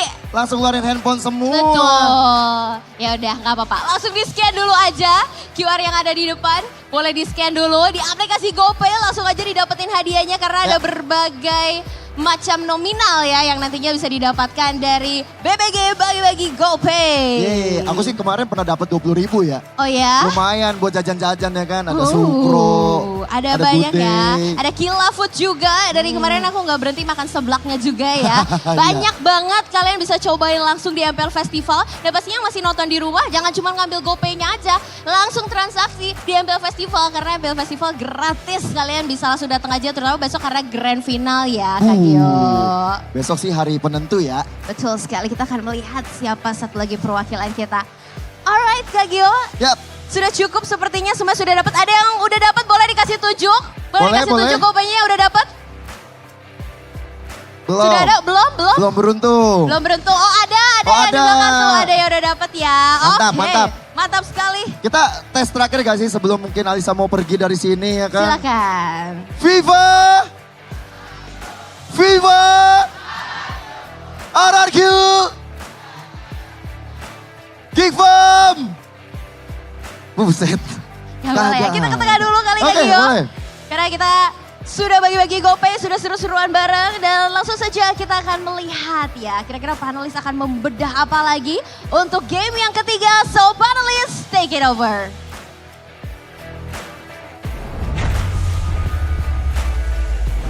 And why the hell is an Alter champ shouting Viva RRQ? Yeah, he's an Alter champ. What is he doing? By the way, that was Mr. AS, Ade Setiawan, Hyde Ade O'Brien, M1 champion, by the way. Yeah. And speaking about champion, who is your champion, Arashi? What? You predict your champion? For Do you know how to predict season your 15? champion? Yes. For any. I think the drip says it all, my friend. I mean, you can do that on an app. On an app. Yeah. Oh, really? You know what app? With GoPay, because from watching MPL, Mabar, or playing together, pushing rank, it's all pasti gege on GoPay games. You can also join the MPL GG party by voting for your favorite champion in every MPL ID Season 15 playoff at gopay.co.id/games. You're also guaranteed to win prizes. For first-time voters, you'll definitely get free rewards of up to 59 diamonds and 1 token, and the tokens can be used to spin for prizes. And as of now, the prizes include 5 electric motorbikes, vroom vroom, yeah, 6 smartphones. It's not vroom vroom because it's electric. Oh, More okay. like Yeah, it doesn't have sounds actually. Yeah, Yeah. and it's very eco-friendly as well. Yeah, eco-friendly. Social Yes, sir. commentary. You can also earn tokens by topping up games of a minimum 10,000 rupiah, and the tokens can be used immediately for spinning. You can also get a free WDP or a weekly Diamond Pass on GoPay games. Because Kolius, usually I would get my WDP from Lim Kocho. Oh. You know those challenges he does in Yeah. TikTok? Yeah. He's like, I'm gonna try to get 10 kills with every hero in the alphabet. And he goes a B and he goes boxing and he has to get 10 kills. If he doesn't, he gives a free WDP. And I create like 10 bot accounts to just comment. Wait, who does this? Lim Kocho. I Lim see. Kocho. Yeah, it's a content. Duly noted. Yeah. We should join. So you should Exactly. just We gang. should join, right? Exactly. Plus, on top of that, with the GoPay app, you can also get that free WTP. Free. Free. I mean, that's a word that we all here really enjoy, man. Yes. Whenever it's free, you know when you get food and it tastes okay, but the same food, when it's free, when someone buys it for you, it just tastes that much better, man. Tastes nice. Dude, I'm a married man. Hey. If I bought WDP by myself, my wife gonna be angry. But this one is free, right? yeah, okay. Oleos, I mean, you know, baby's milk is very, very expensive. Yeah. You gotta save up. That's Caparino. How would you know? I don't know. Okay, I was on a grocery store once and I took a peek at the Yeah, we assume it's at the expensive. aisle. So you're thinking for the future, right? Yeah, I have the kids. future. Also, incoming. No comment. I'm kidding. By the way, the previous game recap here: May Kids and Dyren. Look at that. This is, I don't know. You usually don't want to compare the jungler with the XP laner, but Dyren's game, that was quite flawless. I'd say he was deathless. He dealt 60k damage. That was just off the roof. And I think it's really special when you are known to make plays happen, right? You're a playmaker EXP laner. Yeah. And then when they put you on some of these CCs, you know, some of these aggressive damage-dealing EXP laners, you can still perform like at such a, I don't know, such a high level. I think it's always an amazing thing to see. We can see that from a lot of the top-tier teams right now, actually. Technically for Onyx, even Ludpi, right? One of the things that makes him special is that factor. He can be a setter, but when he's on those carries, he's still a real threat. Because I think from the last game, usually we see that Dyren is the initiator. Yeah. With Idok. But on the last game, he's the shadow. Yeah. Even like Gigvam didn't notice when Dyren is go to the back line and give that much of damage, 60k. It was just attracting noise from Geek Fam. And then that I think was what gave Edok the gateway to just land a 3-man AOG, 2-man AOG Right. on Geek Fam. You gotta say it to my face, man. I do. You hear the click on the tongue from Kevin immediately. On Geek Fam. You're coming onto my mic too. Oh my god. Yeah. You have on two ways. Right? On that note, though, I think the fact that Dyron was able to play that EXP damage healer also is something that's complemented by the fact that Rince is on a Jushin. We've been really critical on the Jushin, but at the end of the day, like when it clicks, it clicks. Unfortunately, in the early game, it was just a mess for them. In the late game, much more use. And Rince, obviously, he's a pro player for a reason, man. He's not gonna make the same mistake, maybe like thrice. You know, he made some mistake twice probably. Yeah. I mean, gotta learn at some point. Hopefully. Fool me once, shame on you. Fool me twice, shame on me. We get that saying wrong a lot on the English desk, by the way. Just saying. Oh, okay. We get it mixed up. You're the one who started it. Shame on me. There's a shame all around for everybody. We hope the drafts aren't a shame because now we are in the draft. Oh my god. Presented by the official tournament smartphone. Oh! Samsung Galaxy S15 Alia series. is open now. What is this Faramis band from RQ? I'm telling you, man. I'm telling you. I'm the only Faramis believer out of all the talent desk, man. I think if we are gonna assume that RRQ are gonna do what they did in the previous game, instead of having a damage dealing mid lane and a tanky top EXP lane, having just someone that can do a lot of different things all together in every single role, I think the Faramis is a good option because an approach like that earlier can be easily dismantled by using a Faramis. It's almost like they were doing this weird 2-1-2 split that used to be meta. Holy. Oh, hey. Now Chip is coming. And Fredrin. Fredrin. Like we said before, that if like the assassin jungler is not working, the fighter jungler is not working, why not using the tank jungler? And now Fredrin is free, they're using it with Chips.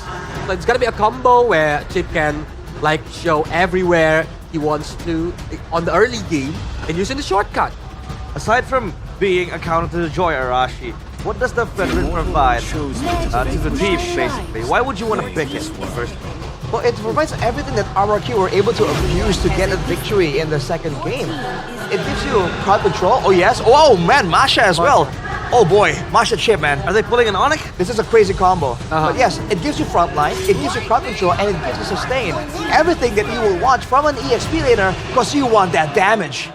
Oh, wow. Even the respect towards the X-Borg EXP, this is something that we haven't really seen very often. The X-Borg EXP, it was debuted, I believe, in MPL PH first, then Gops played it yesterday. And it's a kind of a, I wouldn't say a counter for the Masha, but it does well in the lane, especially when you're trying to kite. Now this is, oh man, this is kind of scary because the Masha, not only it is good on its own, it can burst down all the backliners of Geek Fam and pretty much does not care at all from the incoming front-to-back damage. This is also bad news for Beloski because that's one less target that you could go for on a Kalea. That CC immune once the health bar is disappearing, she has 3. So, it doesn't matter. But now, what about the Valentina? If Geek want to use Valentina, can copy the shortcut and other maybe useful ultimates? That's a boy staple as well, right? Valentina. That could be in consideration if they want to ban it out, but as of now, I think RRQ need to close this one out with the Uranus. Oh my god. Wow. Behind this? They just want to play on Dyron. They want to build it on Dyron. Man, that's a bold move, man, because I think before the Uranus even comes into conversation, usually Esmeralda comes up first, and those are two very similar heroes. But I guess without a lot of shielding heroes, right, there isn't a lot of value to go for Esmeralda for Geek Fan, so they go for the Uranus instead, and they go for the Kimi, and that's probably why, right? Against the Kimi, you stack up so fast on the Uranus, now that won't be an issue. But will the Lolita come through, though? Oh, I don't think so. With an EXP Kalea?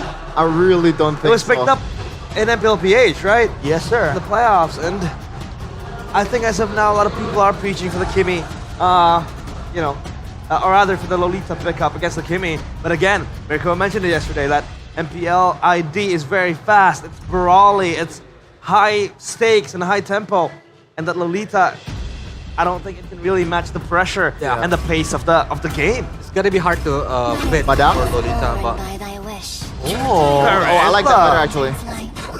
So they want to be a bit more reactive here. They're I guess like taking a page of RQ's book, especially with the chip. This is gonna be a fully like all-in team fight kind of fight from Cascade and crew So you want to just respond with these two heroes. I was thinking something like a Badang because they want to just respond with the stunts. But I think this works better, especially Pulowski is most likely going to go to Malaya.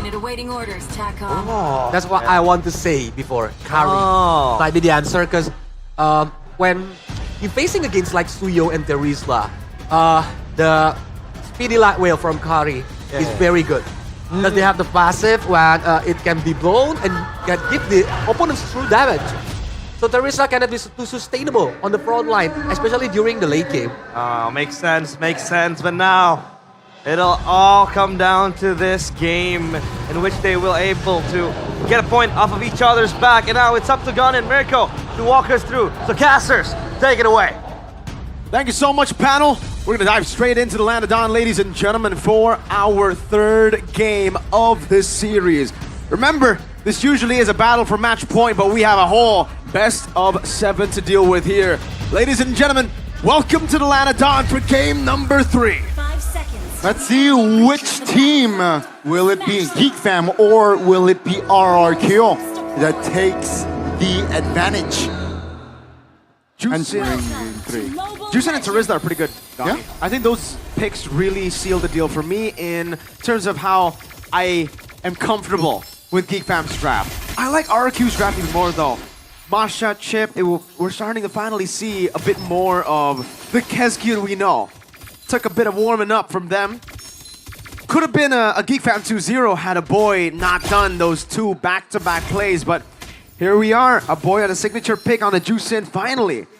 He's able to pick it up. It's not Rins who snatches it away from him.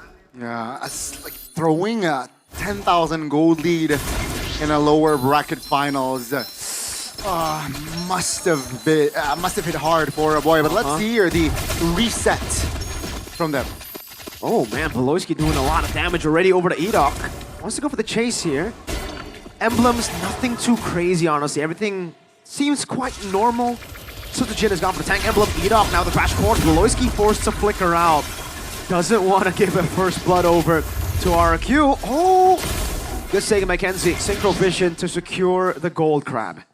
Great awareness there. Sure, and Pulowski, yeah, burnt his flicker, but at least RQ do not have an advantage, a real advantage going on to the first turtle. But it's going to be Makids though, almost level 5. Susujin is slightly behind EXP-wise. That's the advantage of having the Suyo when you're up against the Brethren. You clear so much faster, and Susujin has gone for the Impure Rage instead of the Concussive Blast, which means that his clear speed will be affected negatively. It's going to be a disadvantage even more so than it is, or... Oh, wait. He's not going to go for the turtle. He's actually going to read the fact that Suyo might be on the orange buff. A take from Maykid to the rectory, and he finds it. The mobilization, though. Maykid's gun down, Soul Sever. Can he run? Edok comes in, first blood to RRQ. Great read from the Kings of Kings. They identify that, hey, Makids is not on the map. So perhaps there's a chance that they are, or he is, on the orange. Still though, Makids claimed the orange. Let's see. Gold, it's gone. It has gone either way. So it's still a 50-50. Turtle, still practically untouched. And this is actually a tough lane. Quite underrated. The carry versus the Harith. It's a skill matchup in the end, but I've heard even from Kelra that carry is a good pick into the Harith. You're able to dodge away from the Synchrophissions, and if you get as many hits as we would like here for Toy to get, then yeah, he actually wins out of the all-ins. Maykid gets the turtle despite the late start to it. Good purify out from Rins. Nothing too crazy happening in the early game. RRQ just stabilizing, waiting for their carries. Literally a carry and a Kimmy. Technically even the Masha to get to the item power spikes. And for Geek Fam, it definitely is more of a... Yeah, that's just going to be a crash course. Definitely no further initiations.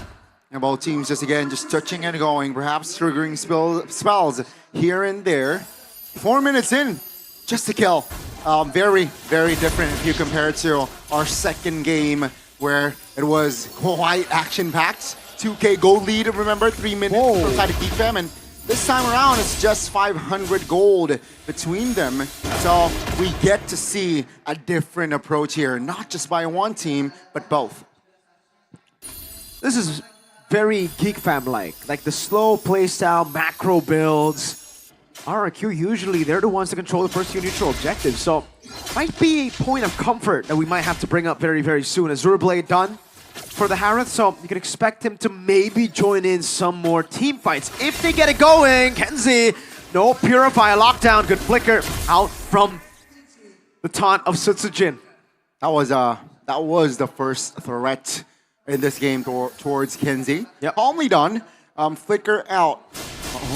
Ooh, cheeky position here. 30 seconds on towards the next neutral objective, and I don't think that Geek Fam is aware of the whereabouts of this ship unless BBB shares an opinion. Voloisky has said, I think in the past season, that Edok reminds him of a younger version of himself, right? So, yeah, he might be able to try to read Edok here. Sutsujin in the bush, a boy spots him, a taunt over. Now second skill should be, no. Just poke. Hey kids. Should be good, good check. Finds Edok, really good macro awareness from Maykids here. And Edok is kind of in a tough spot already.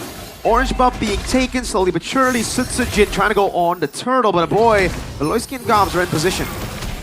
Great read again. It seems like Geek Fam, they're aware that, hey, it's been a hot minute that we haven't seen a Beloy or Edok on the map, and it seems like a great sniff. Geek Fam second turtle, very free, like the first one. And I think this is another underrated aspect of the Suyo's game. Hold up, Sutsujin going into the bottom lane. They know that Edok was last seen top side. They want to get a turret, but Tyron and Sutsujin. Oh, Crash Course shortcut finally! Big play into the top lane, Kenzie! Good night to the Harith. You're not running. Oh, Rinse. Careful there. Tsunami Slam over to the Masha. Thunderclap's ready. Should just be a turret traded here. Good flicker out from Dyron. Not enough damage just yet here. Apparently, comes out of Geek Fam, right? It's evident Kenzie should be able to read that one out, but that's gonna be the inner turret. Quite low, oh boy. Slow, again. For RRQ, they want to utilize this macro control. To go back to the point that I was making, Suyo is an underrated part of Suyo's game is the fact that you technically have two flickers. Yeah. That's why it's a very good pick when you're up against the chip. Whenever the chip wants to crash course on you, you can just blink, you can dash, and it's very hard to catch a Suyo. As long as you time it properly, obviously, you can't just be using the skill 1 in enemy jungle. Tsunami Slam over, Sutsujin gets a 3-man taunt, no Purify in the back, but Gobs is able to find a penalty zone. That's gonna be Geek Fam though, finding a collapse. Okay, with, Maykids, one last snipe or one last slash of the sword. Now a dive from Beloisky. Gobs with the hammer. It's a win. A big one for the Kingslayers. Dyron will get a bit of compensation with a turret in the mid lane. It looked good for RRQ for a second with Sutsujin taunting 3 members, but the recovery, man. Kenzie, great contribution there, played a huge part. And now Geek Fam, suddenly they're up 3,500 gold lead while the turtle is up. RRQ, 0 chance to at least contest. Give me the item builds, Connie. Why would RRQ take that fight? I don't think they've hit no. So far away from it, Toy, second item has just been built up. That's quite far away from the 3-item power spikes that you would want to wait for before you go for a fight like that. Dyron as well, I think he's just probably has the Heptases and that's it, right?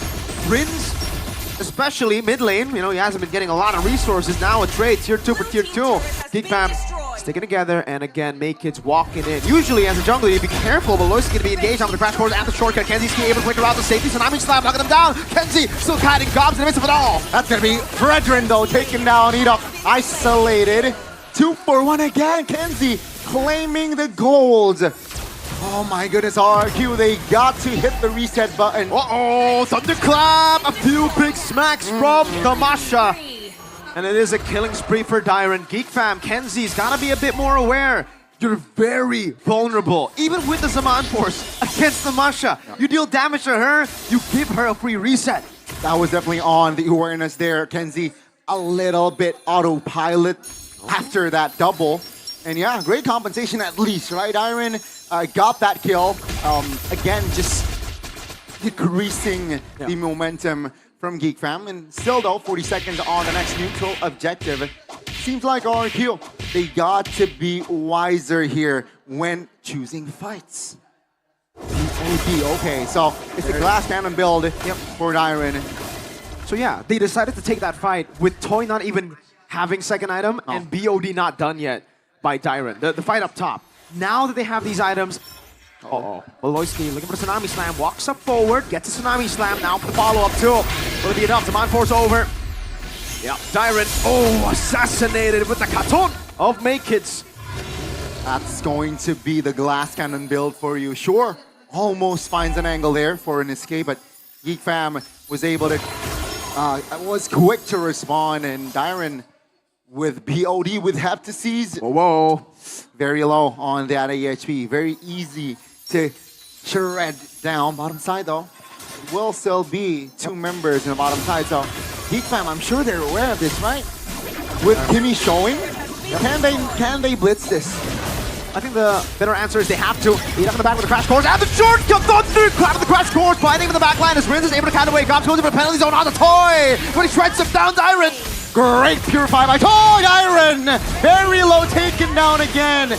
But will that play be enough for RRQ to perhaps find a counterplay? 2 for 1. Sutsujin looking for the taunt. A boy with the Crimson Beacon off angle. Lantern Flare on him. Sutsujin trying to hold on. 4 levels down though. Makids has an advantage. Jumps in with the taunt. Now Rinz with the immobilization. Beloisi coming in as well. But a boy flickers out. The same thing. Crash course with the shortcut. One more time. Geek Fam, they are struggling to find an angle in RRQ. They are showing who's boss in the river.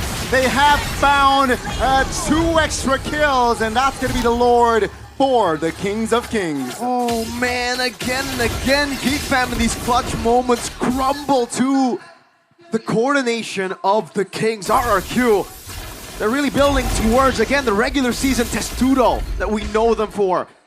Coordination, playing the front to back, playing for your, technically, archers behind Rinz and Toy. As long as you keep those 2 alive, you will have a good time. Technically, they even have a crazy damage dealer in Dyron.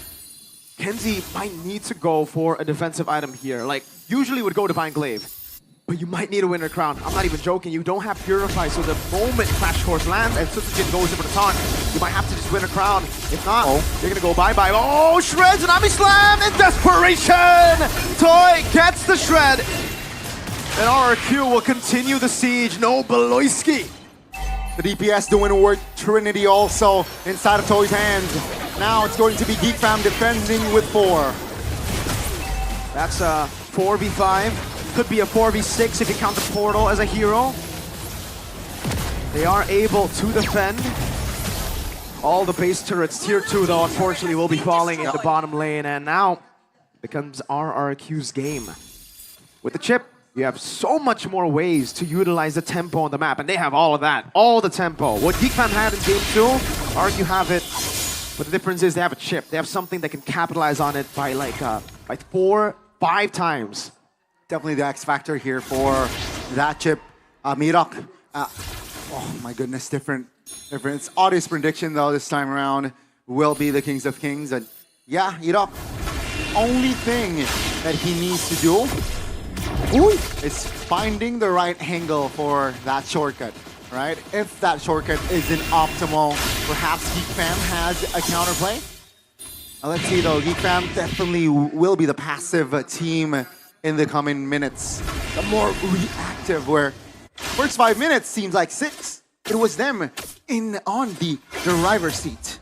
This is gonna get real tough for Geek Fam, knowing that again, technically with this composition, either you get Winter Crowns, you're able to delay for some of the big ultimate resources to be depleted by RRQ, and then you come back in the fight, or you initiate first. You go in before RRQ expect it, and then you are maybe able to break that formation, that testudo that RRQ wants to play with. That's even a gamble though, right? Yeah. If they do that, still are a big risk. Okay, nasty build there. Sea Halberd for that Dyron. Yeah, the shielding for Harith neutralized. Good take. Not completely though. it is a bit of a problem now. There's also a glowing one there. 2,000 gold lead in the mid lane. Oh, whoa! Edok takes in the checkpoint. Shortcut gets placed down, but Edok will fall. No! Edok gets the win! And Kenzie pays the price! Edok takes it in the chin, and he survives.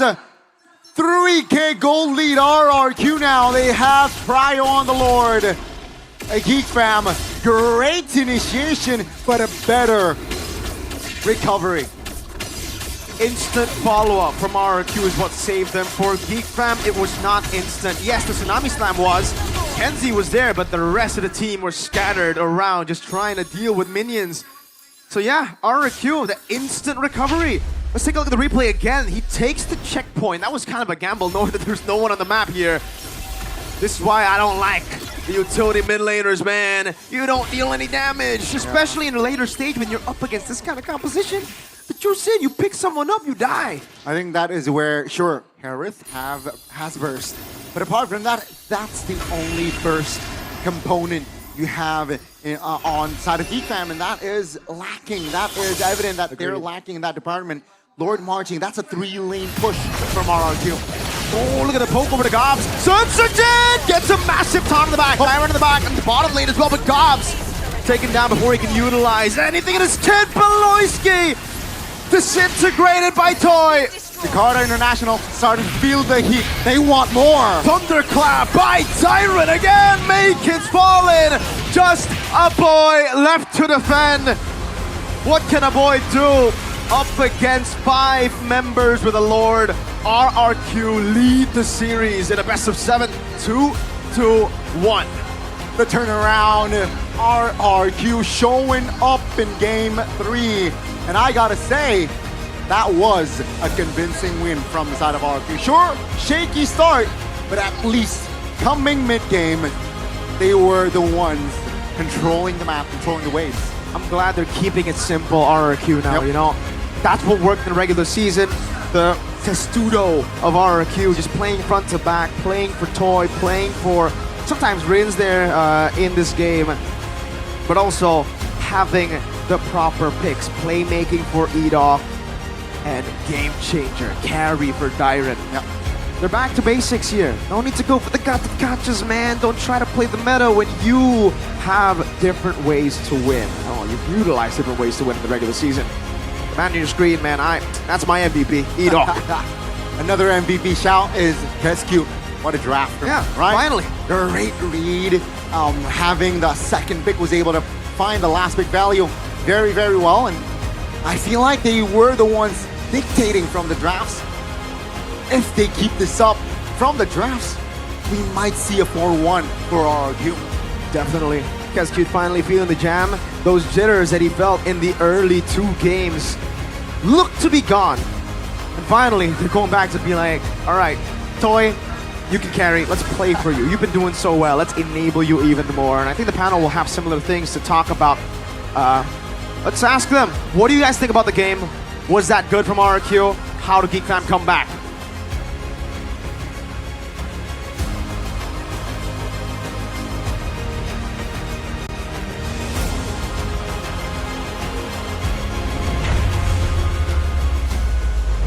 Well, we think it is an absolute banger. I mean, it was a back and forth game, but there were some hiccups from the RRQ side because they picked up the carry up against the Harith. You're gonna get bullied into oblivion.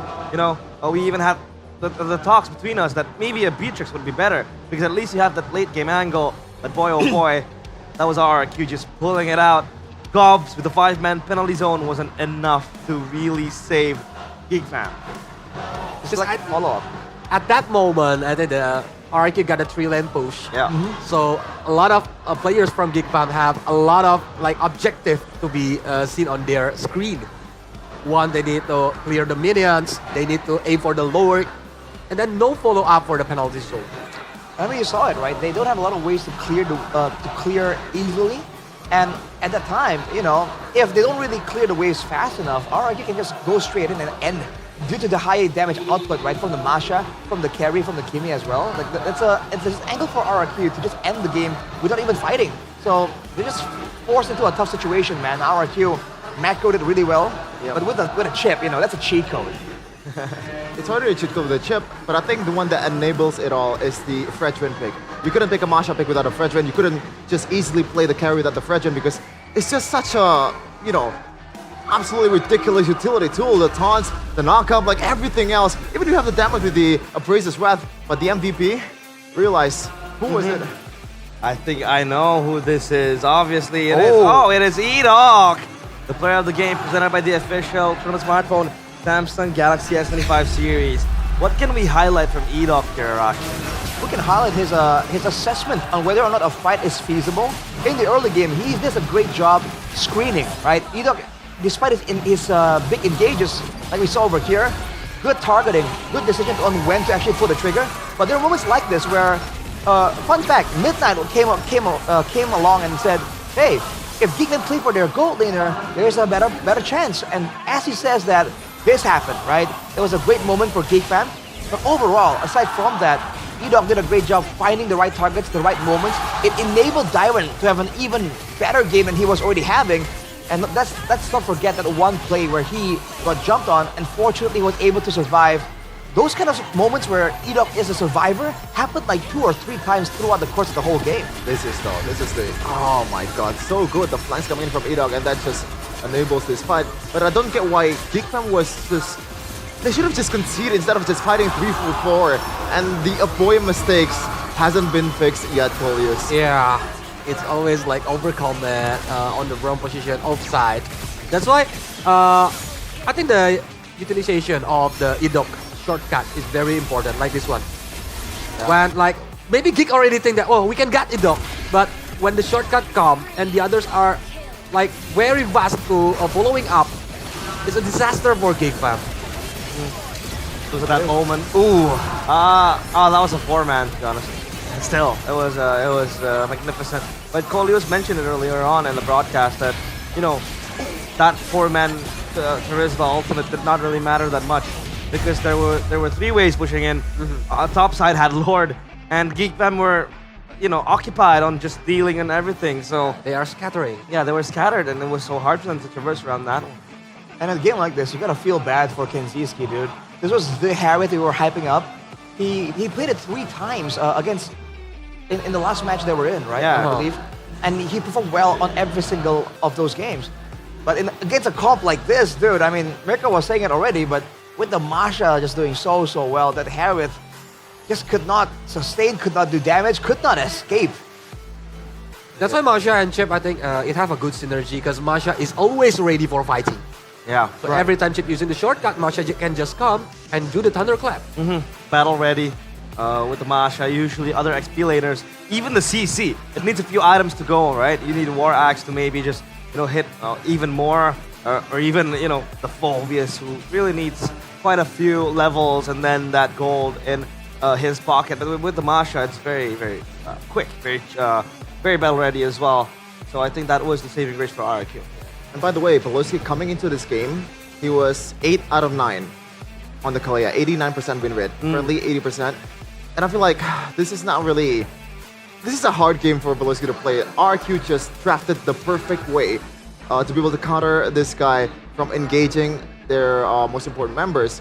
And, you kind of have to think like, in this case, the Badang works better than the Kalea, Yeah. Because Badang is like a teamfight oriented, but Kalia is like more pick-off oriented. And the thing is, when you're factoring the penalty zone and also the Tsunami Slam, I don't think it synergizes well. You have a easy single player pick-off. Yeah. This AoE Badang that does not really have that much follow-up, especially when Kenziski is not snowballing. This is a Zushin as well. I don't think the Kalia was picked up early on already. And then afterwards, they're looking at this composition build up, the Chip, the Masha, and then on top of that, the carry and the Fredrin, everyone barreling forward, a lot of damage, right? So anyone, you saw there in the end sequence, the gold difference was like 7,000 at that point. So it's not like a 10,000 gold difference. We've seen more. But the speed at which the carries in the backline disappeared from Geek Fam, that shows again how dangerous this composition was. So I think they saw that and they figured we need someone that can tank some damage. The body of Smith from Terizla, can be useful there. And we need the AoE to stop the full-on charge That's where I think they picked the Terizla over the Badang, even though technically more crowd control available. But I guess the Masha factor is a problem. Like you mentioned, Coleus, you can't crowd control the Masha, right? Yep. Yeah. The HP bar goes away. Boom, next one. Very tricky for Geek Fam to navigate that game at team fight. We had our concerns as well, right? I mean, the carry again was a concern, being bullied by the Harith into oblivion again in the lane, and maybe just not reaching that late game, because mid game I think Geek Fam could have done it. They could have just stood tall against RRQ, but the Masha was indeed their tip of spear, I would say. So now it's 2-1, RRQ. 2 more wins to MSC. Geek Fam still behind, well, as usual. Well, as usual. I mean, like if you took a look, I didn't say anything, by the way. I mean, if you take a look at the regular season standings, they're behind RRQ, right? So that's fair. If you look at the pattern, right, Geek Fam, they really like it from behind. You know, in the early season, you know, they're 9th. There is like a lot of doubts whether they can come back or not, but they definitely come back to the 2nd seed, and that's why they're here. But now it's time for us to talk about the MSC. No! I don't even want to. I can't even finish my words. I was like MSC, but yeah, we're talking about the experience here, dude. Talk to us about this, Coleus. Obviously, you've been there for quite some time. Yeah. Please do. Yeah. I think for Geek Fam itself, they are joining the MPL ID on the season 4. Right. But RIQ are still on NPL ID from the first season. That's why they got the chance to be for the first MSC until in the second MSC, because the first MSC is on 2017. Yeah. But they almost never miss the M series except for the M5. And the M5 contender from Indonesia is Geek Fam. So yeah, I remember that. I remember when they got knocked out. So Arashi, would you rather have your team attend all M series but never won, or you miss one but you never go to MSC? What? I don't know. I was just trying to craft the question to him. Right. Well, I think I'm happy with the fact that they've always been there, because at least I always feel like I'm involved somehow. Obviously, it would have been great to actually win it as well. The amount of 2s in that graphic there, that hurts me, man. Yeah, but now it's time to talk about second places. The regular season teams, top 2. Which team kept their edge? If we take a look at MPLPH season 15, it was TLPH and Aurora, but they did not even make it to the grand finals for Aurora, at least. TLPH against Onyx PH ended up lifting the trophy, right? For the playoffs, again, it was TLPH and Onyx PH, and I think the rest is just, regular stuff happening. Yeah, pretty straightforward, man. Straightforward. I mean, like for MPL MENA as well, right? Ultra Legends first in playoffs. We've been very vocal about MPL MENA just because we casted it. Yeah, and now we know. We should. You have info. We have info. For sure. You can't gatekeep info. Shout out Ultra Legends. Beating Falcons. Shout out Throwboy. A really big org, by the way. Beating out by 5 guys, 5 randos. It's like BT kind of randos. Story. He kept on blabbering about Ultra Legends being 5 randos. Imagine the disrespect. Turns out. And he kept on talking about Throwboy throwing the game. So I think, Chefin, I'm gonna throw you with this. I'm kidding. I can't throw Chefin with this because then he'll have a bad day. Ooh. Because with us in the panel, it's always a good day. Because Good Day Coffee is a ready-to-drink 3-in-1 bottled coffee with a variety of delicious flavors, including fantastic mochaccino, original cappuccino, tiramisu bliss, avocado delight, and the newest edition, groovy cookies. How do you feel after sipping that, Mr. Coleus? Was that meme, Rashi? This is my favorite flavor. It's your favorite? The fantastic fresh avocado. Mochaccino. Yeah, it have the sweet. I love the avocado. Now I can't spell fresh avocado. The fresh avocado. Avocado. Help me, Rashi. Avocado. Yeah, it's the fresh avocado. God damn it. That is canon now. Okay, avocado. I haven't actually tried this flavor. It's pretty good. It is. I'm pleasantly surprised. I don't think I would vibe well with like mocha, but hey, it's not bad. Oh man. Unfortunately, the other mocha. Yep. Never mind. That's nice. I know what this guy's trying to say. Arash, I know what this guy's trying to say. But it's time for us to wipe out all the dandruffs because with Head and Shoulders, we wipe out 100% of wet dandruff plus itch protection. Should we give Coleus the midnight treatment? Should we give him the treatment? It have the Okay. Mia and Lemon. Oh, that's not a good. Okay, now hands out. Chevy doesn't like lemon. No, it's not. Mia and Lemon. But the last. Yeah. I don't know. I don't know about that. Hands you remember out. that mid lane 4v1 play from Lemon? Wait, Jevin, Coleus' hand, hands out. I don't. Coleus' I don't hand. want to. No. Why not? No, you. This one is Lemon. Give them to RQ man. Oh yeah. You are using the lemon. Look at his distance, bro. Look at his distance. I can't reach. A little bit. I can't reach. Oh my god. That's a lot. That's a lot. So by the way, look at how sticky that is. By the way, Coleus, yesterday we had Midnight in the panel and we gave him the treatment. I got this as well when I was in my first season of MPL. I was like, Head and Shoulders, very nice shampoo. And then Mirko was like, hands out. That's a rookie hazer. Shampoo. Hey, Chevin, high five. Get some tissue, I think, pass it over to Arash. Later. We're good. Yeah. It can wait. We have to let it With Head and Shoulders, you marinate. can wipe out to 100% of wet dandruff plus itch protection. You don't want to itch your head. Like us. Yeah. We're never scratching our head, right? Never. Because we are using the Head I'm and always Shoulders. scratching my head when I'm only scratching my head when Geek Fam throws the game. Like, hey, Arashi, my favorite part of Adlibs. Oh, it's Chevin's favorite part as well. CITB. Chevin's in the building. Yeah. Air cam by Head and Shoulders.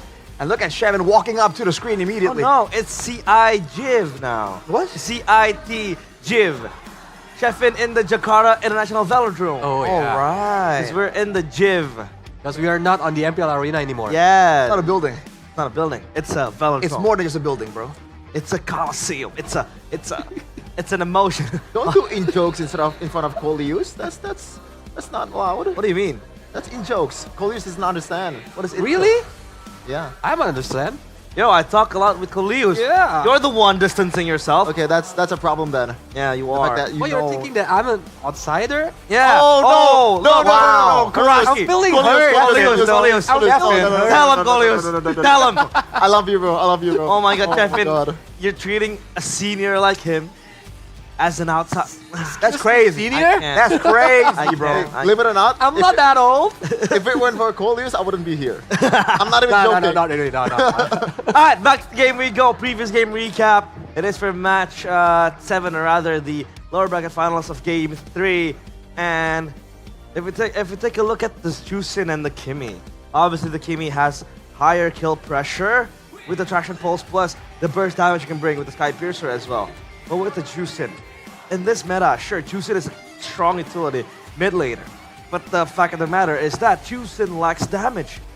So what could, be possibly the reasons why teams still want to pry out Jusin? So fun fact, right? I think we got a chat from Mr. Mirko himself, and he said like, hey, funny enough, Arashi, I play Zask quite often, right? Because I want that security. He was saying that there was an angle here for Gig to possibly go for it. Yeah. And I think that shows, right, that the idea is not that they want, a Tsushin, they want this utility. I think the idea is they want that security in a meta that's so aggressive and the mid lane being such a viable target. I think that's what they're looking for with the Tsushin. The possibility to jump away, have an extra shield, and still be active in the fight. Because we've seen what happens when your mid laner gets zoned out of the fight. You just lose out on so much value. Especially on the early game, I think. Jusin is a very powerful mage on the early game. When you do the combo with maybe Badang, Yeah. you can easily get first blood from the opponents. I think it's the combo pressure, right, that really brings it to the table. Yeah, RQ right now, pretty good win rate in this game.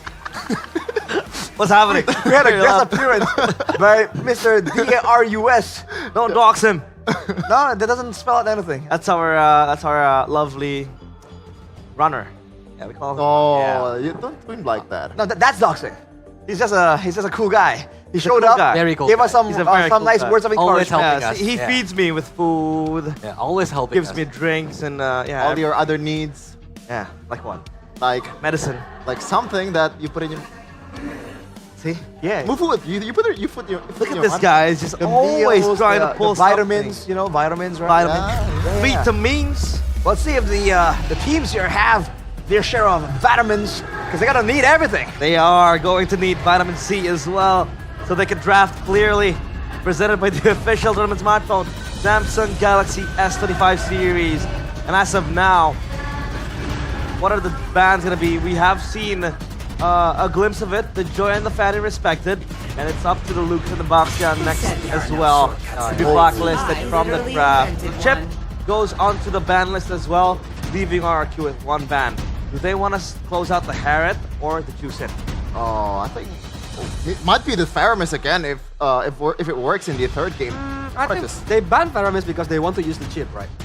But right now, might be, you know. Yeah, kind of. The Faramis is the counter of chip. Yeah. In a way. In a way. It's not a guaranteed counter, but it's an approach that people can use. I'm looking more at the fact that Hayabusa is left open right now. Kalea banned from RRQ, but Geek Fam, they can go for the Suyo, but do they want to go for that over that Hayabusa? Yeah. Either way. Take it away from Sutsujin as well. Oh, for sure. This guy knows how to play Hayabusa, but Geek Fam, man, if you're looking at the options here, it should be either a Suyo Hayabusa, right? What other options are there? Maybe Harriet? Because if they want to trade the jungler and still pick a very highly sought Harriet, I think that should be pretty good, right? Yeah, I think they need to let Kenziski come online.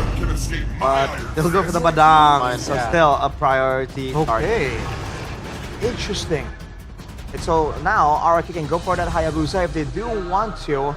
And along with that, technically the Logi is available. I'm not sure if it's a very Rin style pick. We haven't seen it all that much. But possibly something in the mid lane as well, I'm thinking. Especially with how contested the picks have been. We saw early Farsas in Onyx versus Geek Fam, I believe. Yeah. So that could be an angle. But maybe a bit too premature, especially with the assassin threat coming in from Makers. If they want to deny like the combo from Farsha Badang, maybe Farsha can be picked from RQ. Yeah. And of course, the Fredrin. I think it's gonna be better than picking Fredrin. Oh, never mind. No, that is a deny pick. For Kenzie. Yeah, for Kenziski. The Harith just gone. The Phobius again, the state for Dyron. And now Geek Fam. What do they pick in response to this Harith? Does the 1-1 work again? Or do you have any other things in mind? I think you should pick the Farsa, no? I mean, usually how you counter a Harith is either with a suppress, which is very rare, you know, if you wanna pick a Kaja or a Franco in the roam or even the jungle.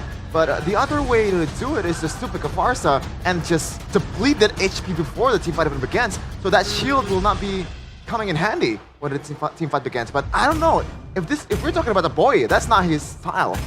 They might go for Granger here, maybe, right? Because like the team fight is one thing, but the laning phase seems to be something that people want to really guarantee. Oh, Geek Fam taking the Fredrin away, but going 1-1 against the Harith? Yeah. Oh boy.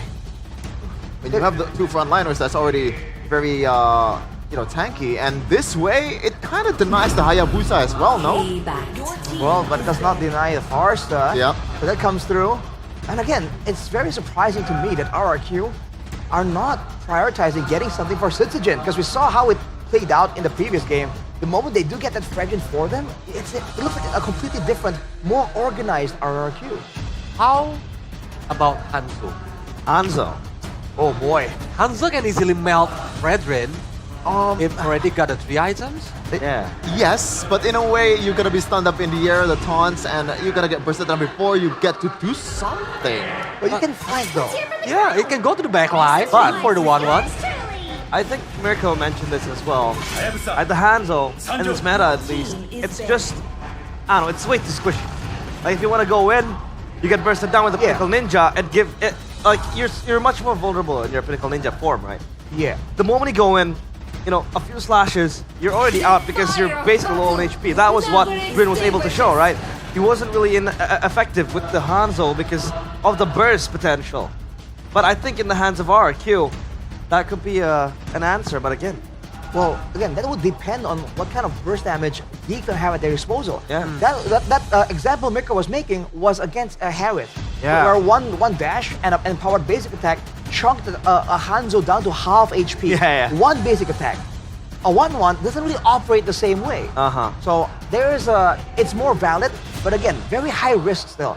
I feel like RRQ, if they're gonna go for something like that, they need to get some other, supplementary picks before they can go for the Hanzo. They can't blind pick into it. DK banned. A strong pick for E-Doc. So now it's up to the jungle and what E-Doc will play, right? Masha banned too. Is there an angle where he might play a moment hero, a one moment done type of hero? What, Tigreal? I don't know. Right there. At the high-lows. Why would you want to put E-Doc on a high-lows? I don't like it. I think it's a risky move if they want to play with Tigreal because 1-1 have the needles of flowers. Yeah. It's like one-time Purify. Purify. Yeah, for sure. And the glorious pathway is... You can easily opening the weakness from the Tigreal itself. Even though Hylos can get open the weakness finder, but you can just get away with the, glorious pathway? Yeah, glorious pathway. And you are tanky. And Go on. Well, no, I was just thinking the glorious pathway, right? It's gonna be really good because the heroes from the side of Geek Fam, they have a dash, and that's it. So they're not really good at running away long distance. So if it's a long, speaking of distance though, with the low Yi, never mind my point, it's gonna be a bit more difficult now. Geek Fam main damage dealer are only 1-1 at the late game. Because Luoyi is more utility, right? Yeah. But the burst is still there, for the early game to carry and transition the 1-1 to the late game. There should be a Ling, right? Should be a what? Ling. Ling? Ling? It's bad, but... Oh, really? Again? Really? Okay. Talk to me about this pick. Well, again, funny enough, right? It's not exactly a late game. Miko was mentioning it as well, because he used to play it a little bit. It's more of a mid-game hero. The issue with how RRQ was using it the last time we saw this Yusujin pick is that they were trying to fight and brawl immediately in the early game when the Yusujin hasn't had any item power spikes just yet. But now with the Farsa, with the Phoveus, with the Harriet even, this is looking like a decent early game into a terrifying mid game, dude. The Yusujin again. Obviously, casters, what do you think about this Yusujin? Gone in, Mirko. Take it away. Hey, and lost once. They tried it once. What if it doesn't the second time? What if they win the second time, right? This is going to be a statement victory for RRQ. Match point on the line as well for the Kingdom. And ladies and gentlemen, the Jakarta International Velodrome, the Kingdom here definitely ready for a match point secure for RRQ. Are you guys ready? Welcome to the Land of Dawn for game number 4. Let's witness and see, because, hey, not just the kingdoms, the communities, man. Let's not forget about the communities who is waiting for an equalizer in this game. I feel like, draft-wise, I'm leaning towards the side of the Geeks. I agree with you. I think this is and should be more of a Geek Fam game, not just because I have an agenda against the Yusun Shin, or I'm sorry, but also just because this is more of a Geek's comfort. Playing around with Kenziski on a comfort pick here, on a winning lane as well. You have the Fredgen from Maykids that they've really been trying to work out all the way from day number 2 when they played their first match. Always the Fredgen against Onyx. Okay. A couple of, I guess, looking from the thrill there already. So that's going to add and allow RRQ to perhaps give more damage. Sujin already posing a threat on towards the first blood there. Seems like Sujin, technically RRQ, they are doubling down with this Yisun Shin pick. Hopefully it comes through this time around. Oh, good stun. Boy, going to be caught again. Oh, gets the shielding. Really saving him there. Could have been real bad, but will still be able to hold on. What? Stays a bit too long. Gets arrowed down by Sutsujin. First blood to RRQ. Patient, right? Sutsujin stayed in that bush for quite some time. Sometimes, if you're patient, it pays off, and that was first blood for the Yisun Shin. Man, staying. Boy's been making some real crucial mistakes here, and it's led to RRQ. Winning game 2, equalizing. Gobs up top again, able to get level 4 first, but now rotation over. Beloyski with the pin down. As E-Doc's trying to do the same for their airstrike coming down as well. It's a boy who gets redemption with the turtle tape. Beloyski in the back, and now Sutsujin mounted. That's going to beat E-Doc though. Trying to apply pressure on towards a boy. A boy might die the second time. Rinse! Flicker from Rins. Double! Make it a triple kill! For Redemption himself. Tyrant now in front of pursuit. Gob spread, trying to run away. 3 members on him though. 5-0 start to the kingdom. RRQ. Again, it's not an early game composition, but they are pressing the right buttons here. Mirko and Geek Fam, they're allowing it. It's so weird here for Geek Fam to be so scattered earlier. A boy obviously not level 4, and that kill gave Sutsujin a lot more tempo to play with that they utilized. And now this is a big problem for Geek Fam. We were talking about the Eastern Shin, how it's more of a cheese pick, but I think in this game in particular, it's actually not bad against the Fredrin now that I think about it, because the Fredrin clears so slow. That's why Makins has opted to go for the Concussive Blast. Good steal from Sutsujin again, denying even more farm. He's already a level ahead, he's about to be 2 levels ahead. And it's gonna be real tough because Geek Fam, a boy just, it doesn't look like he's feeling it. Another Feather Airstrike, this time no flicker from Rin, so he gets away. Again, not a great start, specifically as well from a boy. 0-2. Let's see though, will he be able to find the impact after later on? Because technically Kenzie mid-game, right? 3, say maybe 2.5 items can provide the impact. A boy divergent play. Geek Fam can definitely play around later on. Hopefully though, they can withstand the pressure here because RQ, remember 4 minutes already, 2,000 gold lead, that's a lot. For RQ, the scaling is great. Harriet, Farsa, into the mid game. The Eastern Shin will get a massive power spike. Diversion. Voloisky looking for the pin, now goes in. That's a Purify out. Interesting choice from Geek Fam. It's almost like they didn't know Toy has Purify. Okay, at least they now know. It's gonna be a free turtle, RRQ. They're going for a fight. Bad position again from a boy. Now the Glorious Pathway gives Edok the movement speed, chasing Tyrant. Flickering forward, good disengage there, but a boy will fall. No flicker. One last Infernal Pursuit. Tyrant dunks on him. 3,000 gold lead for Rex Regum Kaon. 6 kills in total, and half of them are on a boy. RRQ, they really know how to punish a boy this time around, and seems like without Geek Fam's anchor as well, apart from that mid trio, right? They're struggling. They're struggling to fight back. What's with the boy? 0-3-0. This is confidence at an all-time low from him. Again, yes, a blunder in game number 2, but after that, really just constant back-to-back-to-back games, blunders across the board, and now he's 0-3-0. Another big blow to a boy. And his confidence, Geek Fam will have to look elsewhere. How do they boost this guy's confidence in a series that, again, for match point RRQ, they're down 3,000 gold. Edok, Glorious Pathway, make it to the engage off Feather Airstrike as well coming down, and it will be the Dark Wave, the lockdown all the way with a pursuit under the turret. Nasty stuff from RRQ, and it seems like they will apply more pressure. A boy again out of position. This time around though will not be punished, but Geek Fam again, RRQ is already in the jungles of Geek Fam. Oh, turret mid will fall, no Lo Yi to help and clear it all. RRQ getting everything they want in the early game. 4,000 gold lead, 7-0. Hey, we expected a closer series. We got what we wished for in game 1 and 2. 3 and 4 though have just been all RRQ. RRQ, still gotta be careful. Oh, Voloisky. Overextension! Feather Airstrike, an easy catch for RRQ. As again, they just build towards this Testudo, playing front to back with their frontliners doing, that's a diversion, but I think RRQ aren't, I don't think that would catch anyone. Red team has slain the turtle. Great positioning as well, right, from the side of RRQ. Oh, yeah. And again, no purple.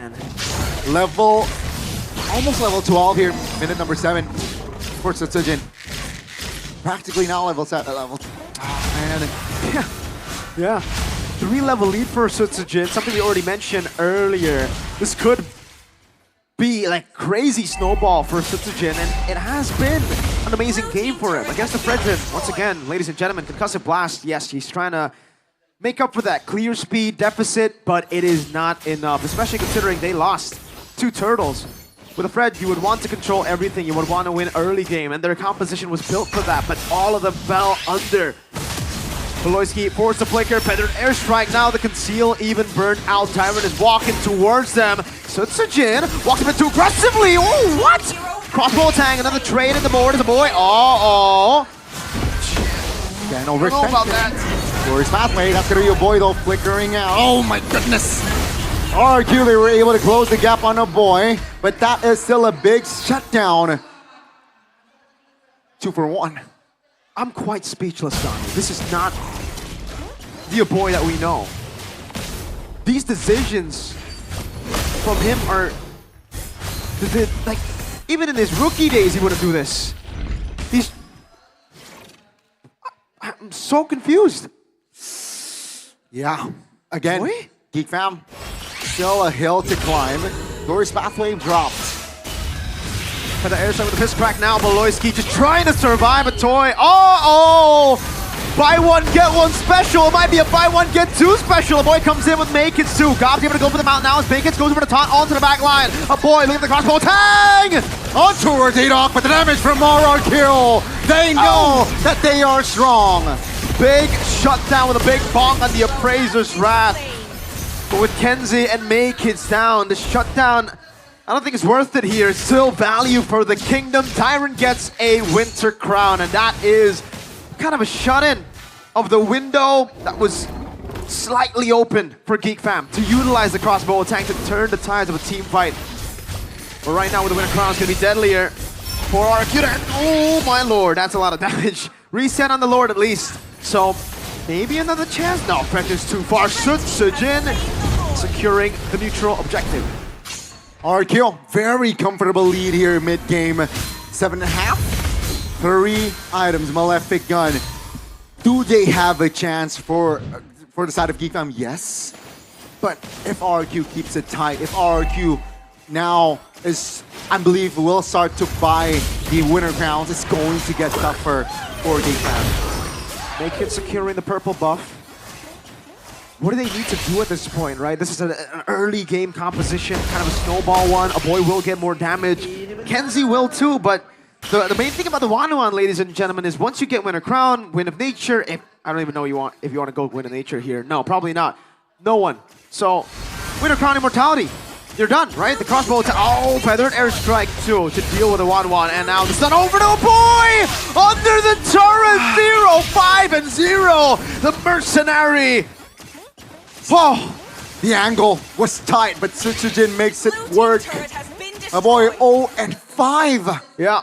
10,000 goal lead. RRQ, they are looking to clean this game out. Demand force over, and the dash with the Kono. Siege, first Lord, and it's a base turret for RRQ Hoshi. Voloisky is looking for the BBB play, but even if he gets it, there are Purifies, there are tanky members, there's a Winter Crown on Dyron, and their mid laner does no damage right now. I wonder what item a boy is on. He is 2 levels down as a mid laner. And this is not utility, folks, this is a damage dealing mid laner. What is this game, right? I mean, wow. I personally rate a boy over Rins, but in this game, wow, I'm speechless. The trio mid for RRQ has been doing work. Maybe there's a reason we've been seeing a boy more on the utility picks over the carries. Voloisky with the flank goes in over the toy! Purify out, now and all in, a desperate move. Sutsujin, 2 members down, a boy in the back line trying to make a big play, but again, Tyrant! A boy goes down, RRQ, they apply more pressure. Voloisky will be able to escape, but that's going to be base turret number 3, going down almost. RRQ, they will move on towards the jungles. I sound like a broken record, but it has to be pointed out. 0, 6, and 0 on the Loyi. This Loyi has been very underwhelming for Geek Fam, and now for RRQ, 11,000 gold lead with a composition that loves the snowball. Yeah. Geek Fam, they have a Hail Mary at this point. Divergent, find Harith, and rinse. No Purify for a few seconds. That's an opening that they need to capitalize on. If they don't, it's over. It is. Mountain Shocker pop though by Sutsujin, so that's already info at Geek Fam. They will contest. Oh, Marza, all in over to the back. A boy will die for the 7th time this game in the back line. Riz gets the kill before ball in a gob. Beloyski left alone. A triple for the mercenary. Oh, the double down work for RRQ this time around. The Yisun Shin will be the MVP surely. The Fallen Kings rising back up. 3-1, a match point for the Kingdom as they make their way on an uphill battle. One step closer, a game away from the fated matchup against the team that set them down. The Sky Kings await up top, but there's still one whole game left. Geek Fam, it's back to the drawing boards. It might be back to the scouting team as well, because, or the mental team. What has happened to a boy? My goodness, 0-7? 0-7 and 0. Oh my days. Geek Fam, they need a hard reset, but RRQ one step closer to MPL ID Season 15 playoffs. One step closer for that slot towards MSC. Aloy giving the team some words. Let's see, make or break. But RRQ showing their fangs in this game. Showing their fangs, they're biting with their fangs. Geek Fam, the wound might be too big to recover from. We see the leader, the man that has built Geek Fam from the ground up, literally, from a team that is just another point, a free point in the regular season, to a beast. Now top 3 secured. But even for Beloyski, I don't think top 3 is enough. He wants MSC, he wants to come back, and now the whole team will have to dig deep. We're gonna send it back to the panel, ladies and gentlemen. Me and Gani here, we're speechless with that performance of a boy. I wonder what the panel's thinking here. 0-7 and 0.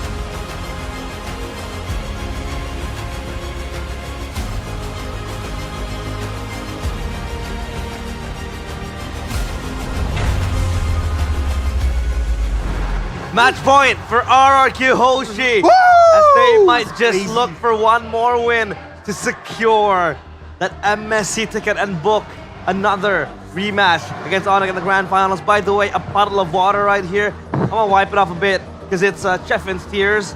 Yeah. Take a look at the Geek fan.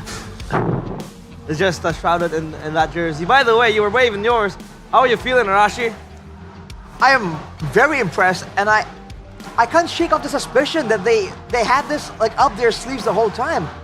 What happened to Rins, dude? Chevin was valid saying that in the previous game, it was a mid-off, right?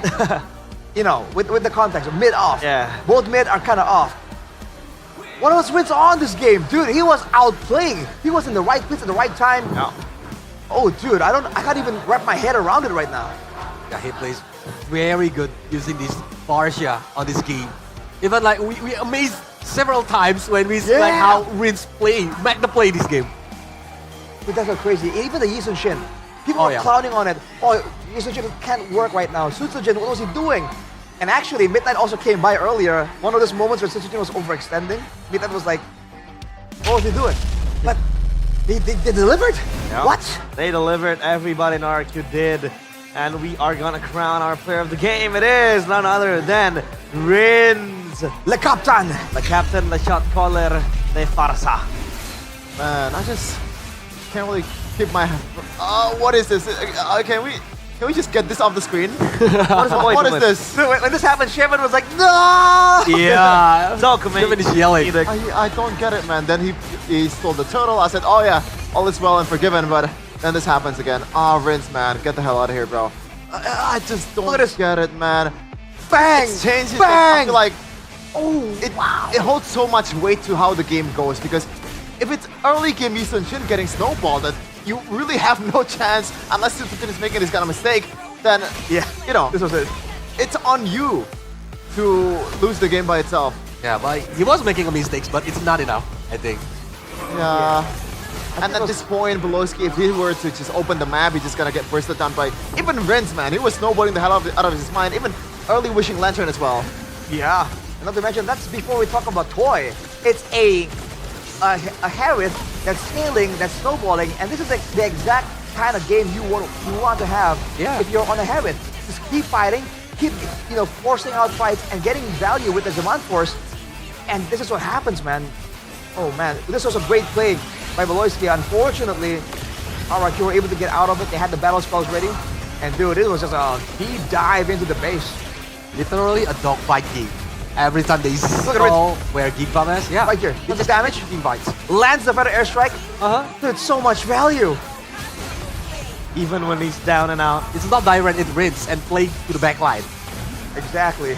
Even when he's down and out, and even when he's dead, still able to contribute, at least turning things around for RRQ. And now, let's take a look at the items. With 3 to 20.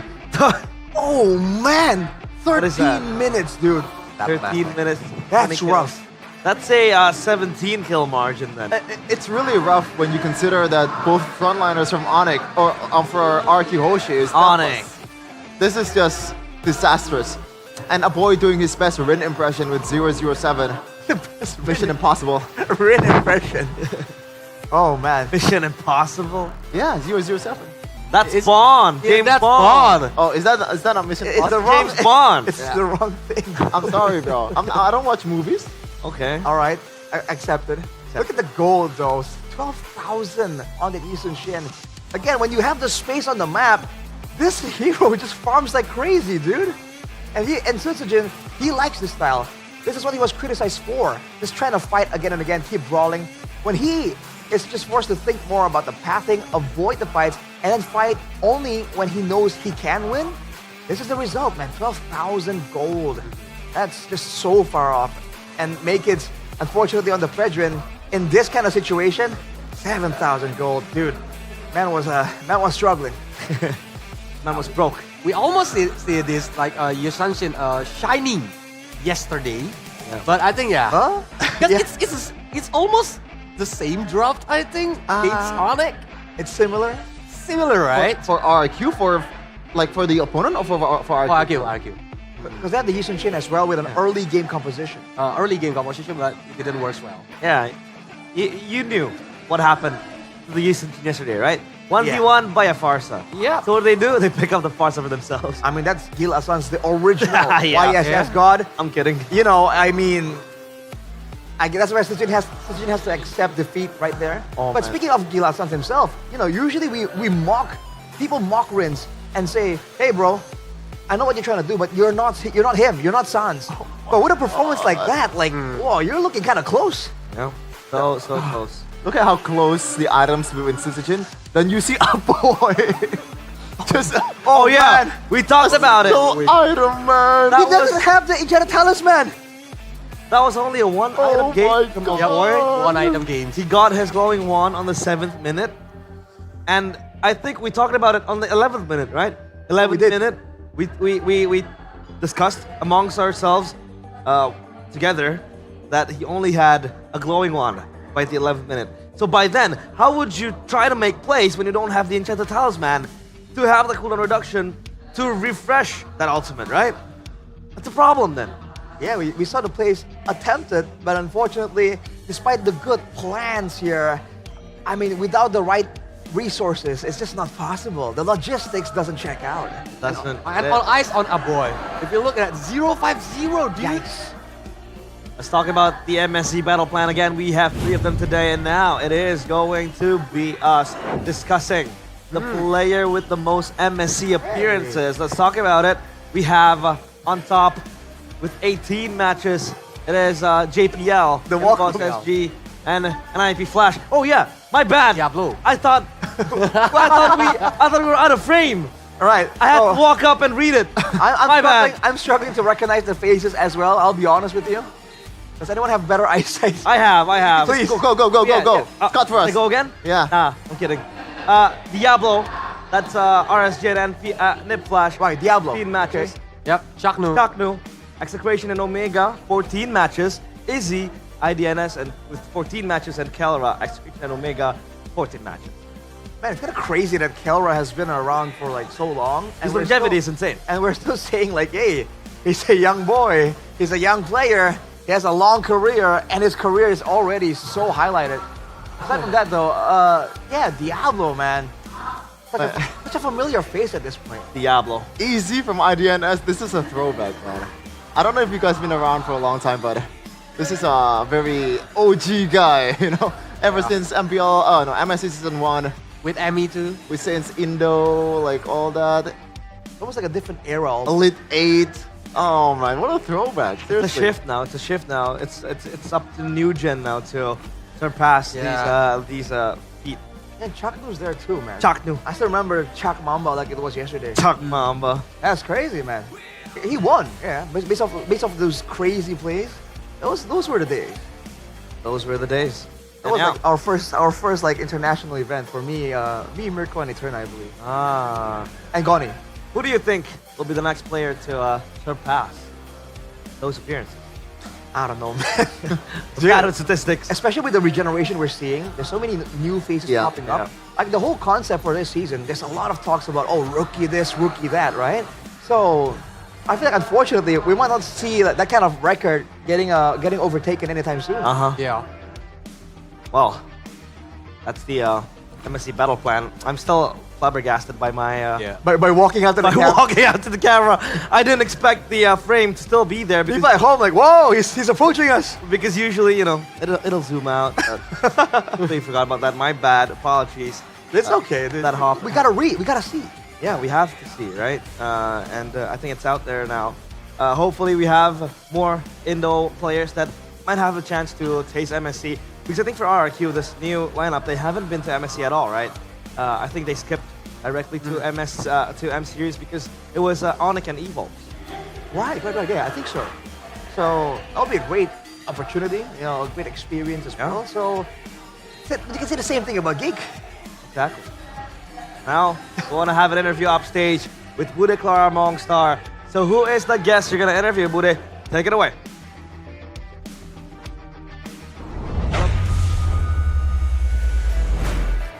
Semangat masih terus kita lihat dari kedua tim yang sedang berjuang untuk satu slot Grand Final dan juga satu slot untuk MSC at EWC. Di tengah-tengah super fans, semua yang ada di Jakarta International Velodrome ternyata banyak yang menarik perhatian. Bukan hanya dari sosok-sosok KOL, lalu ada juga dari beberapa nama-nama yang besar ditambah langsung aja Bude akan ngobrol bersama dengan para player dari MPL. Mereka berada di sini dan kita bakal dapat insight yang banyak. Ini berlima tapi bukan satu tim ya. Di tengah-tengah tim Dewa United tiba-tiba muncul ada Audi. Halo Audi. Halo Bude. Lama gak ketemu. Baik. Baik. Kabarnya baik. Gimana nih ngelihat MPL tanpa adanya wajahmu? Tetap jago-jago ya tim lainnya. Dan kayaknya Geek Fam kalah sih malam ini. Waduh, udah langsung jawab ya, cepat sekali nih. Langsung aja, Audi. Tapi ini bersama dengan tim Dewa ada maksudnya enggak nih? Nggak ada maksud, tapi paling minggu depan announce saya kali ya. Wow. Minggu depan harus ditunggu ya. Tapi ada tim Dewa United juga yang mereka berjuang tapi harus terhenti. Nah inilah dia ada Ray, Mueza, Spencer dan juga Maybe. Kalian ini nonton playoff memang di final lower bracket khusus spesial atau bagaimana? Iya sih, nontonnya di final lower. Kayak mau tahu siapa yang dapat slot MSC satu lagi. Dapat slot MSC satu lagi, tapi ketika Onyx ngedapetin yang tiket pertama itu, Mueza duka nggak? Udah nyangka sih pas ngelihat Onyx balik performanya gitu kayak ya di playoff tau lah Onyx bakal kayak menggila lagi. Oh, mode playoff memang mode yang berbeda ya. Tapi kalau ngebahas satu sisa terakhir ini antara RRQ dan juga Geek Fam, kita lihat performa mereka di regular dan di babak playoff. Beda nggak sih Ray? Beda. Lebih kuat di playoff. Lebih kuat di playoff? Ya. Kan ada dua jungler yang kita mungkin bisa bahas lebih dalam ya sama Ray. Gimana Ray, ngelihat performa dari Susujin dan juga di sana ada Make It. Jago-jago sih emang siapa aja yang menang pantas banget lah. Emang jago junglernya. Tapi ngelihat meta sekarang jungler kan tiba-tiba lumayan unik ya. Bisa ada kaca, bisa ada segala macam. Ray ngelihatnya gimana sih? Bagus sih, makin luas lah hero pool orang-orang yang main jungle di playoff. Oke, ini menarik ya pastinya. Ray juga pernah menjijikan diri di babak playoff. Memang kalau di playoff tuh suasananya berbeda ya Ray? Ya lebih tegang lah. Lebih tegang. Tapi ketegangan ini pasti juga kita rasakan di mana Bude penasaran dari kacamata Maybe. Maybe ngelihat dua tim ini bertanding di final lower bracket. Menurutmu sendiri, siapa sih kuncian player dari kedua tim ini?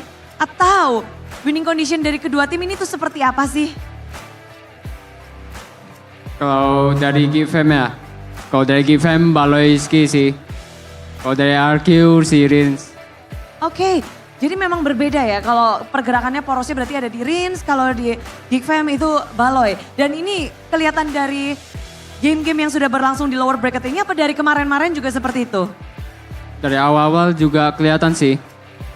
Oke, ini jadi pertandingan yang tentunya sangat mendebarkan bukan? Karena lower bracket final ini best of 7. Kalau maybe sendiri ngeliat pertarungan best of 7 itu sebagai pro player apa sih yang harus benar-benar difokuskan? Jaga mental aja sih paling. Soalnya 7 game kan man. 7 game, oke. Dan memang dari 7 game ini akan menjadi 7 game yang mahal. Apalagi ini akan menjadi satu slot untuk internasional, Spencer. Ngelihat performa tim Indonesia, Onyx udah dapat tiket. Ini satu lagi antara RRQ dan juga GeekFam. Kita sanggup gak sih bersaing untuk internasional? Kalau aku rasa sanggup, cuman ya harus ditingkatin disiplinnya lagi. Kedisiplinan yang harus ditingkatkan. Namun terakhir nih ya, satu persatu siapa nih yang bakal mendapatkan tiket terakhir untuk MSC at IWC? Ayo, dari Maybe, siapa nih? Awalnya sih mikirnya Geek sih. Tapi dilihat dari skor sekarang kayaknya RQ deh. Oh, RRQ. Spencer. RRQ. RRQ juga.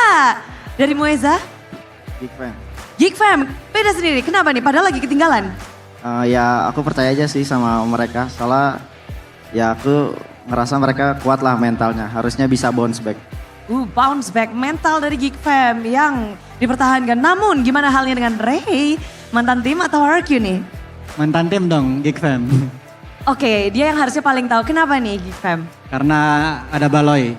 Karena ada Baloy. Oke, gimana halnya dengan King Audi? Buat penonton GeekFam kok kata saya langsung pulang aja sih. Ini udah 4-1 soalnya. Baru 3-1, akan 4-1? Udah langsung 4-1 ini soalnya. Kenapa seyakin itu Audi? 2 game tadi nggak jelas soalnya udah bisa menang malah comeback mulu. Oke, jadi memang kelihatan GeekFam-nya harusnya bisa menang tapi enggak terus jadi udah kelar aja. Betul. Betul, jadi suara bulat untuk RRQ. Bulat, saya Kingdom soalnya. Wujud Audi ternyata dibuka adalah Kingdom. Oke Audi, tapi terima kasih banget. Selamat menikmati untuk lower bracket final masih akan berlanjut. Best of 7 akankah berakhir setelah game ini atau masih akan diperpanjang? Semuanya masih punya kesempatan dan Jakarta International Velodrome bersiaplah untuk menyambut game kelanjutan dari RRQ dan GeekFam.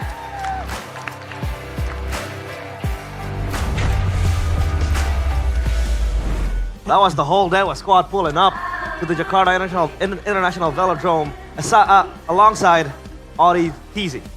Is that a sign? Yeah, is that a sign? Right, Audi might be joining Dewa. I mean, Moeza was there. Oh. Who knows?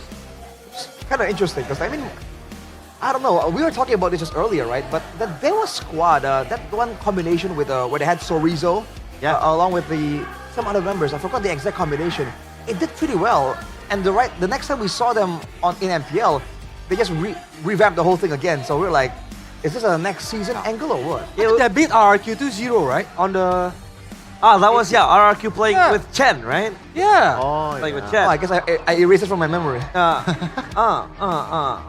I'm lagging. So I don't think I'll let lag ruin my life and make me lose rank, because you can enjoy a seamless gaming experience with IndiHome Pocket G21, offering fast and stable internet. Get speeds of up to 100 Mbps for just 375,000 Indonesian rupiah. Subscribe now via MyTelkomsel or tsel.id/nasional. Cole Leo's here is a streamer and he needs fast internet and he's been using Telkomsel. And obviously, when Cole is streaming, he's chilling, he's hungry, he wants to bite on something, and we need to to snack like gamers and like champs with Sucro. #Gasla, by the way. I finished an entire pack by myself. Did you? Careful. Yeah. Wow. When the game was running, I had this all by myself. Hey! Bang! Skill issue. Skill issue. Do it again. Do it again. Do it again. How much would you give? Hey, give me some. Give me some. I did it. 100k if you. Nah, I won't 100k. 50k. 50k. One shot. Bang! Wait, he kind of banged his head onto the wall. Nice try. Nice try. Hey, bro. Give some of that. Gotta be careful. No. Gonna try. Come on. There's TV behind you. Oh! Let's go! That's That's skill. skill. Synergy. Skill issue. Oh my god. But no synergy issue. So They are obviously. fighting right now because Geek against RRQ, right? Now Think they're about chemistry. Look at Yeah. this. They have a Look at very, this. very That's good for the win, bro. chemistry. Talking about chemistry. Oh man, that's really good. This is the original flavor, right? Yeah. So good, original. Talking about flavors, I also have my favorite food when it comes to flavors. It is Hokben or Hoka Bento, because currently they have a special collaboration between Hokben and MPL. You can enjoy the MPL menu starting from just 20,000 rupiah. We have the MPL Hokben fried chicken. We have also the MPL Hoka ramen if you prefer noodles, and we have the MPL Hoka hemat if you know, What is that? if your pockets are out of money. I see. Well, it's looking kind of dry, you know what I mean? Because hemat means, saving. Right. Yeah. Efficient. Efficient. And now, what does Geek need to do to come back from this game? Because they are one loss away from just gone and not making it to MSC. One match point for RRQ. And can they have the remontada like Real Hey, Scolius, MDL. I forgot which season. Remontada. 3-0. Remontada. Fam came back 4-3. in MDL? Yeah, in MPL playoffs. That's season grand final. 12, I believe. 12. Yeah. 12. Yes. 2-0. Marky came in. Marky happened. Marky came in, then 3-2. You know, maybe there's something going on in the background. It is something too strong. Are you, is it one of the copiums again? Yeah, I'm inhaling both copium and hopium on both nostrils. Wow. I think you'll be So you hope suffocating by that then. maybe Geek Fam might bring Kadera. I gotta say, we're being real, not really. But they gotta do something, maybe, just... I'm being contradictory here. I mean, dude, I was talking to, I was with Midnight in the audience for that match, and Delar was there, and we were just joking about it, like, hey, what if they bring out Chadera, and then they do the switch into the comeback type of deal against Onyx, and we're like, nah. There's no way, dude. And now the drafting phase, presented to you by the official tournament smartphone, Samsung Galaxy S25 series. This might be the last draft ever for Geek Fam in MPL ID Season 15, unless they pull out something miraculous for RRQ. It's all about focusing their sights on to that MSC ticket to Riyadh and EWC. Lucas, Chip, Fox got taken out. The Kalea as well was deemed to be a problem. The Joy respected and the Panny as well. And right away the Phobius pick for Goff, so they know that they're gonna have to deny Tyrant's early game potential, but I don't know if that's gonna be the right move here. There's still a lot of heroes that's left to pick, especially for Sutsujin. Okay, the Lucas is banned, but there's still the Fredrin, there is still the Harith to be picked up. Even the Hayabusa can still be picked. Yeah, maybe that one too. There's a lot of possibilities here to get picked by RRQ. Payback time. Oh, man. They want that Farsa, dude. Again, like, you can call it what you want. Budget Sans 2.0. Whichever how you cut it, it's just a really good pick right now. Especially because Geek Fam, they do have a lot of emphasis in having that backline presence with Kenziski and usually a boy. But now, with the Hayabusa, I'd be a bit too dangerous for Rins to do the same kind of plays. I was wondering, like you mentioned about backline presence, and I remember Lowski used to pick a lot of Cho early in the season. Oh, but, yeah. You know, this kind of heroes kind of makes it hard to play with Cho. You know, even there's. You didn't like it, huh? You say you didn't like it. Yeah. I stand corrected apparently. Why though? Huh? Why though? Because like it's the first 2 weeks, brother. You know how bad was it? Well, now it's up to the teams RRQ and Geek Fam on the second phase of the bans. The Aerithel. Oh, yeah, good ban. Obviously, they want to pick up the one. They picked up the 1-1, so they want to pander onto that. Not let and they won't let Geek Fam have a strong matchup lane against the 1-1. For Geek Fam though, what did they ban out here?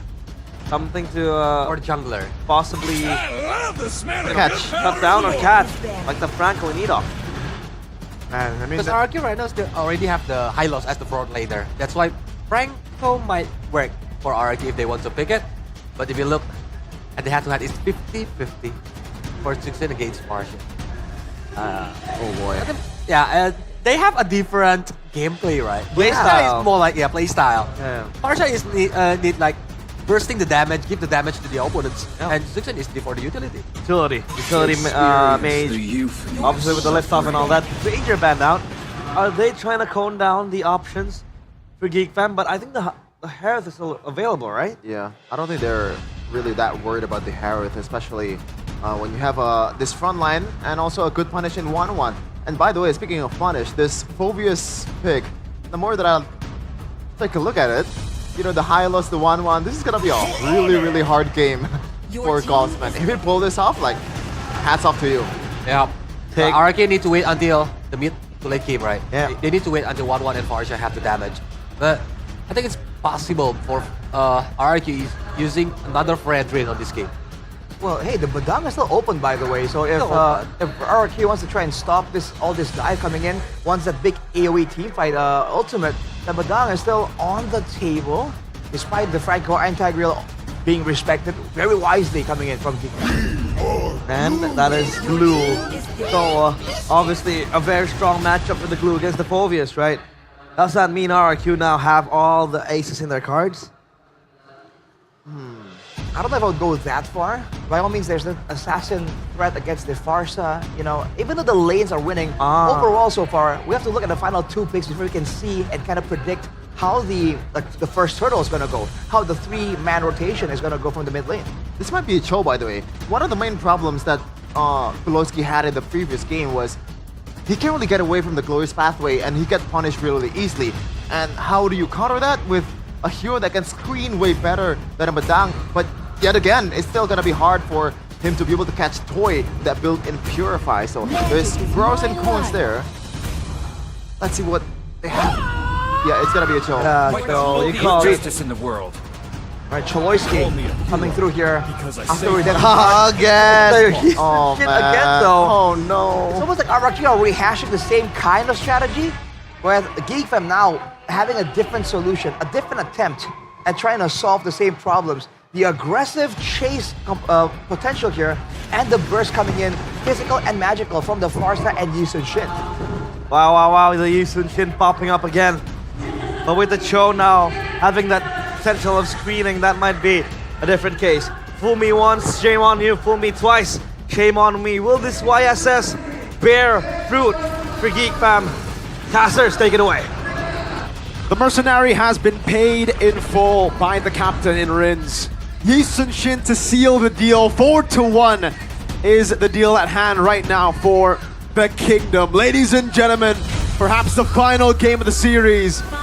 Will the Kingslayers prolong this best of 7, or will we see their fate sealed here by RRQ? Welcome to the Land of Dawn for game number 5.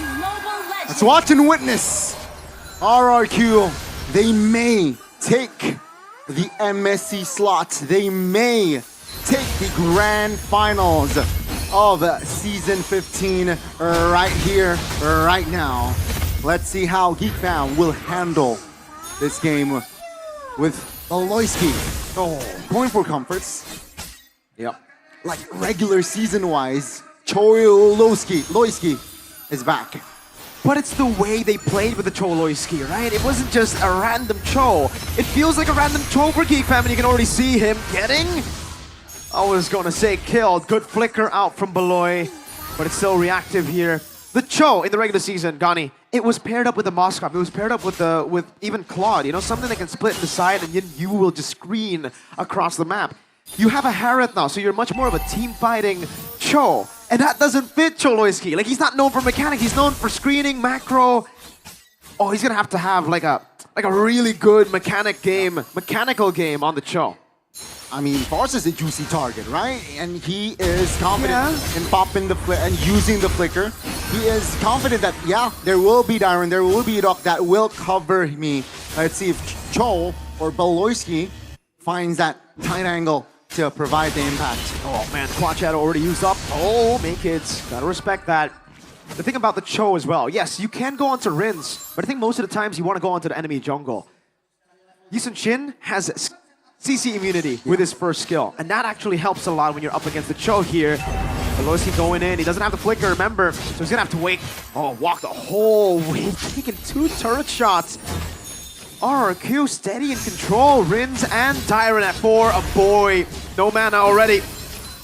Do they have setup though? That's gonna be the question. RRQ into turtle pit. That's gonna be the Jikundo over. Got the one who secures the turtle. Sunsujin gonna be taken very low. Still has a separate airstrike into the back. Sunsujin still able to claim first blood, but a boy falls next as he gets the trade in.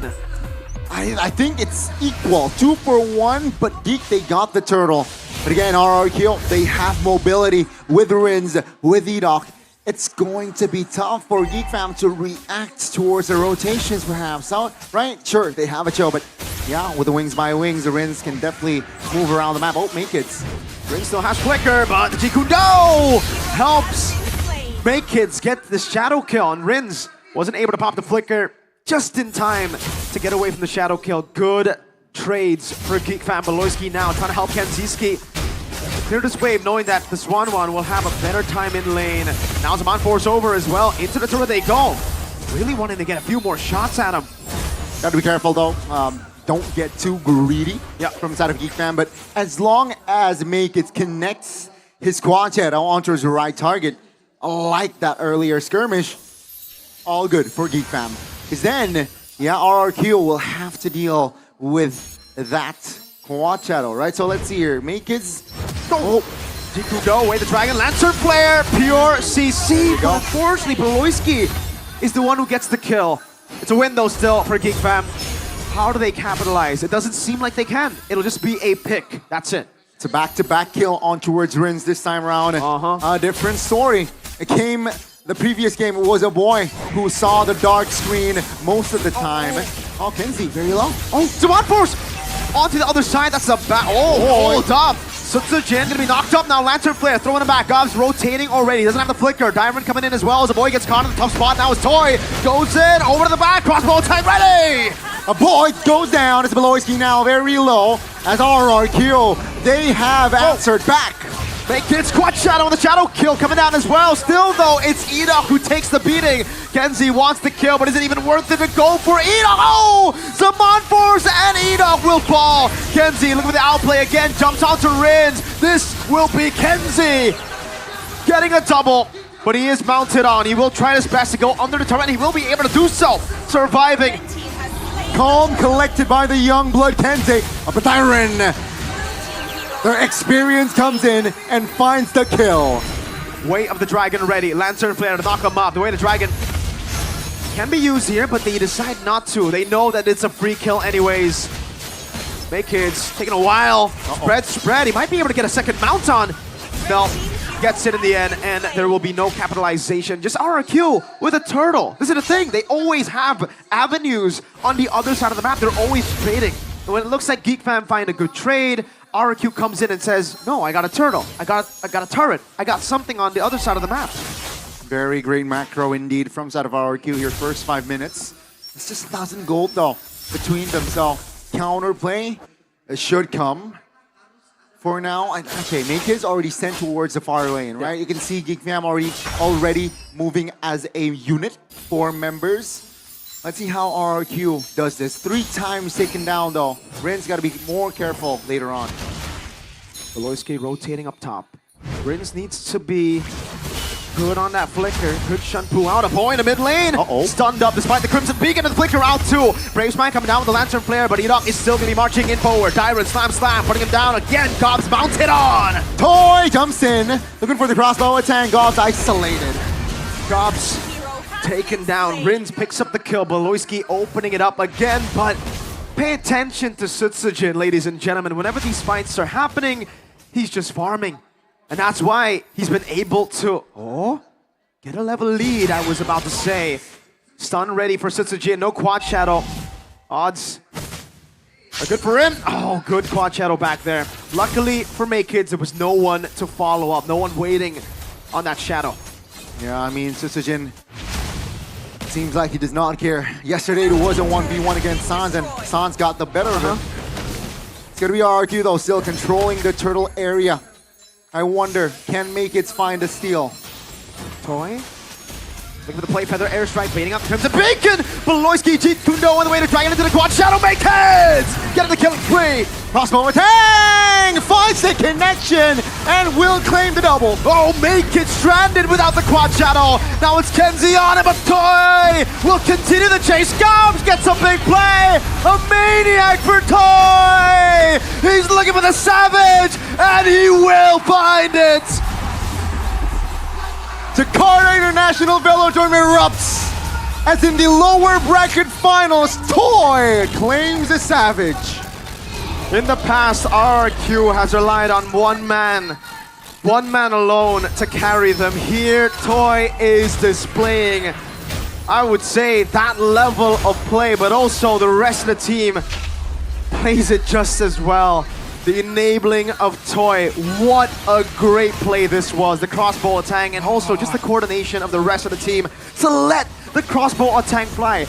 I cannot stress to you, Gani, how annoying it is as a 1-1 player to play with my team who's already winning in the team fight for me to get the crossbow attack, but for me to not be able to pop it because my team wants to kill the guy. Now Maykids, shadow kill, desperate, under 4 members, a legendary Toy on 1-1.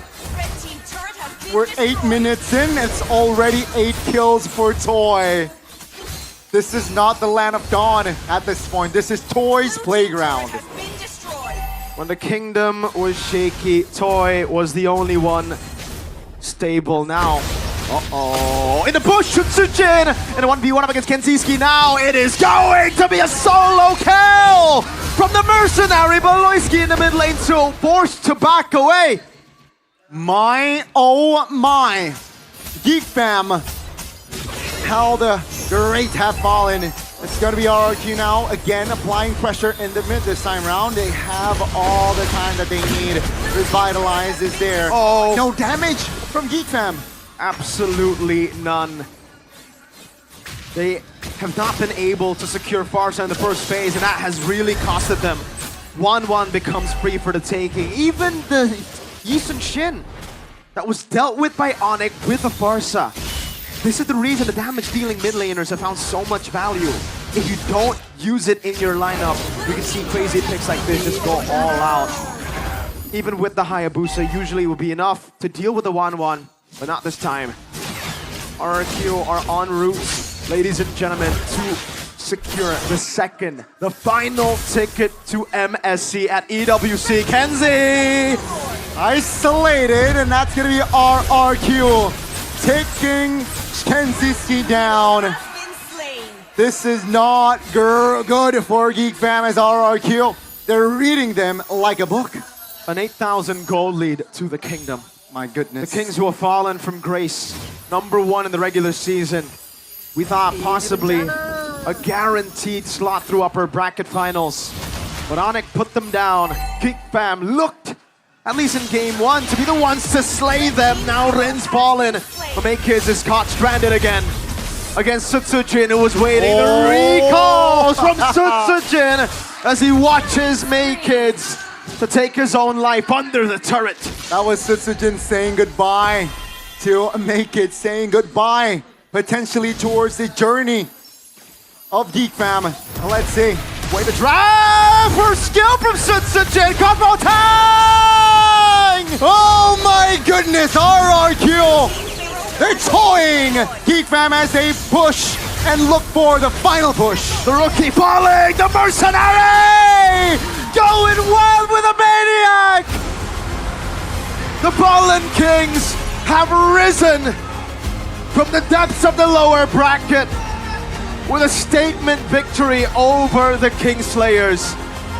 Now they point at the ones up above, the Sky Kings, who await their final match of Season 15. It is all over for Geek Fam. The young blood make it. You can see the pain, but a convincing win for the Kingdom. RRQ. They fall yesterday, but it seems like today they are here. They are back at MSC. Welcome RRQ Hoshi in the company with elite teams. To Geek Fam, GG, well played.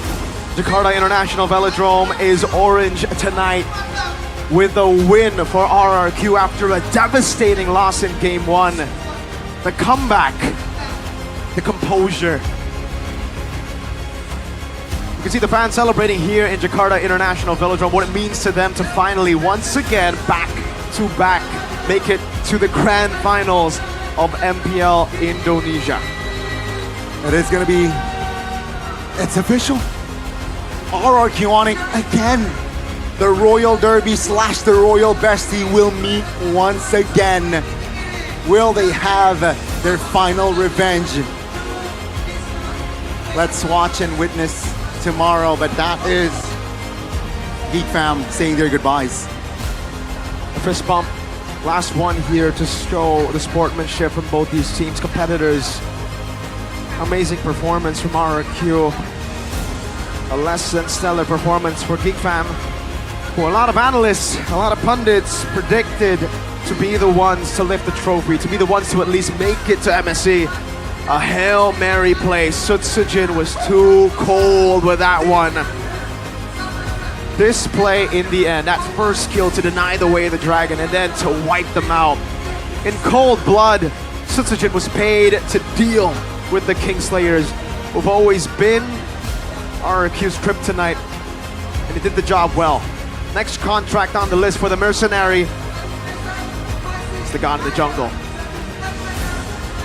Yellow Porcupines definitely is going to be next on that list, and it's the passion coming from the regular season MVP. Let's throw it over to the stage for an interview with the victors, our second team to MSC, ladies and gentlemen. Bude Clara Monster, take it away. Tim Geek Fam telah mengukir sejarah, namun semua itu harus berakhir hari ini, di detik ini, dengan perjuangan yang begitu luar biasa. Ini adalah awal baru mereka, bagi mereka ini bukan akhir, namun kita ingin mendengar kata-kata terakhir dari tim Geek Fam. Yang pasti mau terima kasih buat Geek Community yang udah dorong kita dari #8 di awal regular season. Tapi kita masih kerja keras sampai kita bisa upper bracket. Tapi ya kita masih tim muda sih menurut gua, kayak player-player baru, jadi kita season depan kayak lebih coba prepare lagi aja ya. Percaya kita bakal lebih kuat, gua yakinin kalian, dan kita bakal dapat lagi yang namanya internasional. Terus ya yang pasti ya buat RRQ sama Onyx, buat di USA good luck. Kalian yang tim yang paling kuat lah di Indo, dan you guys deserve it. Good luck. Good luck. Dan inilah dia momen terakhir untuk Geek Fam Unity, untuk seluruh super fans. The one last bow from Team Geek Fam. Once a geek, always a fam.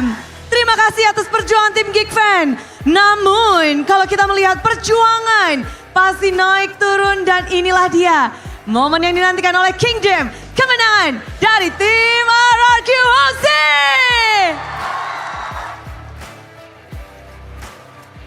Mendapatkan bukan hanya slot Grand Final, namun Riyadh MSC at EWC adalah tujuan mereka.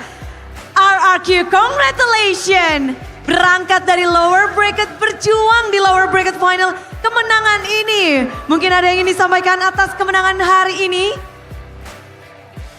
Ya kalau dari gua sama teman-teman gua, makasih banget lah kepada Kingdom.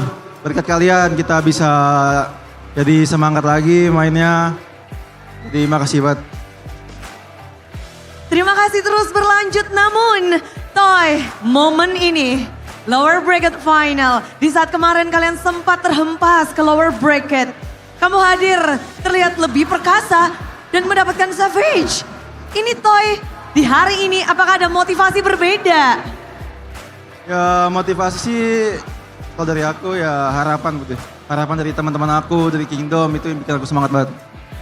Harapan tentunya. Apa nih mindset apa yang Toy bawa untuk hari ini? Ya udah pasti kita pengen juara. Kita pengen juara, RRQ ingin juara, ingin membuktikan diri. Dan mengingat lawan kalian, ini mungkin bukan lawan yang mudah. Banyak sekali rintangan yang harus dihadapi. Dan sampai titik ini, mungkin kita bakal langsung tanya kepada Rins, di mana Rins, kamu menjadi kapten di musim ini. Membawa RRQ berjuang dari regular season hingga babak playoff. Dan akhirnya ini momen yang pasti diharapkan kan. Bagaimana sih kamu mewujudkan hal itu? Mungkin dari kita berlima sama coaching staff sama manajemen lebih semangat sih season ini. Soalnya kita sebelumnya di season sebelumnya sempat runner up. Itu bagi kita sebuah kesedihan lah. Yang harusnya nggak pantas lah di kita. Dan pada akhirnya itu membuat jadi cambuk kalian yang baru untuk season ini. Ya. Riset yang sangat cepat, kita sempat dengar bahwa spirit kalian perlu diuji. Udah penasaran, bagaimana dengan semangat juang kalian, spirit juara kalian? Dari yang kemarin mungkin sempat redup dikit dan apakah sekarang udah on lagi? On fire banget.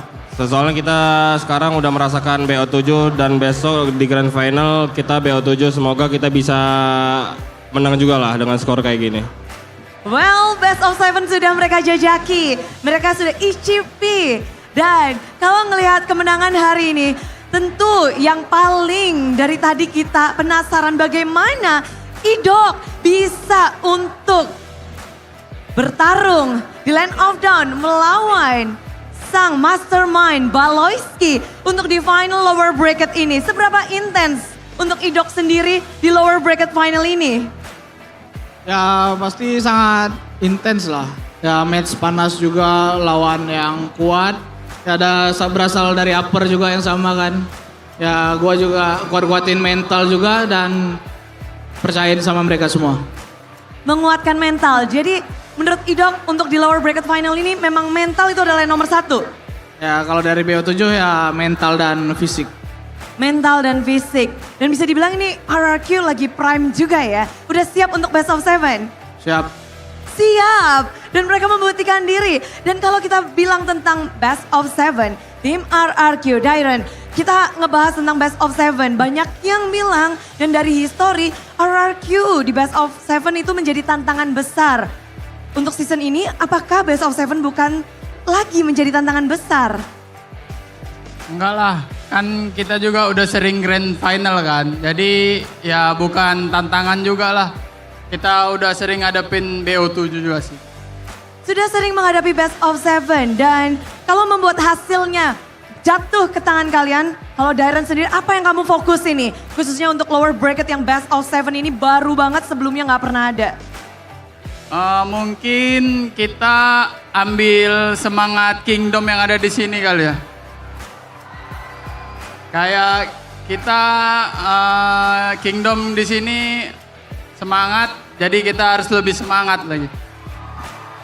Semangatnya mengalir dan bisa dirasakan. Namun kita juga merasakan ketegangan, apalagi di sini dari segi the jungler, Sujin, lower bracket ini. Kemarin sempat kita lihat RQ down, bagaimana nih cara Sujin untuk terus bisa berkembang dan membawa mentalitas yang baru untuk lower bracket final ini bersama dengan RRQ. Kalau dari Sujin gimana? Ciluk, pakai bahasa kalbu kalau Sujin. Ya kalau yang dari kemarin sih kita sebenarnya cuman perlu disiplinnya aja sih. Soalnya kita di tiap gamenya tuh bukan yang kalah dari early banget kan. Jadi tinggal kurang disiplin aja sih sebenarnya kemarin. Dan dari satu malam saja kalian bisa memperbaiki itu semua. Ya kita ngobrol sampai jam 2. Ngobrol sampai jam 2 untuk mempersiapkan hari ini. Ya. Yes, dan ada nggak obrolan yang mungkin diingat-ingat dari obrolan semalam untuk hari ini? Ya katanya fokus pakai aura kingdom yang ada di sini. Jadi kita pakai kekuatan kingdom lah tadi. Aura dan semangatnya.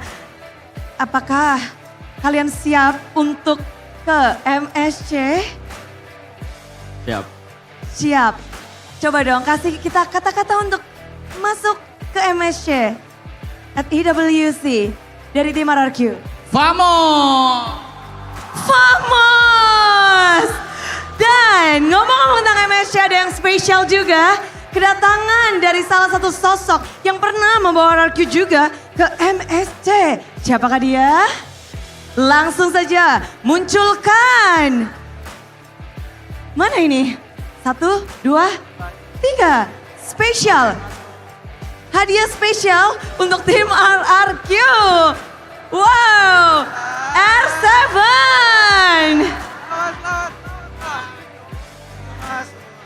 Langsung ya. Langsung disalamin R7. Oke, dari tadi Bude lihat di pojokan sana dari hari yang pertama. Berarti melihat perjuangan RRQ pada akhirnya hari ini mereka dapatkan. Gimana? Senang banget sih karena RRQ terakhir ke MSC 2022 kan. Betul kan? Betul. Akhirnya RRQ bareng 1-2. hadir lagi di MSC, senang banget. Senang banget pada akhirnya yang dirindukan ya. Iya. Tapi ngelihat mereka berjuang dari upper harus turun ke lower dan momennya seperti ini gimana buat R7? Tegang banget sih karena kan gue nonton dari hari pertama gitu di sini terus ngelihat mereka sempat struggle juga udah itu bounce back lagi jadi benar-benar hard worknya tuh paid off lah. Tinggal ya di grand final aja nih fokus dulu nih. Oke, hard work dari para player kelihatan di kacamata dari matanya R7. Coba kalau kamu bisa mungkin memberikan, ngasih tahu kita insight bagaimana sih permainan RRQ membuat kamu terpukau, membuat semangat mereka yang kelihatan dari R7.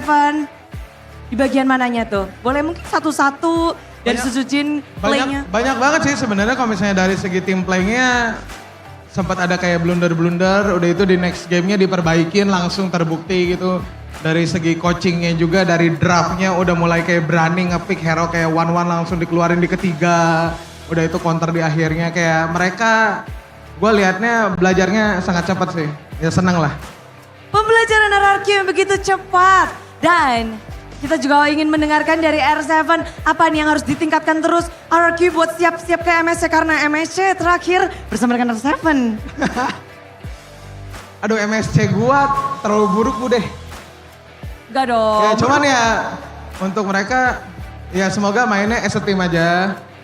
Tetap mau mendengarkan satu sama lain juga. Sama ya yang bikin menang game turret lah intinya. Iya. Itu yang harus digarisbawahin ya. Akan kita ingat terus R7. Iya sampai sekarang gak mungkin lupa itu orang-orangnya juga. Semuanya masih ingat, apalagi yang di situ yang merah-merah. Tapi kalau dari perjalanan RRQ mungkin ada semua yang udah dikasih tahu. Tapi R7 juga tentunya melihat banyak sekali perjuangan dari RRQ yang telah dilakukan. Dan untuk grand final besok mungkin ada yang mau disampaikan juga untuk grand final untuk RRQ. Pokoknya kasih yang terbaik lah. Sebenarnya kalau untuk grand final ya, kalau untuk menang ya kita lihat nanti aja lah. Pokoknya gue pengen Indonesia itu bukan hanya RRQ tapi Onyx ya bisa bawa pulang pialanya sih. Gue pengennya itu. Kedua tim ini berjuang untuk MSC at EWC. Dan ada kata-kata terakhir mungkin, besok berarti bakal di pojok situ lagi dong? Pastilah. Pastilah, jadi di Jakarta International Velodrome, R7 masih bertahan di sini. Ya. Ya, mungkin ada kata-kata penutupan kalau biasa kamu live streaming gitu gimana? Penutupan gimana? Closing, kita closing berpisah di sini. Oh, ya thank you banget buat kalian Kingdom, buat GigFam juga. Ya semoga besok semakin pecah karena Onyx versus RRQ lagi ya. Best of 7 lagi. Best of 7 lagi. Dan tentu saja nanti akan ada momen spesial untuk untuk RRQ, R7 besok di sana lagi. Dan terima kasih untuk R7 dan untuk RRQ juga. Boleh kembali, nanti kita akan panggil ke panggung untuk momen spesial. Thank you RRQ dan juga R7. Dan kita belum selesai, hari spesial seperti halnya kemarin. Di mana kita tahu ini akan menjadi momen penting karena Indonesia mewakili tentu saja banyaknya tim yang berjuang. Satu Indonesia harapan diletakkan di punggung tim-tim yang akan berjuang di MSC at EWC. One game, two champions. Kemarin kita sudah sign off 2 tim yang berjuang.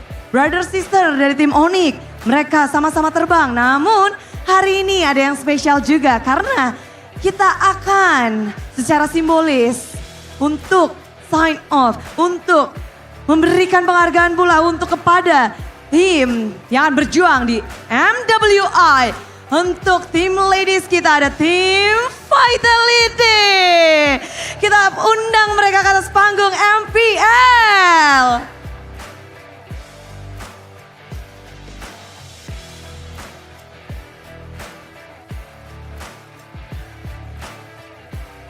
Dan mereka telah mewarnai bukan hanya panggung Indonesia, namun panggung internasional adalah tempat bermain mereka. Dan oleh sebab itu kami akan mengundang Ibu Gloria Famiela selaku Wakil Ketua Bidang Kompetisi PBSI untuk bergabung bersama kami di atas panggung untuk memberikan dukungan dan simbolis untuk perwakilan Indonesia kita di ajang MWI 2025. Kepada Ibu dipersilakan, dan ini adalah player-player yang selalu membanggakan Indonesia. Piala mereka tak terhitung. Kita melihat bahwa perjuangan dari semua membernya, dari Vival, Chini, Vivian, Fumieko, dan juga Chini. Mereka telah berjuang abadikan momen ini karena kita berharap mereka bisa membawa pulang piala yang sempat kepleset di musim lalu, di tahun lalu. Tapi kita yakin tahun ini adalah tahun untuk Vitality, tahun untuk Indonesia. Dan terima kasih sekali untuk tim Vitality. Boleh kembali untuk ke tempatnya terlebih dahulu karena sesaat lagi kita akan memberikan momen pula untuk tim RRQ Hosi bergabung bersama kami di atas panggung kembali. Inilah dia perwakilan dari Indonesia untuk MSC at EWC. RRQ Hosi.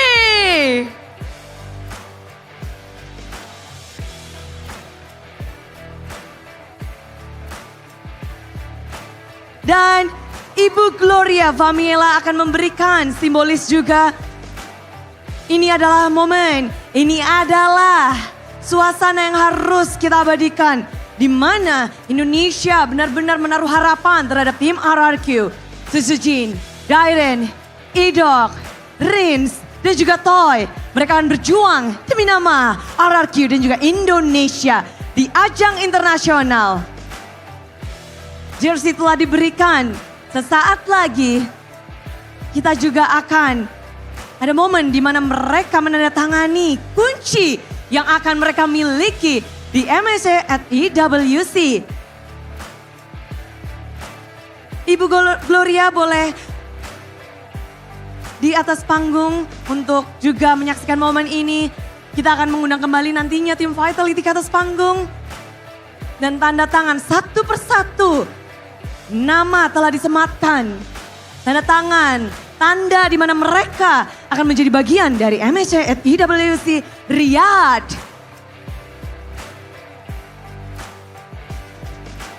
Viva RRQ akan berkumandang.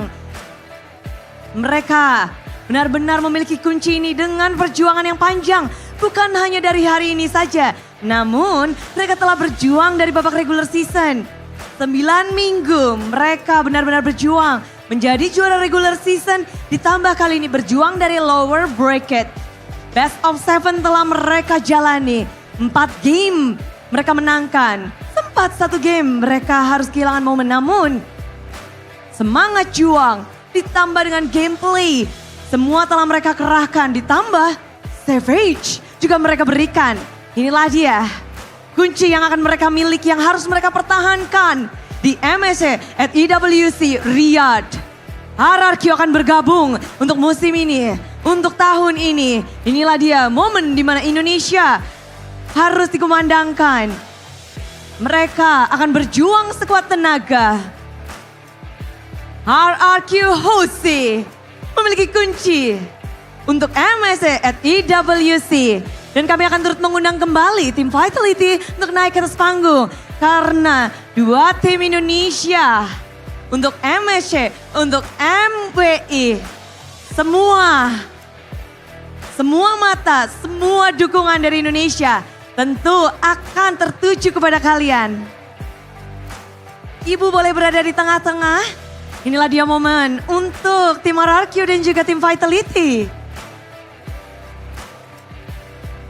Kita akan berfoto bersama, kita akan mengabadikan momen ini. RRQ dan Vitality.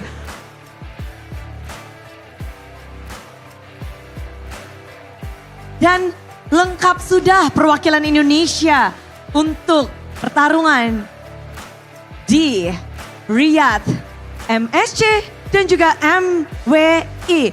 Semuanya sudah didapatkan. Inilah dia momen untuk tim RRQ dan juga Vitality. Terima kasih untuk Ibu dan kita akan kembalikan kepada para panelis untuk membedah lebih lanjut bagaimana kemenangan dengan Savage with a style. Inilah dia RRQ Hosi. Monggo panelis.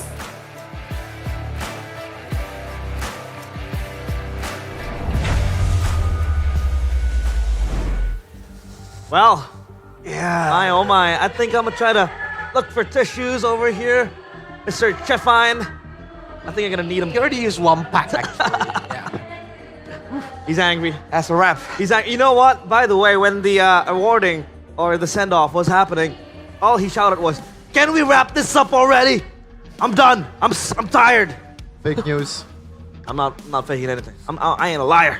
Get me out. Get me out of here. Talk to If me there's about a cam here behind the scene that when the Savage happens, you should see how Chefin do. What happened to sportsmanship, man? You can What do you savage mean? it. What do you mean? Savage in an Sports- elimination match. Square, brother. That's not allowed. You are cackling the first 2 games. Look, I didn't see you. Yeah. We won. Sit down now. Humble yourself. Game 1 and game 2. Get humbled. And by the way, the MVP presented by the official tournament smartphone Samsung Galaxy S25 series. It is still Mr. Rins with a phenomenal showing with the Farsa and the Chusin as well. Oh boy. Because I think he performed really well today, especially during the 3rd game using the Barsha. Oh my god. That was really different. beautiful. That was different. And look at you want to talk about impact? Look at the map, dude. Like the coverage. Top, all the way to the top side, the bottom side, everywhere, dude. On the far side, that's what you have to abuse. The wings by wings mobility. And again, shout out, of course, to the rest of the team as well. It was a calculated group effort. Remember, Dyron also did his share of lifting here with the glue, of course. But the carries, dude. There was a Savage coming out of Toy.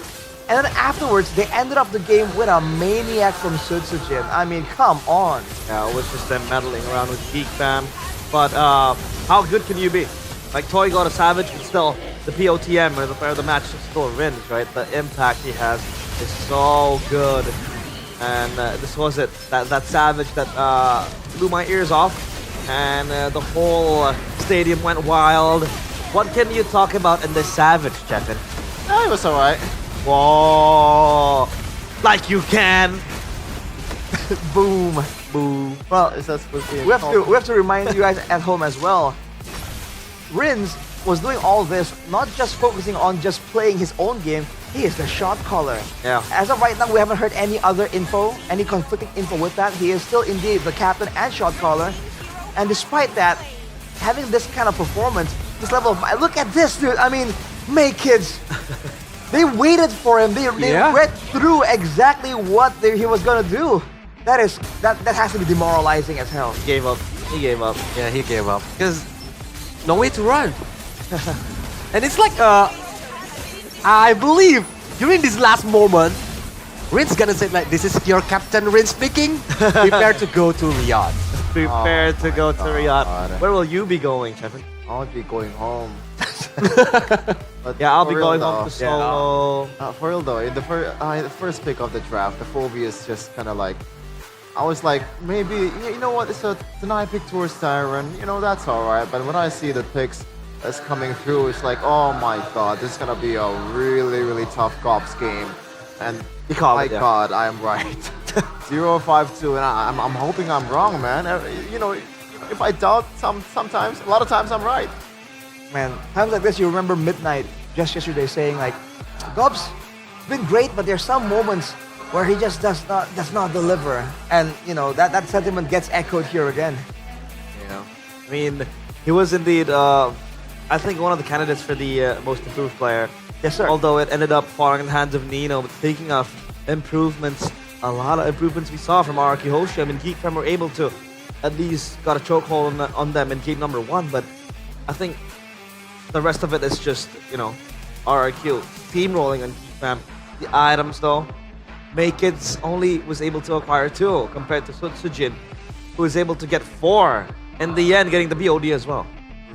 It's that farming speed, man. Again and again in the early game, you have to notice in the highlights, Geek Fam were able to get some trades back, but they are forced to spend so much time. And while that was happening, Sutsujin was just farming up a storm. And look at the boy. Oh boy, A boy item, only 1 item.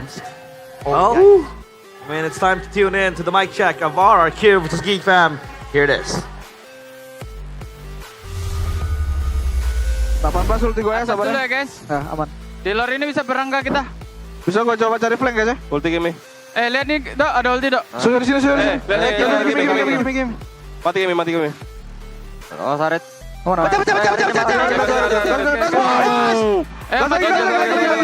Gol nih. Dorong. Pikir. Oke. Lord ya guys. Soya di luar. Ngobarin belakang. Ayo. Lihat Diren. Bantai orangnya. Goten. Nice boys. Itu sudah langsung ambil. Gua ada winter guys. Gol ulti nih. Puri. Targetnya. Lihat gua ada Imon nih. Tarik. Aman, gua tutupin guys, Aman gua. Bisa lagi nih guys. Ayo. Gol. Gue ikat, Dok. Mati deh. Suyo di mid kiri. Lor. Arit Noburi guys. Kalem, guys. Mesin bawah. Lagi di atas dia. Bisa ditempel luar map bawah ya, hati ya. Aman. Respect. Ada winter, dia nggak ada damage, guys. Tetes sini nggak usah terlalu masuk. Gold ya. Nggak usah terlalu masuk. Gold itu. Barang kecil belakang. Barang. Barang belikan letoy. Aman, gua tutup. Gua ada winter. Lagi. Sini gua ada winter. Turun. Masuk, mati dah. Ya, coba ini sini aja, awas coy aja ya guys. Yang ini coynya di kanan coynya dari belakang guys. Coynya dari belakang. Coy dulu. Bantai toh.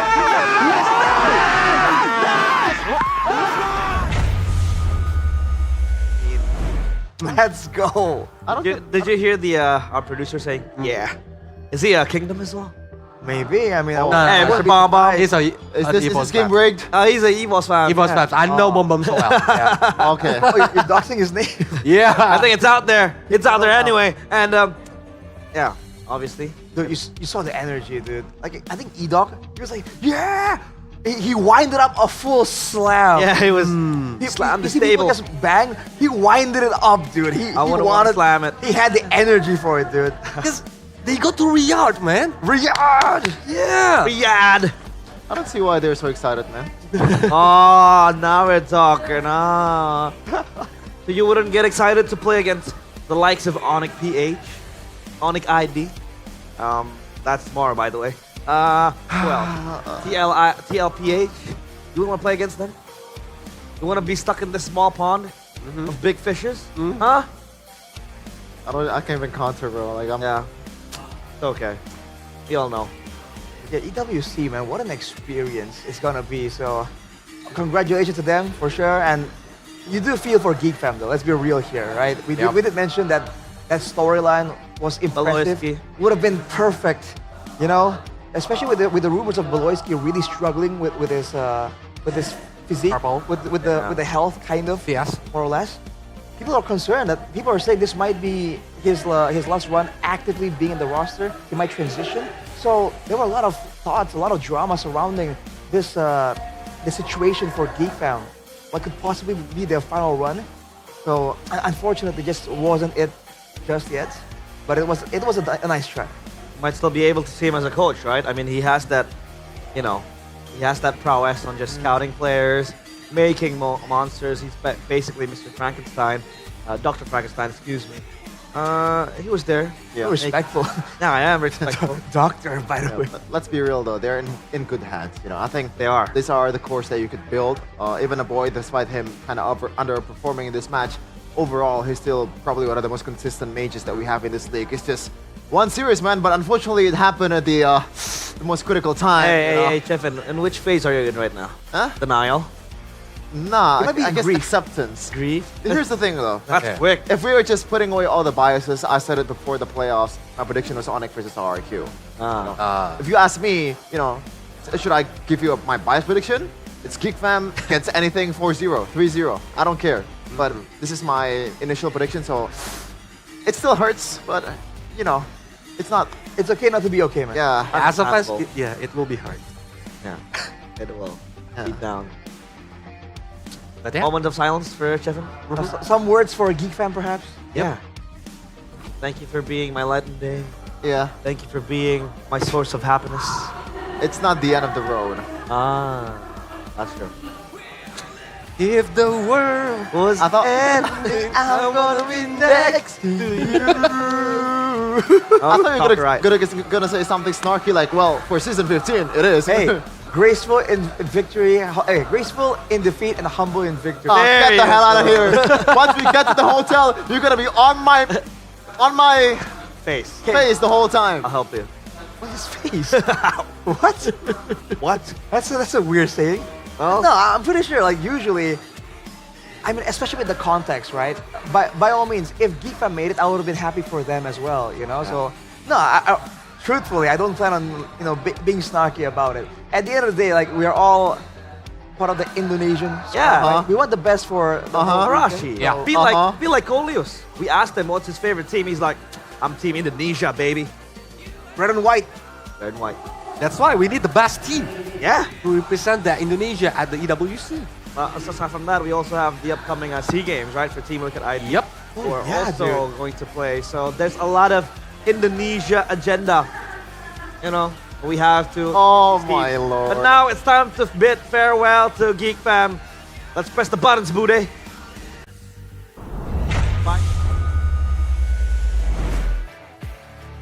Memandangi kunci RRQ untuk MSC at EWC. Cakep banget ya, Keskut ya? Cakep. Cakep, Keskut akhirnya bisa ngedapetin kunci ini dari lower bracket. Gimana sih? Ya seru, enjoy, game-nya fun. Bagus juga buat momentum kita sampai besok kan. Ya, Jadi memang turun dari lower bracket juga nggak apa-apa. ya mungkin part of strategi. Wow, tapi kemarin sempat marah-marah nggak nih ke anak-anak? Tanya production-nya pulang jam berapa kita. Oh, kalau reviewnya tadi sih anak-anak bilang jam 2 ya, review sampai jam 2 itu di GH. Di sini sampai malam juga ternyata. Ya. Lumayan ya. Lumayan. Tapi apakah dari perbincangan kemarin itu sampai jam 2 yang ngebikin RRQ kayaknya di hari ini siap banget nih, Best of 7 cuma kepake 5 game aja. Iya benar-benar. Iya, karena kita kemarin juga malam fokus gak ngomongin gameplay sih. Kita ngomongin kehidupan lah. Ya, lebih ke sana arahnya. Pendekatannya berbeda ya? Benar-benar, iya. Karena ya udah di minggu ini udah terakhir ya ngomongin gameplay sih udah telat. Jadi ya itu yang kita arahin. Jadi kalau menurut Coach Keskut dari gameplay dari segala macam, RRQ sudah sangat memumpui dan sudah cukup. Hanya tinggal mental. Betul. Wow, ini jadi hal yang menarik. Berarti mental RRQ di hari ini berbeda dengan mental yang di hari kemarin. Yes, ya kelihatan dari game 1, game 2 kita under. Habis itu, habis dapat momentum anak-anak langsung ya, gak kesentuh kan. Sebenarnya apa sih yang dibilangin, apa yang dilatih supaya biar punya mental kayak bisa nge-comeback, bisa segala macam kayak gitu? Ya bukan hanya dari gue juga sih, kayak dari semua part of RRQ gitu. Gak hanya dari tim RRQ, dari manajemen, dari semuanya. Even production juga kita ngobrol gitu. Jadi ya bagus sih kemarin momentumnya. Momentum yang satu malam aja seperti menjentikan jari. Tapi kalau dari Coach Keskut mikirin Geek Fam, Yes. apa yang difokuskan? Karena ini final over bracket nggak ada nyawa lagi. Best of 7 ini, apa yang khususnya coaching staff dari RRQ persiapkan? Karena BO7 pasti mental sih udah pasti. Ya, kita juga ngelihat dari apa cara strat mereka juga udah kita siapin. Kita sama-sama punya data kan, apa yang dia mainin, apa yang kita mainin juga.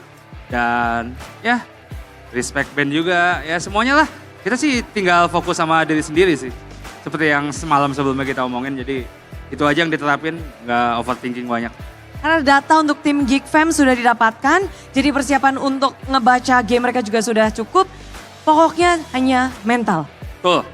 Dan kemenangan hari ini untuk coach sendiri, Abang ada yang mau kamu sampaikan gak sih? Ya sebenarnya buat bangga sih sama anak-anak, jadi omongan malam nggak bikin mereka down, ya itu salah satu kebanggaan gua sama mereka. Nggak ada lagi sih, besok tinggal jalanin aja menurut gua. Kita bisa balas dendam lah. Bisa balas dendam karena sempat menjajaki grand final di musim lalu. Musim ini akan berbeda hasilnya. Ngelihat musim lalu kan yang menang dari lower bracket ya, semoga hasilnya sama dong kayak season ini juga ya. Asik. Yang menang dari lower bracket ya.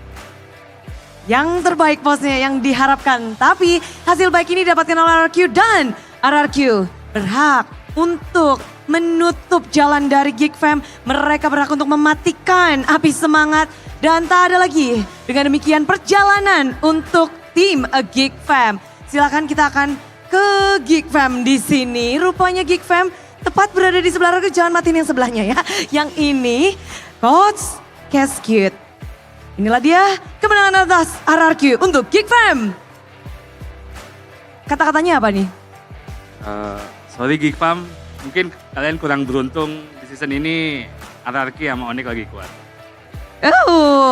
Kurang beruntung dan ditambah dengan Savage.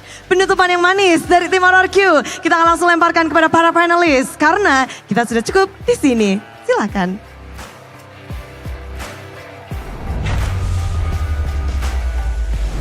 Goodbye, Geek Fam. Goodbye. Yo, Next time. Stop saying that. Bye, Geek Fam. Why are you saying it to my face? I'm not Geek Fam. Because we are man. Okay, goodbye, Chair Fam. I'm still here. Yeah. Tomorrow you still have work to do, right? Well, it's unlucky. It's gonna work for Geek Fam to have been eliminated, but Keskut said himself, we're sorry, Geek Fam, but this season, it's our time.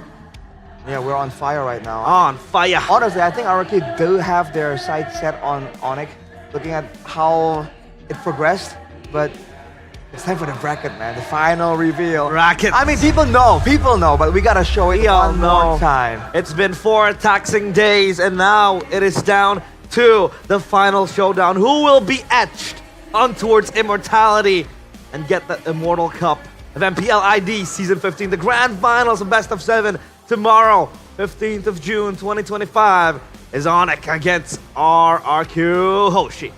The team who have been on the 9th place, now they are on the grand final against the number Riyadh. 1. And Riyadh. Dude, what a poetic way to end like the season, you know? Like the bottom and top just squeeze together and everyone else just gets wrecked. It feels like it's a symbolism of, you know, both teams just squeezing the MPL ID together, and they're the ones who's holding this league, right? Did you know what's more, even more poetic? What? Which match started MPL Indonesia Season 15? Onyx versus RRQ. Is it? Is it actually? Yes, Was it not Navi RRQ? if I'm not wrong. Okay. Yeah. If it was, right, that would be cool. That'll be cool. That would be cool. That'll be cool. We'll check that stat more later on, but yeah, the Royal Derby. You can never get enough of this, right? The Royal Yes, sir. Derby. Yes, sir. This is where you know the Kings of Kings meet the Sky Kings. But Arashi, Sky is in a higher altitude than the castle. Yeah, but we don't really care about this. We got our castle. Ah, They are the kings of kings. they are the So Kings. technically, Yeah, he's your king. The name speaks for itself. but the Kings of Kings means like you're the king of kings. Yeah, you're We're one the of skies. You're one of those kings, my friend. No. Yeah. When we're up in the skies, when we're up in the skies, we're extraterrestrials, terrestrial beings. I think the alien nickname is not an Onyx right That's now, true. I'm actually. just kinda, So I don't know if that thematically checks out. I'm just yapping about as we try to entertain our fallen friend here. Yeah. Are you okay now? I need some milk, like adrenaline boost. Adrenaline boost. What do you want to I think do? after this, you can take a picture with them.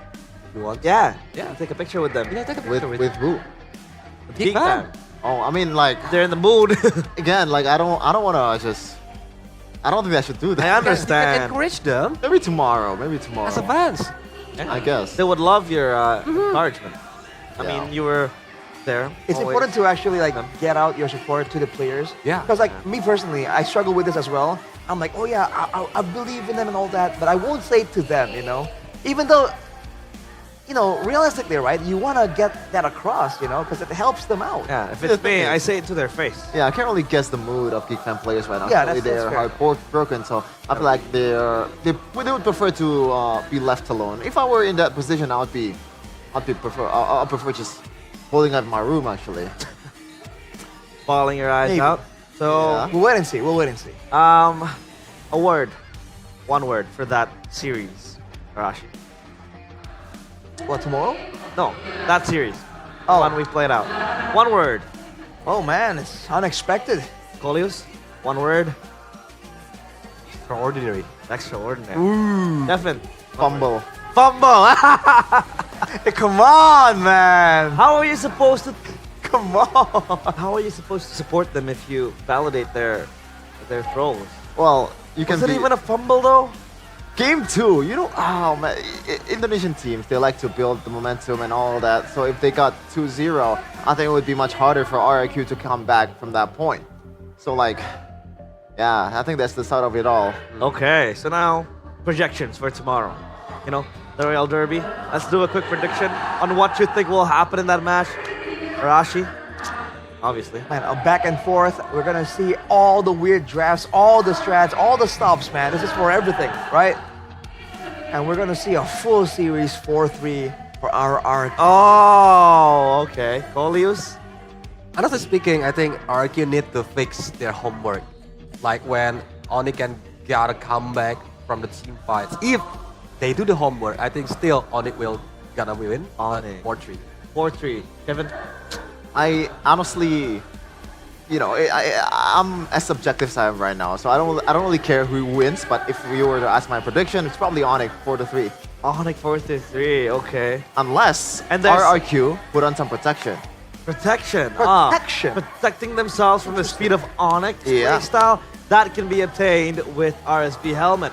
Yo! With strategy and speed, This is actually pretty focus cool, and right? protection are also the key. Both in game and on the road, you can get the exclusive collaboration design of RSB helmet and MPL team. Dewa in player. Whoever That's designed sick. this raised their salary. This is actually beautiful. If I were a Dewa United fan, I'd buy this in a heartbeat. It is beautiful. We have a lot of collaborations with other MPL teams as well here in ID. We had the EVOS one yesterday. We Yeah. also have the Onyx one. I haven't seen the Bigatron one. I haven't seen them in day 2, I think. Hey. But yeah, RSV helmets, your go-to helmet for protection. Arash, let's do it. Oh, it's actually it fits Safety your, is number it fits one your suit. priority. Yeah. Safety is number one priority. Put it on. Put it on. Put it on. For tomorrow. Put it on. Put it on. You don't need to go deep. Just put it on. Not like. I don't know if I can. Get I'll take a picture of you with it. Put it on. It's not. It doesn't fit, dude. Wait, my head's too big. It's size, yeah. Dude, besar kepala. Besar kepala. Besar kepala. That's big head. It literally means big head, but it translates to like being arrogant. Yeah, being arrogant. It's a sign to be humble, boys. And you can't be arrogant with your investments because you have to invest in gold. Secure your future today. It's time to invest with UBS Gold. You start from 200,000 rupiah. You can own your own UBS Gold bars. It is guaranteed 100% authentic, completely safe, and highly profitable. Start your gold investment journey with UBS Gold bars now. I have the card here. I'm just flexing it. We have, this is, let me check, 0.1 grams of gold. It sounds like it's a little bit, it's a small amount, but it adds up. And you know, the fact that they allow you to get such small quantities means that even though you're having a tough week, there's always gonna be enough for you to kind of scrounge up and keep investing. Because this is a long-term play, right? And speaking of long, if you're concerned about having no food for a prolonged period of time, you know, the weather's been crazy. There was a massive shift. It was sunny early on. We went for breakfast, and then it started raining, and we had to run through the rain. I mean, when you're stuck indoors and you can't get food, why not check out Kyla Food? Kyla Food or Kila Food. Kila Sans. That's why Sans is insane, because he eats Kila Food. This is, by the way, one of my favorites. If you went to the festival, Holius, we had the sablak, and the baso aci as well. And holy crap, it's actually so good. It is very good. I should try it. You should try it. You have to try it tomorrow with the sambal as well. Oh yeah, they might be closed by now, but yeah, it's really good. And they have a variety of options too. Oh. And speaking of Royal Derby, we have Mr. CEO over here. By the way, this is a fun fact. It seems like Cole Leus actually owns Royal Guard. Royal Guard, yeah. Yeah, so this is your stage. Time to shine. So for you guys, if you want to be like Kyrie. Wait, before that, you don't need to read the ad-libs because you know your own product, right? Go on. Switch it out, switch it out. If you see that powder on the player's table, look, they are using, this is for you guys. Because this one is Royal's Dust. Ah, Royal's Dust. It can help you with, if your hands easily get wet. It can like, more slippery, so you can have high mechanics like Kyrie. Right. So you should try this. It's the Royal Dust. And we have the sarung jempol. Thumb glove. Yeah, the thumb gloves. It's for you who wants to like try, if you don't like the bedak version, the powder version, you can try the sarung jempol. The thumb gloves. And it comes in two forms, the thumb gloves and the powder as well. And by the way, guess the price. It does. Guess the price. I'd say 200 rupiah. 200,000 rupiah. Just 200. At least 150K. Yeah, 150. I was thinking something like that. It's below 50K. Whoa! So it's very cheap for you guys. I did not know Cole Leus was a businessman. W Gaming. Dude, why spend on just generic powder when you can get this? Because you know, Mirko tried it out, and it actually kind of keeps your phone somewhat clean. Yeah. It not spill. I gotta be honest. Wow, dude. I gotta be honest. I was a doubter. Until I tried it. It's actually really good. It is very Not nice. even joking. You're gonna just What is this technology? What year go is it? through. And by the way, it is time for us to get to the main course. Our Okay. favorite activity, I want an agreement, alright? which is opening the cards. Because of Geek Fam is eliminated today. If any of you guys pulled a signed Geek Fam card, please give it to me. For the right price. For the right price. Get the hell out of here. For the right price. Just kidding. Wait, we just got information. What? That the producer does not let Chefin open the cards because Geek Fam has lost. This is actually... I want to cry. Yeah. Why is man getting bullied, bro? I think you can open it. It's fine. Okay, so Mr. Bomb Bomb, can you open it? Yes, he can. Hey guys. Hey, you owe me something. This is how you open a card. Nah, I don't care about that. See? That. Alright, hold up. Look at this. Hey, let's take turns opening this, right? okay, start from. Start from. No, I mean like just pop your first card. It's my turn first, yeah? Geek Fam! Jadera. God. Octa. Octa. Leus. Okay, for me. Cars. Right. You? Yo, Yeheskiel, the ghost of Jakarta. Okay, my turn. Oh, Luke, B tier, isn't this? Yeah. Here, not bad, not bad. Hologram. On towards the next. It's Savero. That's yours. Ah, this is mine, yeah. Okay, next. Light, Mas Cahyo. Mas Cahyo. Cahyo at home. Yes. His real name is Cahyo. I just doxed you. Oh, hang on. There's a bit of color here. Yeah, you can put it on the last. Put it last. Put it last? Alright. Bang. It's Onyx. Oh. I want that. But before that, we also have a member of the audience opening the cards. Let's see if his luck is any good. Erlan, you know, that's Mirko's goat right there. But Seem happy, bro. he isn't quite here. Oh, Ryota. Is that B tier? No, it's the C tier. C tier. But I see that. Oh, is it Navi? Navi. Yeah, that's Navi, yeah. Two more, come on. Oh! Shadera. I think you want that, no? It's not even playing. There you go. There you go. Kids. So I have the whole Geek Fam set for the C tier, except Gobs. I'm trying to find Gobs here. Gobs? Okay. Alright, let's see if we Let's can get continue. Gobs for you. Let's Alright. continue. Who's next? I just Okay, opened an my Onyx, turn. right? I got Rin. Rin? Rin, okay. Nile. Nile. We haven't seen him in a while. Nino. Moreno, dude. Moreno. The maestro. The Ghost of Jakarta. Ooh. Hey. The Haskell. Haskell. What tier though? What tier though? C tier. We got Hanafi from Navi. A boy. A boy. Oh boy. Okay. I think you want to throw that Got card. Ray. And I got Erlan, dude. I got Erlan. the B tier Erlan. Skibo! And for my B tier, I got Key. I got Mars. That's beautiful, by the way. And let's check the MPL Indonesia officially licensed player card by Nirvana. This is the tier information we have. So we have a total of 5 tiers: tier C, tier B, tier A, tier Super, and tier Premium, which is the Color Blast. That actually has the CW card in it. I really need that card, but I can't seem to find it, so that's I nice. thought you were Savero Glazer. I am, but you know, CW paved the way for Severo. Oh, I like That's that. fair. That's fair. Putting some respect onto his I name. know my elders. Yeah. I know my elders. Realize likes the oldies. I am. Well, interesting, man. You know what's really humbling about this whole card experience? What? So I got this card, right? And it tells me all the info about Erlan. He's a gold laner. His star sign is Cancer. And he is born in 2006. Man, I'm old. He's born in 2006? Erlan? Erlan. And that's less than 20 years ago. What? I feel That so, is. I feel so old. What? And Arashi, I think it's time for you to pack your bags. Huh? You have a flight to catch.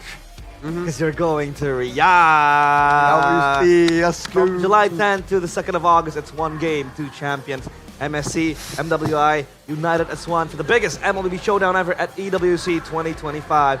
So grab your tickets. For MSC, it's from Webook.com.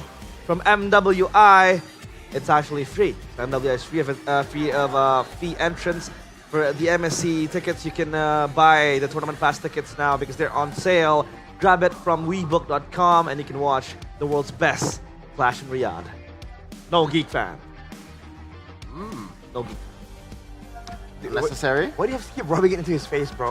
Why don't you remind the audience about something a bit more positive? Oh, The what fact is that? For MWI 2025, there's going to be free entrance. So if you're in the area, right, even if you didn't pre-plan this, you didn't book anything in advance, walk in, get in there, get a taste of the, the competitive experience. Speaking of MWI, Vivian, did you know that she got posted by Cristiano Ronaldo? Oh, yeah. The biggest Instagram account on the planet Earth.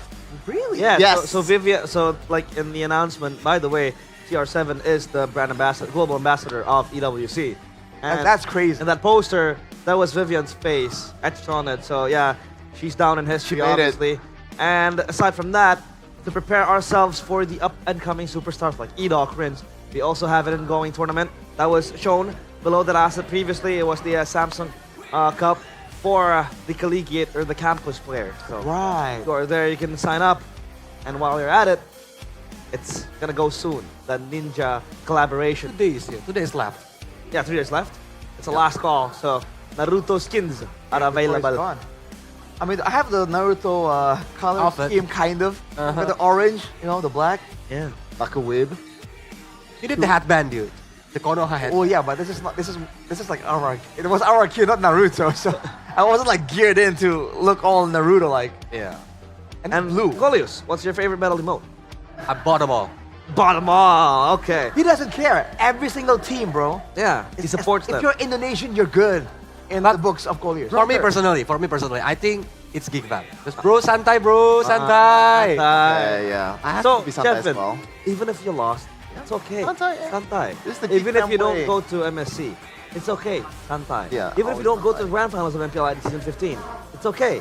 Santai. Yeah. That's too much. Anything more? Nah, that's a lot, yeah. Yeah. Santai. And speaking of Santai, we gotta chill a bit because, you know, this year's All-Star just got wild. So no chilling, it just got wild. Just wild. Why is it wild though, Rashi? Well, from June 27th to August the 5th, you can join the limited time Dino patch in MLBB. You can face up against Roar, the Pterosaur Lord. And you can beat him and win exclusive rewards like a limited Avatar border. And you can join a theme event to unlock a free skin. The Popo and Koopa Proto Hunter. Who plays Popo Koopa? That hero's whack. Omwawa probably. Omwawa? Probably. So it's gonna be Popo and Velociraptor. But Velocikoopa. That'll be cool. Velocikoopa. But speaking of heroes, this one's not whack. That's Chetien. Finally entering the land of dawn. Wu Zetian is really a broken hero at MLBB. Oh, you've tried? Yeah. Can you pronounce it again? Wu Zetian. Wu Zetian. Wu Zetian. Wu Chetien. Wu Zetian. Wu Chetien what the hell pang yo? What? Right? I spell it right? Huh? What? I spell it right. Wu Zetian? Yeah. Wu Zetian. Yeah, close enough. See? Ni hao, fine stuff. Fine gentlemen. Yeah. Ni hao, fine hero. Indeed. Well, make sure you catch the trailer because it's releasing soon. And, you know, Mobile Legends has been throwing out banger trailers, man. Whenever a new hero is out, it just gets you in it. Once it makes you want to go into the Land of Dawn and start playing that hero immediately. Speaking of bangers, this is the most banger stuff Moonton I've ever released after MLBB. Really? It's Magic Chess Go Go! This is my soulmate. I love this game so much. I can't stop playing that game. Yeah. Dude. This is Realize's healthy addiction. Yeah, I have a healthy addiction to Magic Chess Go Go. And by the way, I watch Coleus's videos and TikTok about MCGG. It helped me a lot, like counting my opponents, synergies that I have to play. And by the way, Coleus, how many games of MCGG have you played? I don't remember, but right now Any I'm estimation? on Mythic Honor. Mythic Honor? How many games do you think? More or less. Above 100. Guess my games that I've played. 20? No. 1,125. He started to play this season. He started to play this season, right? Only this season. And I'm still stuck in Legend. Brother, 1,000. I peaked in Mythic 95, but I this fell. season. I fell This so guy. far. Now, I am in disbelief. You're not low rank in normal Mobile Legends rank either. No, I'm not low ranked. I'm high ranked. What do you How mean? the heck do you find time to play 1,000 games? Because I keep getting busy when I play. I'm hungry. I want to eat. And that's where Mercon Merah Putih comes in handy because this is the tasty Indonesian meal. It's ready to eat straight away. We had that rice bowl, right, Arashi? I think it was the marksman bowl. You had the assassin one? I got a tank bowl. Tank bowl. Whoa. Yeah. So I think this is also nice for Coleus to try. I should try. They have like local things, you know. They have like the rangdangs. Rangdangs. I got the, But Coleus, can you eat Rangdang. spicy food? Yes, I can. Really? I'm from Sumatra, so. Wait, It's doctor. where's he flexing the Sumatra We are part? from Sumatra. We gotta be proud of We our. love spicy foods. you know, what do you call it? Our roots. Sumatra pride. Much pride. But speaking of all the things you have to be proud of, it is MPL ID Festival Season 15. Once again, this place, MPL ID Festival. Banger stand. Yeah, Banger my friend banger is merch. asking. He wants to come tomorrow, but he didn't get the ticket, so. It's okay. You can enjoy Is it? yourself in the MPL ID Festival. It's free of charge. way. No tickets required. All you have to do is just come over, bring your own body. But it So it's has fun. to be tedious, right? You have to like do like a bunch of different steps to get in. No, just walk You right just by. walk in. Walk in. Free of charge, free of What? tax, free of everything. Dude, I mean, did you see the watch party outside? Yeah. For the past 2 matches? Wow, it was Dude, Free a plethora of humans. it's a good time. If you like the atmosphere, right? Yeah. I mean, come on down. Come on down. Hollis also enjoys his time in MPL ID Festival. Yeah. If I can, maybe I can sit over there on the festival, but you guys need me, right? Yeah, Here. yeah. Yeah, please. We need you. You can't go. No, don't go. Speaking of MPL ID Festival, I think we have an award that we have to talk about. Yes, sir. Not reaching the grand finals of MPL ID. Arashi. Okay. It's Esports Awards, where, by the way, we have been voted and nominated to Esports Awards for the 3-decade awards, and we need your help to rally our community to vote for us. Busan. This year, they're not just recognizing greatness, they're also recognizing the love for the game. So it's still open from June 12th up until August 11th. You can scan the QR code over there because we have been voted for Esports Game of the Decade.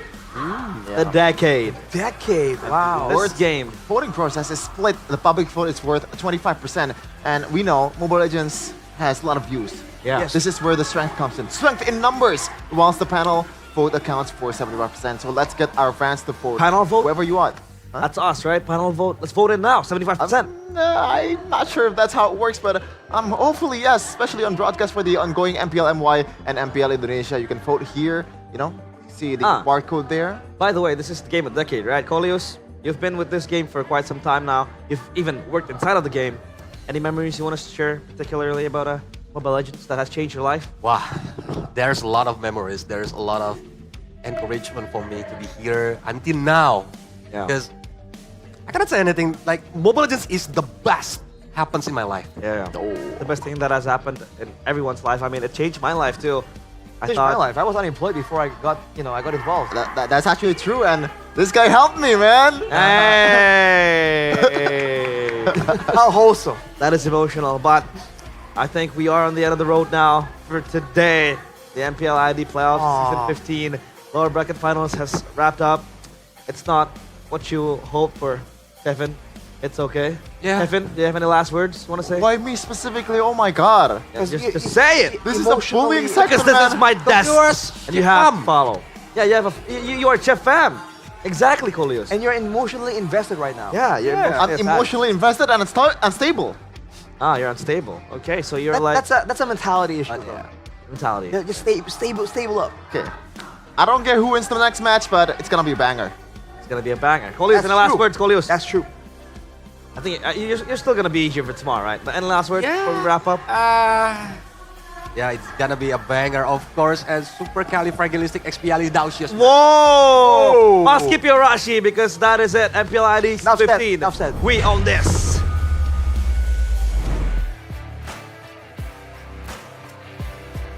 Final lower bracket telah berakhir hari ini. Best of 7 rupanya hanya 5 game saja cukup untuk menentukan pemenang untuk hari ini. Dua tim sudah ditentukan untuk mewakili Indonesia dalam EWC MSC 2025. Geekfam sayang sekali harus menghentikan langkahnya dan harus puas dengan satu kemenangan saja dalam melawan RRQ. Namun ini merupakan awal dari hari esok, karena hari esok kita akan melihat dalam Grand Final antara RRQ melawan Onyx. Siapakah yang akan menjadi juara pertama dalam season 15 kali ini? Benar, kedua tim memang telah mewakili Indonesia untuk MSC at PWC. Namun mereka tentunya ingin mengangkat trofi terbaru di Immortal Cup. Mereka tentunya benar-benar ingin membuktikan diri bahwa mereka bisa menjadi pemenang. Dan tentu saja kedua tim ini memberikan yang terbaik dan para super fans boleh ajak untuk bergabung di Jakarta International Velodrome untuk menjadi saksi lahirnya juara di season yang ke-15. Dan pastinya para super fans, para Kingdom, Sonic terkhususnya datang langsung karena esok merupakan hari terakhir. Jakarta International Velodrome akan menjadi saksi siapakah yang akan menjadi pemenang dalam season 15 kali ini. Yap, acara hari ini begitu ramai, begitu pula yakin dah besok pasti lebih pecah. Jadi Bude benar-benar ingin berterima kasih kepada kalian super fans yang ada di festival, yang ada di dalam sini, yang ada di rumah, yang ada di seluruh Indonesia dan bahkan dunia. Dan dan khususnya kepada para sponsor dan partner karena MPL Indonesia Season 15 powered by Munton, supported by PBSI, presented by Official Turnamen Smartphone, Samsung Galaxy, Official e-wallet, GoPay, Official Sponsor Head and Shoulder, Official dari Coffee Partner Good Day. And of course, our partner in esports ada Telkomsel, Dunia Games, dan IndiHome. And our advertisers ada Kacang Sukro dan Hawkman. And our suppliers ada RSP Helmet, UBS Gold, Killa Food, Royal Guard, Mercon Merah Putih, Imaginary, and of course our venue Jakarta International Velodrome. Dari perjalanan setiap tim kita sudah melihat bukan hanya dari babak playoff saja, namun dari regular season. Onyx dengan kisah dari hashtag 9 menuju ke Riyadh dan juga menjadi grand finalis. Sedangkan RRQ mereka berangkat dari hashtag 1 dan membuktikan diri konsistensi mereka, dominasi mereka dari babak regular season hingga titik ini. Mereka akan menuju ke Riyadh pula, namun hanya akan ada satu tim saja yang bisa mengangkat piala di esok hari. Dan kembali pastinya kami ingatkan bahwa apapun dapat terjadi di hari esok, maka datang langsung dan saksikan, jangan sampai ketinggalan pertandingan antara RRQ dan juga Onyx yang akan menjadi grand final di MPL Indonesia. Dan pastinya Alisa dan Bude Clara Monster mengucapkan terima kasih. Dan Bude, jangan lupa saksikan terus MPL Indonesia Season 15. We own this!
terus berlari, terus ke arah puncak tertinggi.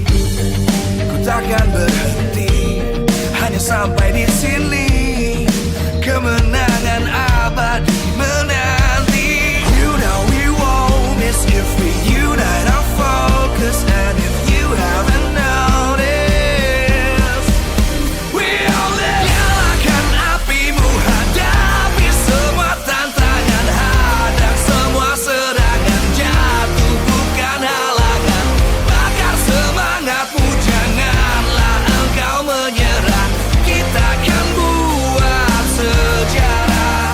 We all this, we won't miss. We all this, we won't miss. Saatnya beraksi, jalan